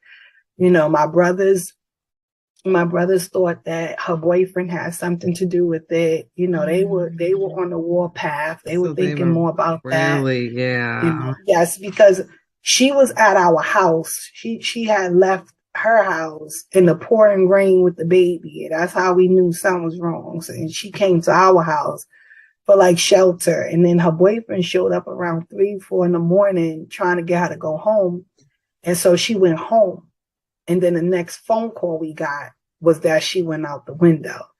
So my brothers were on the warpath. We didn't know what happened. She couldn't really remember too much. So we didn't know if he did something to her or whatever. So no one, and right after my sister passed away and we went to the hospital and came home, I kind of went mute for a week or so. Like I wouldn't speak, I was just dazed out. My mom was there. So I don't, they didn't really come to too much, gather around Denise because something might be wrong with her. My middle name is Denise. I'm sorry. Oh, okay. Yeah. So, but as now that I'm older, I don't really blame anybody because I know that we all were just in the daze. It was unbelievable, unfathomable that this was happening, to us, to her. Yeah. And so I don't blame everybody. Everybody, went into their own corners to try to figure out how to process it and deal with it and get their lives together. So I can't even imagine, like, just visualizing everything you're saying right now. It almost feels like a bad dream that's never going to stop. Yeah. I mean, from the age of, I think you said, what, 6? Five. You're 5 when your dad passed away, and then the fire, and then you had to move to an area that was a little different. Very different. Then you had to, I'm assuming, learn all different type of skill sets to live in this new environment. Absolutely. And then this you had with to your learn. sister. Let's just call it what it is. I had to learn how to fight. Yeah. And I had to learn how to survive. I did. And I talk about it in the book that, I was just starting to get my bearings straight. Like I finally started to feel a little bit of stability. Yeah. Like things were normal for a little bit, and then my sister, it just literally pulled the rug from under me. And then after that, so that happened when I was 13. Yeah, I was gonna ask. So you met and your first husband around that time, right? And by the time I'm 14, I'm having a baby. What? Yeah. It just, I'm telling you, fast. My sister dying really just threw me off. It threw me off completely. Like it just threw me completely off my game. I'm telling you. Okay, wait. I'm telling you. Okay. This interview is getting so good. Okay, I have one question. We got to 13. Okay. And then we're going to have to get you a documentary, okay? You get to 13, and I'm just so curious. You were talking about going back to school and your grades. Mm-hmm. Like, did your grades at this point just completely fall, and then you met him? And so that summer, while I was dealing with everything with my sister, we went into we went with my girlfriends. Were always talking about him. We're talking about girlfriends again. Yeah, they knew him. I didn't. Mm-hmm. And I'm not for nothing. My brother was a part of the Nation of Islam.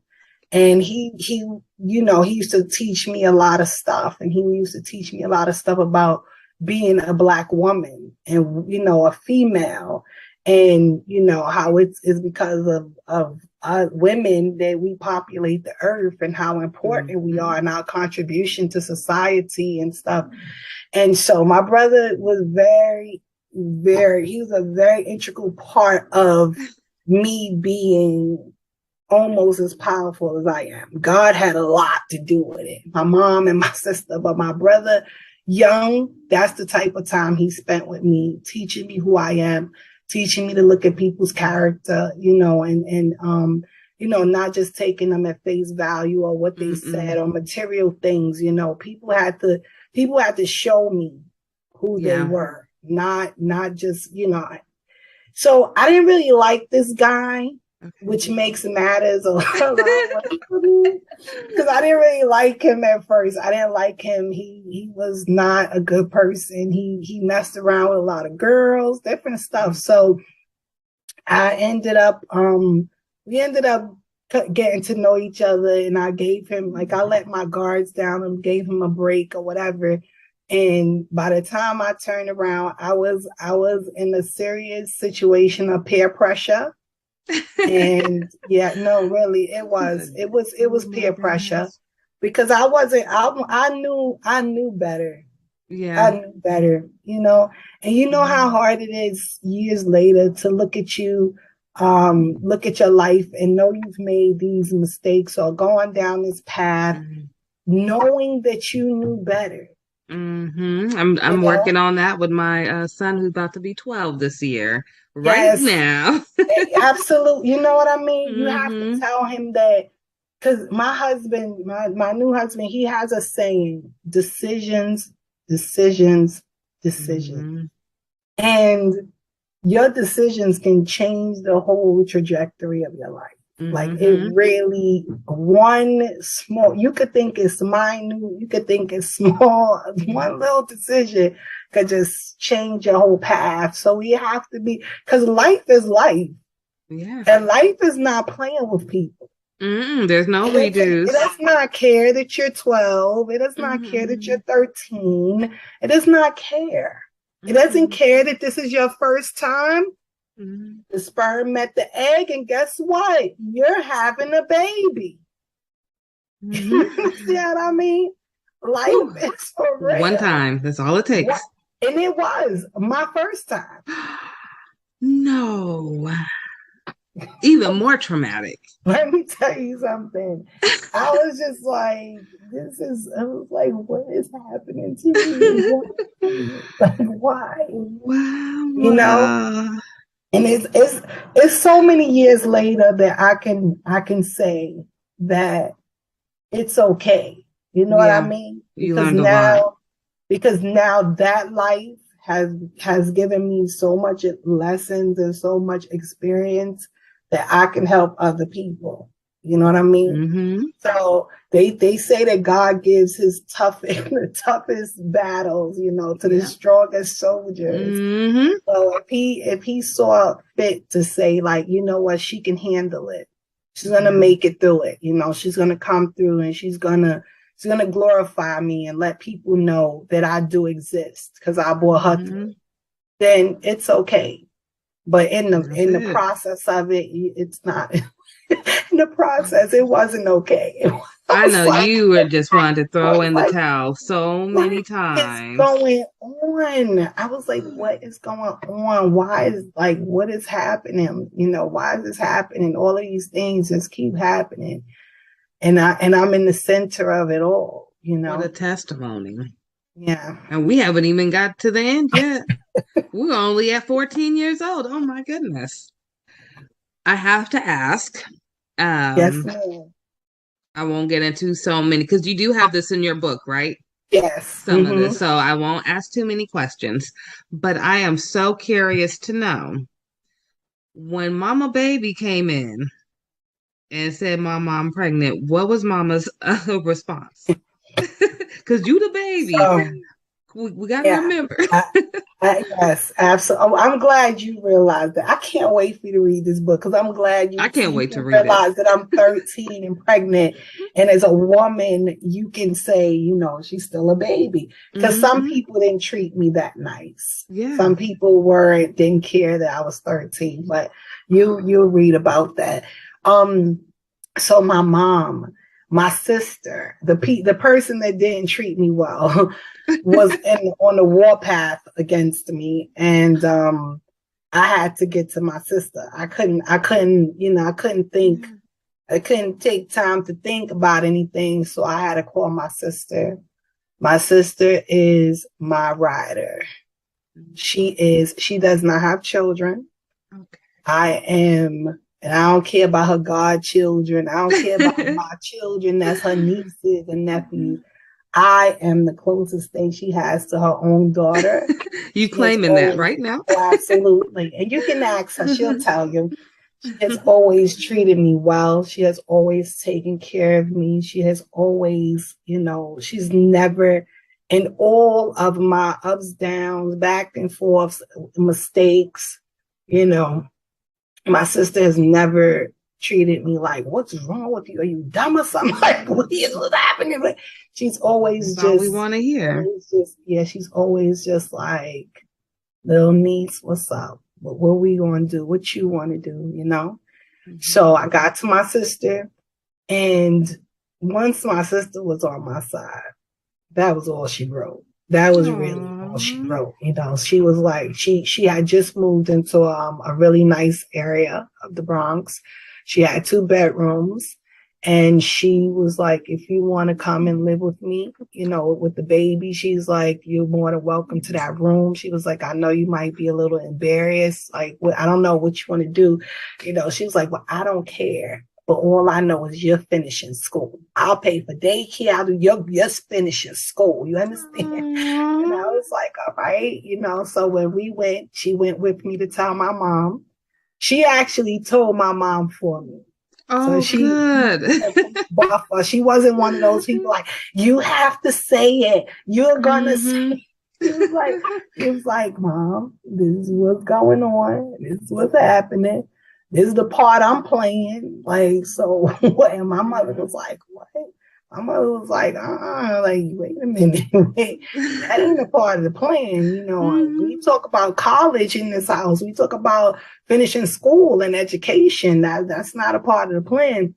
And so I pretty much told my mom, you know, this is what I'm doing because of my brother. You know, my brother was very big on the things he taught me. Abortion was not one, like, we were not going to do that. So, you know, I told my mom I didn't want to do it, you know, and I was going to have this baby. You know, I made my bed and I'm going to lie in it and we going to be okay, you know. That's why I was hoping to, when I saw that you had youth and parents on there, I wanted to tell children. Because I feel like I was my most powerful at 13 years old. Even when I sit in front of people and they're like, oh, you seem so confident. You seem to have it all together. And I'm like, ooh, some days I don't. But when I was 13, I was severely determined and persistent. And like, kids are powerful. You know, kids are powerful. I think kids are powerful because they have not been in the world long enough to be, you know, some of them, because some of them do have it rough. I don't want to discount the ones that come into the world with these rough things going on. But for the most part, kids have not like been tainted. They've not been like traumatized to their core, really hurt, you know. And so they still have a lot of strength and resilience in them. They know how to bounce back quick. And so I always want kids to believe in themselves and know how powerful they are, you know. And so so at 13 I was like dynamic. I was just like, I was like, let me tell you something. I did this. This is my responsibility. I'm taking ownership of it, and I'm having this baby. I'm not gonna do it. Like I just wasn't willing to do it, you know. And I had to advocate for yourself. Yeah, and you are a really good advocate. It sounds like. Thank you. And you know what? I don't only advocate for me. Even when I was a kid, I advocated for others. You know, my mom, she used to work, she was a para for the New York City Department of Education, and she worked in the special ed department. And you would not want to make fun of those kids. You would not want to be on the side of, you know, talking down to people, or, you know, my mom, she was that person. She was not, she wouldn't allow it. And so if we did it as her kids, we would have something to pay once we got home. So, you know, we grew up looking at other people, you know, as equal to us, you know, not beneath us in no way, education wise, financially, anything of that nature. We had to respect people, you know, whatever station in life they were in. And so, I think that's what made me a big advocate for kids even when I was younger. I don't like bullies. Yeah, I don't like clique mentality. I have a zero tolerance for it. And so I've always been willing to stand up for those that are like less fortunate and things like that. in my book, my mission, I have a mission in my book. And so for let's get to the mission. Yes. So for a certain amount of books sold, I do fully loaded backpacks for the homeless. Okay. I love it. It's like so cute, right? So New York has this thing called the Midnight Run, and what they do is they go out at night, and I guess some of the homeless people might know where they can go to meet up with the Midnight Run, or they go around the city and they give out different stuff. And so I used to give out blankets like during the winter and things like that. COVID came, so it kind of threw me off my game, but I'm definitely gonna get back into it. Now I like to do little backpacks, right? Make them a survival kit. Put some blanket in there, socks, a hat, some gloves, because it gets cold out there in the wintertime. Some soup, some hot chocolate, some toiletries and stuff, toothbrush and different things. Look at Let's you. give out some. Me and my husband did it a couple of times. It was awesome. It was really, really good. It was really good. Keep me updated. When you guys are doing it, let me know if there's a way we can donate some items or funds. Maybe if we have some extra funds, we don't mind helping out for Definitely. the cause.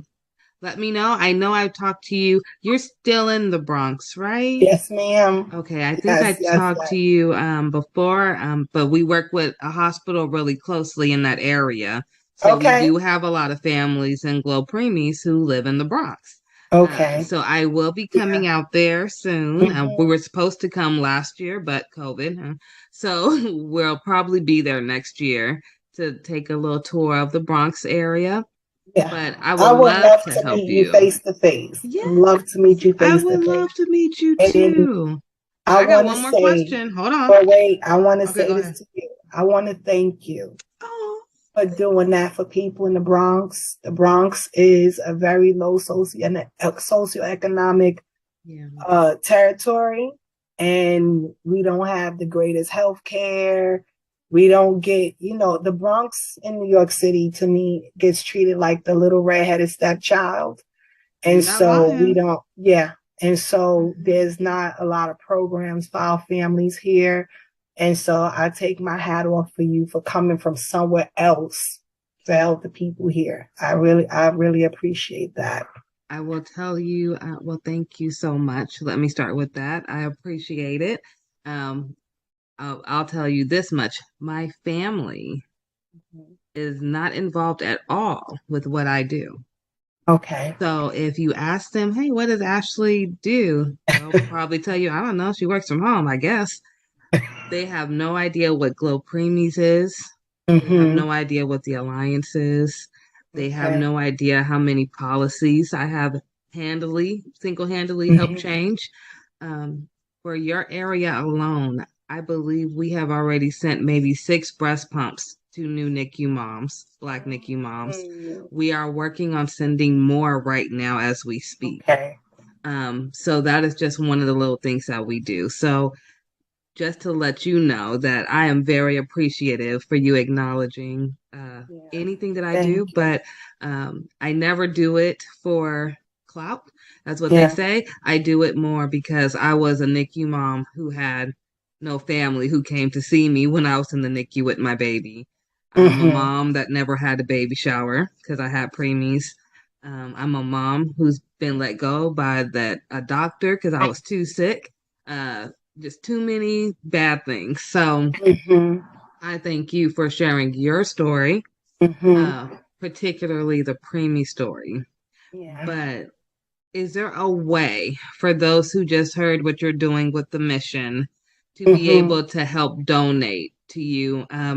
Do you guys have like a Cash App set up, or will you get one so that if people see this video and want to help contribute to what you guys are doing without getting the book, or if they want to get the book and still donate, how can we do that? So currently I don't have a Cash App set up for it. We'll but work on one. Yes, we will. Yes, we will, ma'am. Listen, you're gonna be right. You don't even know how much you're helping me right now by kind of giving me some tips and instruction. Like, hey, girl, get this together. Oh, good. We're gonna have you popping, okay? Don't worry about it, you guys.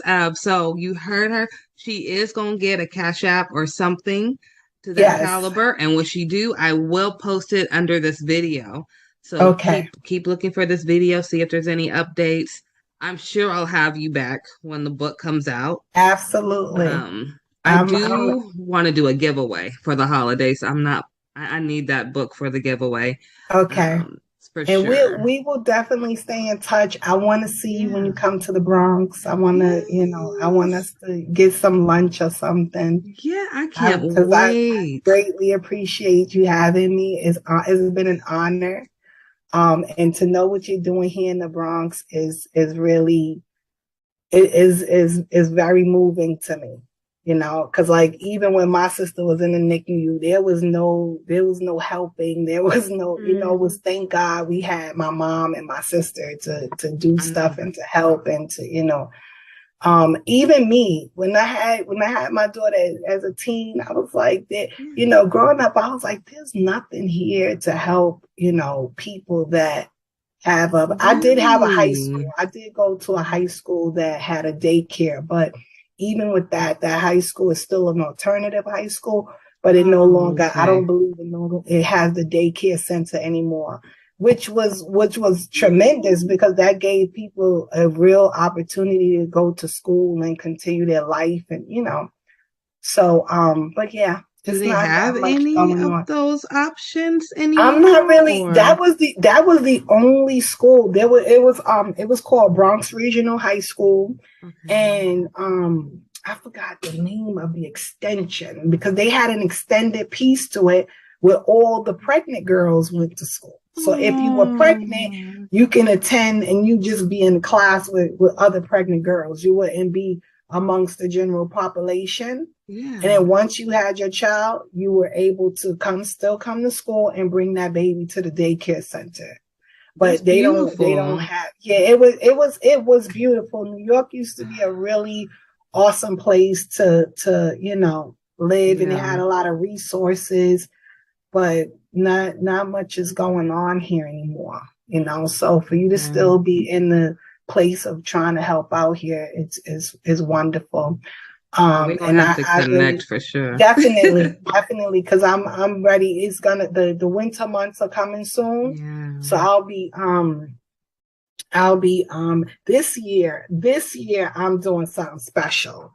This year, all of the blankets that I buy, probably in the blankets and maybe in the hats, I'm gonna have my daughter sew in patches that says Jesus loves you. Because I want them to know that it comes from him, not from me. Yes, look at you. So, I love that. I want them to know that he is thinking about them. He's not forgotten. He's not forgotten. Yeah, because I would not have gotten to this moment without him. Absolutely. Mm-hmm. I feel the same way. Yeah. I don't. Yep. That's why I said earlier. I believe everything happens in divine timing. Mm-hmm. Mm-hmm. God little ones is what GLO stands for. Mm-hmm. So GLO stands for God's little ones. And I truly believe because, quick backstory, when I first got pregnant with Aiden, my oldest child, it was in 2010. I was going to Xavier in New Orleans and Tulane at the same time. Going to be an OBGYN, wanted to be a doctor. That was my main goal. I wanted to be a baby doctor. And I went to Tulane because I wanted to do public health, because I wanted to work in the World Health Organization. Mm-hmm. Ended up having Aiden with 2 semesters left. And here we are 12 years later. I have GLO Preemies. It incorporates both of them. So I'm still dealing with babies. I train doctors now. I educate doctors through what I do at CPQCC based at Stanford. Not only that, that was my college that I really wanted to go to.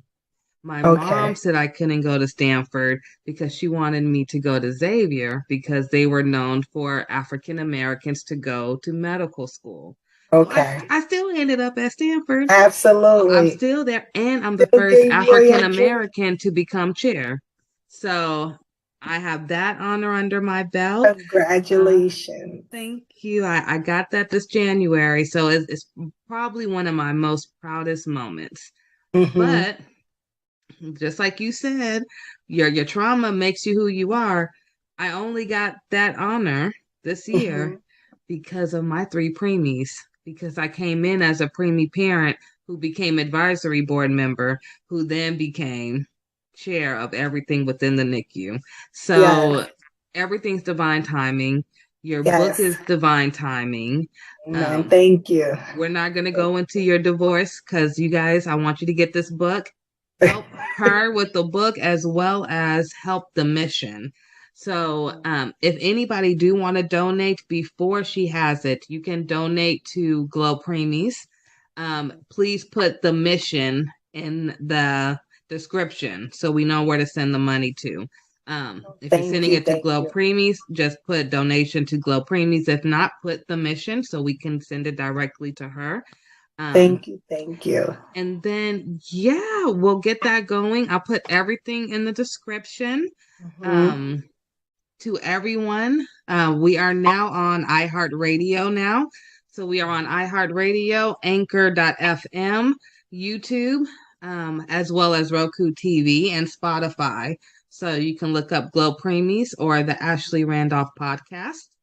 If you have a question that you would like to give to Miss Marie to have her answer for you, maybe by email, you can do so at anchor.fm/Glo Preemies/message. And we will make sure she gets it. And we are just so grateful. Now, before I let you go, because it's amazing, and I am going to bring you back for part 2. Before I let you go, where can people find you? Because that's the most important thing. Yes, so I am on Instagram at marie.d.mosley, Mosley. And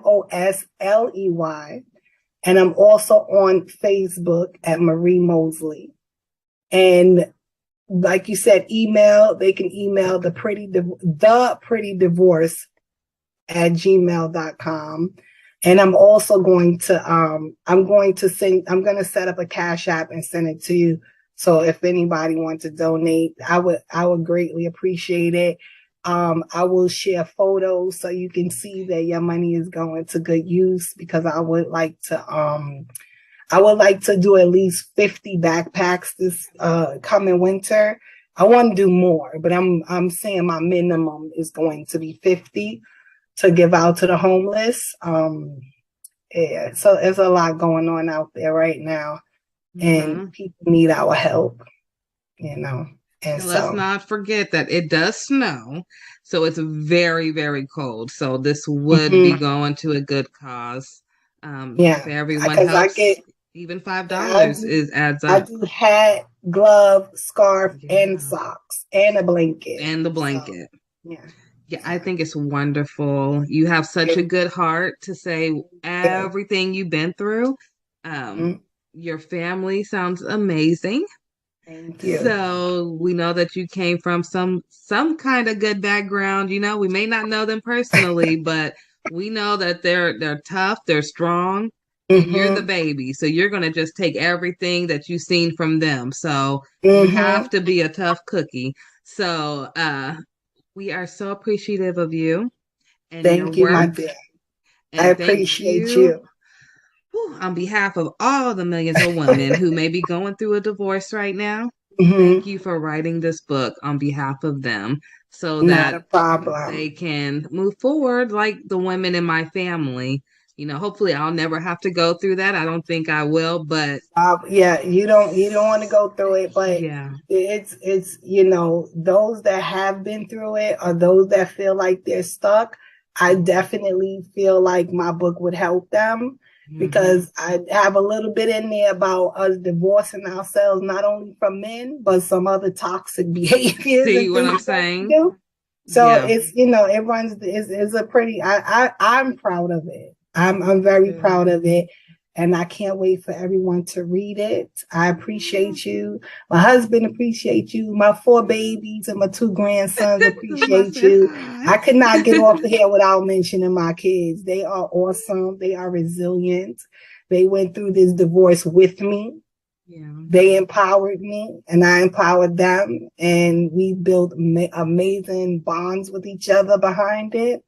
And so, yeah, it's doable. It's okay. I got a question. Yes, ma'am. How comfortable is your husband and kids with being on TV? I don't think my kids would have any problem with it. Let me tell you something. First of all, not for an interview though. My son is Mr. Congeniality. He's so astute, and he's such an awesome young man. My girl, I have one daughter though. She's very much into her faith, and she's very modest. And so she might be like, "Mommy, I don't want to be on TV." But the oldest two would get ready for you. Like, here we are. I'm here. Yes. And hubby, like I said, hubby's an alpha. He's very confident. He believes in himself. He would have no problem. We'll show up. We'll definitely talk after this. Yes. We're doing a holiday special for our Roku TV. Okay. And I would love to offer you and your family a little part in it. Okay. And I'll talk to you off of here about it. And then, I just want to offer it. We are trying to uplift as many Black voices as possible. Because when I first got started, there was a lot of people who are at the top right now in the NICU world who told me I would never make it unless I had everyone included. And I said, absolutely not when we have the highest rates.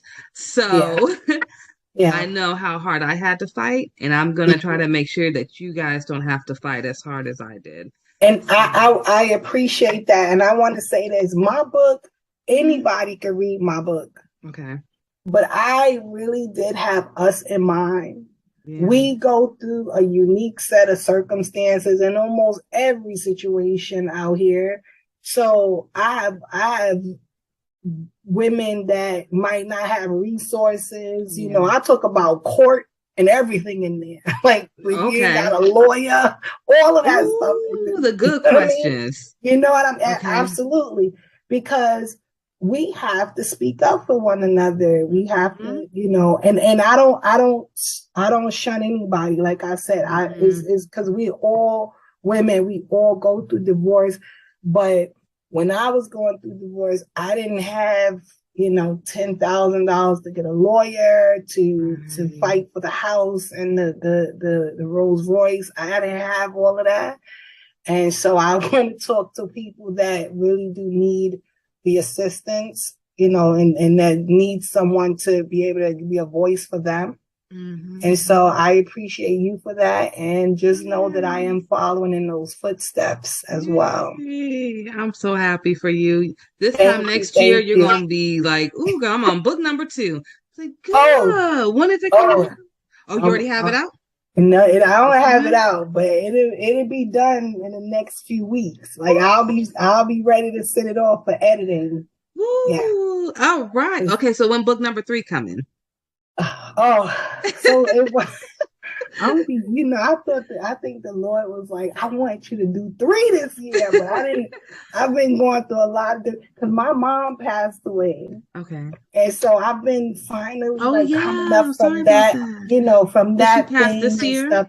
No, she passed in 2020. Girl, it's so much stuff. Let me tell you something. It is so much stuff. And I'm going to quickly say this. My daughter, the one that I said is modest, this woman, this cult leader, talked her into, no, I'm being honest. I'm not. I'm serious. I'm being very serious. She talked my daughter into leaving home and not speaking to us anymore. No. Yes. In 2018. Yes. And so we were going through that and trying to get her back. And Then my mom passed away. It's been a lot, but you know what? God is still good. He's still on the throne. I stayed in prayer with me and my sister and my family. We started a whole prayer group, and God brought that baby home. She's home. She's doing well. She's happy. She's not, she has things, but she's not like some people that come out of situations like that. She was there for 2.5 years, and she came home, and she's not anywhere near some of the horror stories that I heard. So I'm grateful. It's been a battle. A journey. It's been a journey, girl. I'll tell you really quickly. Too. Oh my goodness. See, I told you we could talk forever. Really quickly, my story kind of matches yours. So my mom died January 4th, 2019 with a CPAP machine on her after she'd been complaining about it for a year. She dies in her sleep. My dad dies February 11th, 2020, the next year. Last year, I find out that there is a lawsuit case against Philip Respironics because they knew for 10 years that their CPAP machine was letting out toxic gas instead of oxygen, which is what my mother was complaining for. I am currently right now trying to settle out of court with Phillips. They don't ever answer because I really don't want to go through the whole lawsuit proceedings. Like I'm drained at this point. Yes. Okay. The whole situation, can I please just put it behind me now? Yes. I feel like I still have never grieved. So I'm just here, just like, come on, let's close this so I can move on. But all of that has happened really fast. And then my grandmother, my mom's mom, she had a stroke this year. She had a blood clot in her brain earlier this year. So she's still alive, but she's nowhere to where she used to be. So if you ask me, I feel like since 2019 to today, all the close relatives I had growing up, they're all gone, and they drop like flies really fast. So, close uncles, everything, just girl. We lost, starting with my mom. We lost 9 in 7 months. Starting with mommy in 7 months, we lost 9 back to back. In 1 month, we lost my aunt. 2 days after that, her son-in-law, and a month after that, her husband, my uncle. So one of my cousins lost her mother, her husband, and her father in the span of a month. Girl, I'm telling you, it's like I don't know what is going on. Woo, but let me tell you something. Woo. I trust the Lord, and I don't think He let us go through all of that for nothing. I agree. It just cannot be for nothing. There is some sort of something. He got something waiting for us. And let me tell you something. Do not be weary in well doing, for in due season you shall reap if you faint not. He cannot lie. It has to. You understand? Yeah. All of what you're going through, all of what you've been through, losing your parents, it is all for a reason. Is not all in vain. You're gonna be able to bless so many people's lives behind it. I know it don't bring them back and fill that void, but God will fill that void for you with His love. And that's really how I have to move through life. Yeah. And it's not for money. I will say that it's not for the money, but I definitely I don't even, I ain't gonna say no number because they'll be like, oh, listening. But what I will say is it's about the fact that they did something wrong. They knew they were wrong. And the advocate in me won't let me be quiet for my mom, but be loud for a million other people. Oh, no, you can't. You cannot do that. You have to. You have to. When the thing happened with my sister, my mom, she was so out of it. I think she settled out for the most minute. And my mom wasn't a real fighter. She didn't like confrontation and all of that stuff. So, but She just wanted it to be done. She just wanted it to be done, but don't let it go. You know, these people, these medical, they have to start doing better. And real quick, and when I was as a counselor, we would go to a lot of different workshops, and I went to one workshop, and they were talking about the medical field and how things are disproportionate between Blacks, not only in housing, but also in the medical field. And I had never thought that was even, you know, I really just thought that the medical field doctors, their oath, I thought they had integrity, right? But it helped me to understand why my mother, who went to the hospital every year for a checkup, for every annual, I could not understand. I said, how can you be telling me in 2005, my mom only has 1 year to live because one of her valves is completely destroyed and the other one needs to be repaired? It is no way possible. My mom keeps up with all of her doctor's appointments, with all of our doctor's appointments. And it was an awesome cardiologist that God used to save my mom's life, basically, because they had given her 1 year to live. And he did this new surgery on her to clear out plaque from her arteries, to make her heart strong enough to survive the surgery. And then what they did to her helped her to live another 15 years. Right? Wow. But I had no idea. And it wasn't until I went to that workshop that I said, that's how mommy's heart was able to get to that condition, going to this doctor, the same lady, year after year after year.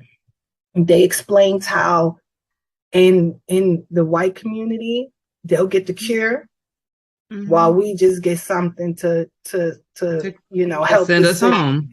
We get something to help the symptoms, but we don't actually get what we need at sometimes. And I was really thrown back by that. I was like, doctors are doing like, wait, all about insurance. Have people's lives in their hands. But guess what? It's real. It's very real. So you do what you have to do, and you hold them accountable. Make them be accountable. Because it's not okay. No. That's your mother. You know what I mean? It's touch your life, and no. And she was only 50, just made 50 in 6 months. It was January because our birthday's in June. Absolutely. And I will tell you, you were telling me about your baby and how she was with your mom, and then you just got her home. So that night, my son was actually staying with my mom. And they actually were with my grandmother. And so my grandmother is the one who found my mom. And my son didn't know that she had passed. By the time he woke up, they had already came and took my mom out and everything. Wow. But to this day, I still think that's when everything, like for your backstory, that's when everything for Aiden, he's a top 10% in the state for state testing. But his grades started going down right after that. And he started to get into fights at school. So we had to switch him schools. And it was like I had to almost rewire Aiden. So when you're talking about rewiring your daughter, I'm like, I'm going through that now with Aiden and trying to put him back to where he was before he had all these losses at one time. Because he never lost nobody. And then all of a sudden, it's like boom, boom, boom. And he's like, I can't go to grandma's house no more to babysit. I can't go by grandpa at all. I mean, he sounds like my son. My son was very close to my mother. Very close. See, how's your son doing now? I know it's been about 2 years. She passed away 2 days after I dropped him off at college. No. Yep. 2 days. That Wednesday we took him up, and Friday she was gone. And he was like, Mommy, I'm here. Like, and he was a freshman. He was like, I don't know what to do. Like, I'm here alone. I need to get home. And I was just like, calm down. I'm gonna get you a plane ticket. You're gonna get an Uber. But you in college now, you know, you gotta talk to the people. You gotta explain to them what happened and tell them you have to go home, because it was still in the in the midst of COVID, and they didn't want you leaving campus. They said they had a bubble. They had a bubble around the state, and once you came in, they didn't want you like going out, coming back.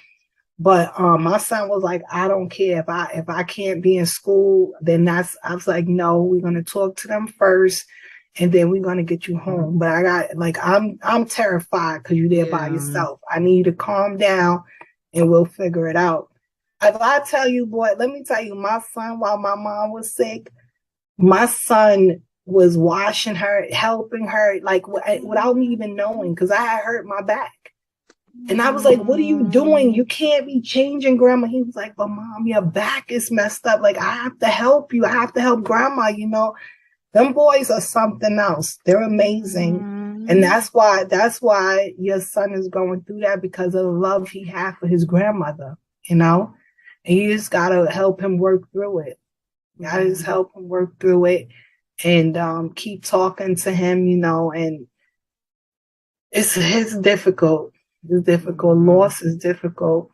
It very is. I thank you for talking to me through that. And we were supposed to be talking about you, and we done ended up helping me out. Okay, that's how a good interview goes. It's okay. Yes, and we will definitely stay in touch. Yeah, Okay. we'll have you back for a part 2. And thank you so much. And everyone, please share and go visit her Instagram and Facebook. Like, follow, subscribe, share, all that jazz. And look out for the mission. That's what we're going to call it now. So if you hear me say we're getting ready to do the mission, we're talking about them backpacks, okay? So thank you again, Marie, for talking to our families, and we will talk soon. Yes, ma'am. Take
Hi there.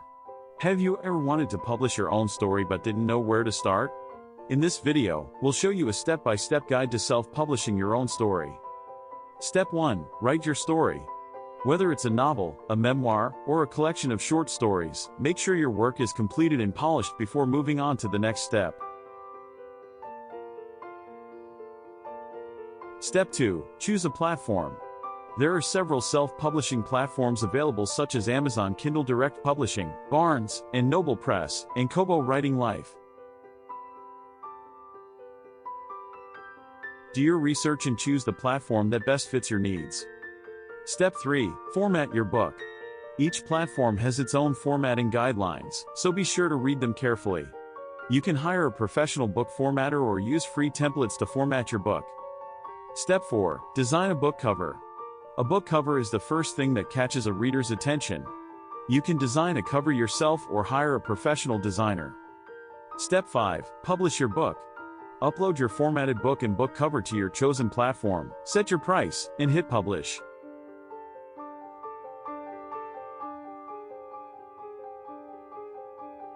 Step 6. Promote your book. Use social media, book blogs, and book review sites to promote your book to potential readers. And that's it. With these 6 steps, you can self-publish your own story and share it with the world. Thanks for watching this video, and don't forget to subscribe to our channel for more tips on writing, publishing, and marketing your books. Hey everyone, welcome back to our channel. With fall and Halloween just around the corner, we thought it would be fun to share our top 10 movie picks for teens and for some of you younger siblings also to watch during this spooky season. So grab some popcorn, turn off the lights, and let's get started. First up, we have Hocus Pocus.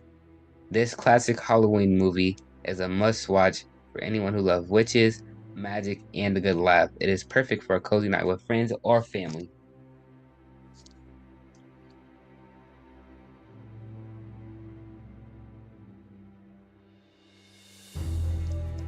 Next on our list is The Nightmare Before Christmas.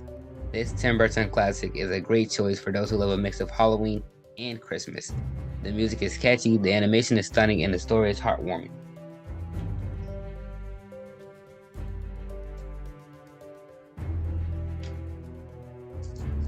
For those who love a good scare, Teenage Mutant Ninja Turtles Mutant Mayhem gives the right amount of thrills and excitement throughout the film.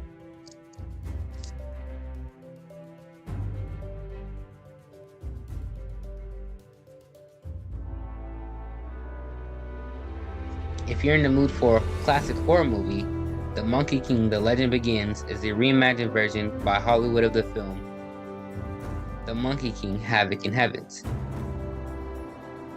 the origin and birthplace of the Monkey King story.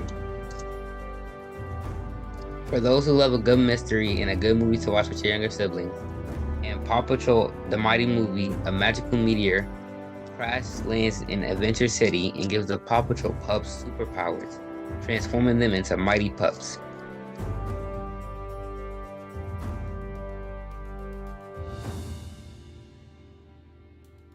If you're in the mood for a comedy, Leo is a great film. A 74-year-old lizard named Leo and his turtle friend decide to escape from the terrarium of a Florida school classroom where they have been living for decades. For those who love a good coming-of-age story, The Witch is a great choice, and you can watch it with your sisters. Witch follows a young girl named Asha who wishes on a star and gets a more direct answer than she bargained for when a troublemaking star comes down from sky to. If you're in the mood for excitement, watch Wonka with your parents. They had Willy Wonka and We Got Wonka. The story will focus specifically on a young Willy Wonka and how he met the Oompa Loompas on one of his earliest adventures. For those who love a good film, Ghostbusters Afterlife is one everybody loves. Set 31 years after the events of Ghostbusters 2, it follows a single mother and her children who move to an Oklahoma farm they inherited from their estranged father, Egon Spengler, a member of the original Ghostbusters. The sequel will come out in December 2023. For the last film, but not my least favorite, we have Migration. Migration is a film about a family of ducks trying to convince their overprotective father to go on the vacation of a lifetime. A film for not just you, but for the entire family.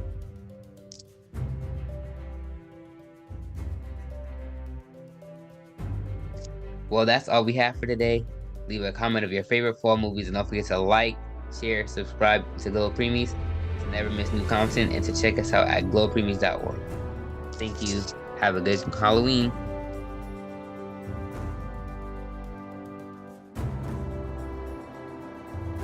Host, welcome back to our channel. With Christmas just around the corner, it's time to spread some holiday cheer. And what better way to do that than with festive wreaths? Today, we'll show you some amazing DIY ideas to create your very own wreaths. The first step is to gather your materials. You'll need a wreath frame, some evergreen branches, pine cones, holly, ribbons, and anything else you'd like to add for a personalized touch. Start by attaching the evergreen branches to the wreath frame. Use floral wire or hot glue to secure them in place. Now, let's add some pine cones and holly. You can arrange them in clusters or evenly spread them out. Get creative and make each wreath unique. To give your wreath that finishing touch, tie a beautiful bow with a festive ribbon. You can choose traditional colors like red and green, or go for a more modern look with silver or gold. And there you have it, a stunning DIY wreath, ready to spread Christmas cheer. Don't forget, wreaths can be made in different shapes and sizes. Hang them on your front door, over the fireplace, or use them as centerpieces for your Christmas table. Deck the halls, top 3 Christmas wreath designs. Let's get started. Design number 1, the classic wreath. This timeless design features a lush green base adorned with vibrant red bows, golden baubles, and pine cones. It's a traditional choice that never goes out of style and will bring that festive spirit to your front door. Next up, design number 2, the whimsical wreath. This whimsical design takes a playful approach to holiday decor. It's filled with colorful ornaments, sparkling ribbons, and jingle bells. Hanging this wreath will surely bring joy and smiles to all who see it. And finally, design number 3, the rustic wreath. If you prefer a more natural and cozy look, this is the one for you. With its combination of fresh pine branches, pine cones, and burlap bows, it provides that warm and inviting touch to your home. There you have it, our top 3 Christmas wreath designs. Which one is your favorite? Let us know in the comments below. Don't forget to give this video a thumbs up and hit that subscribe button for more festive inspiration. Thanks for watching, and remember to have a joyful and magical holiday season.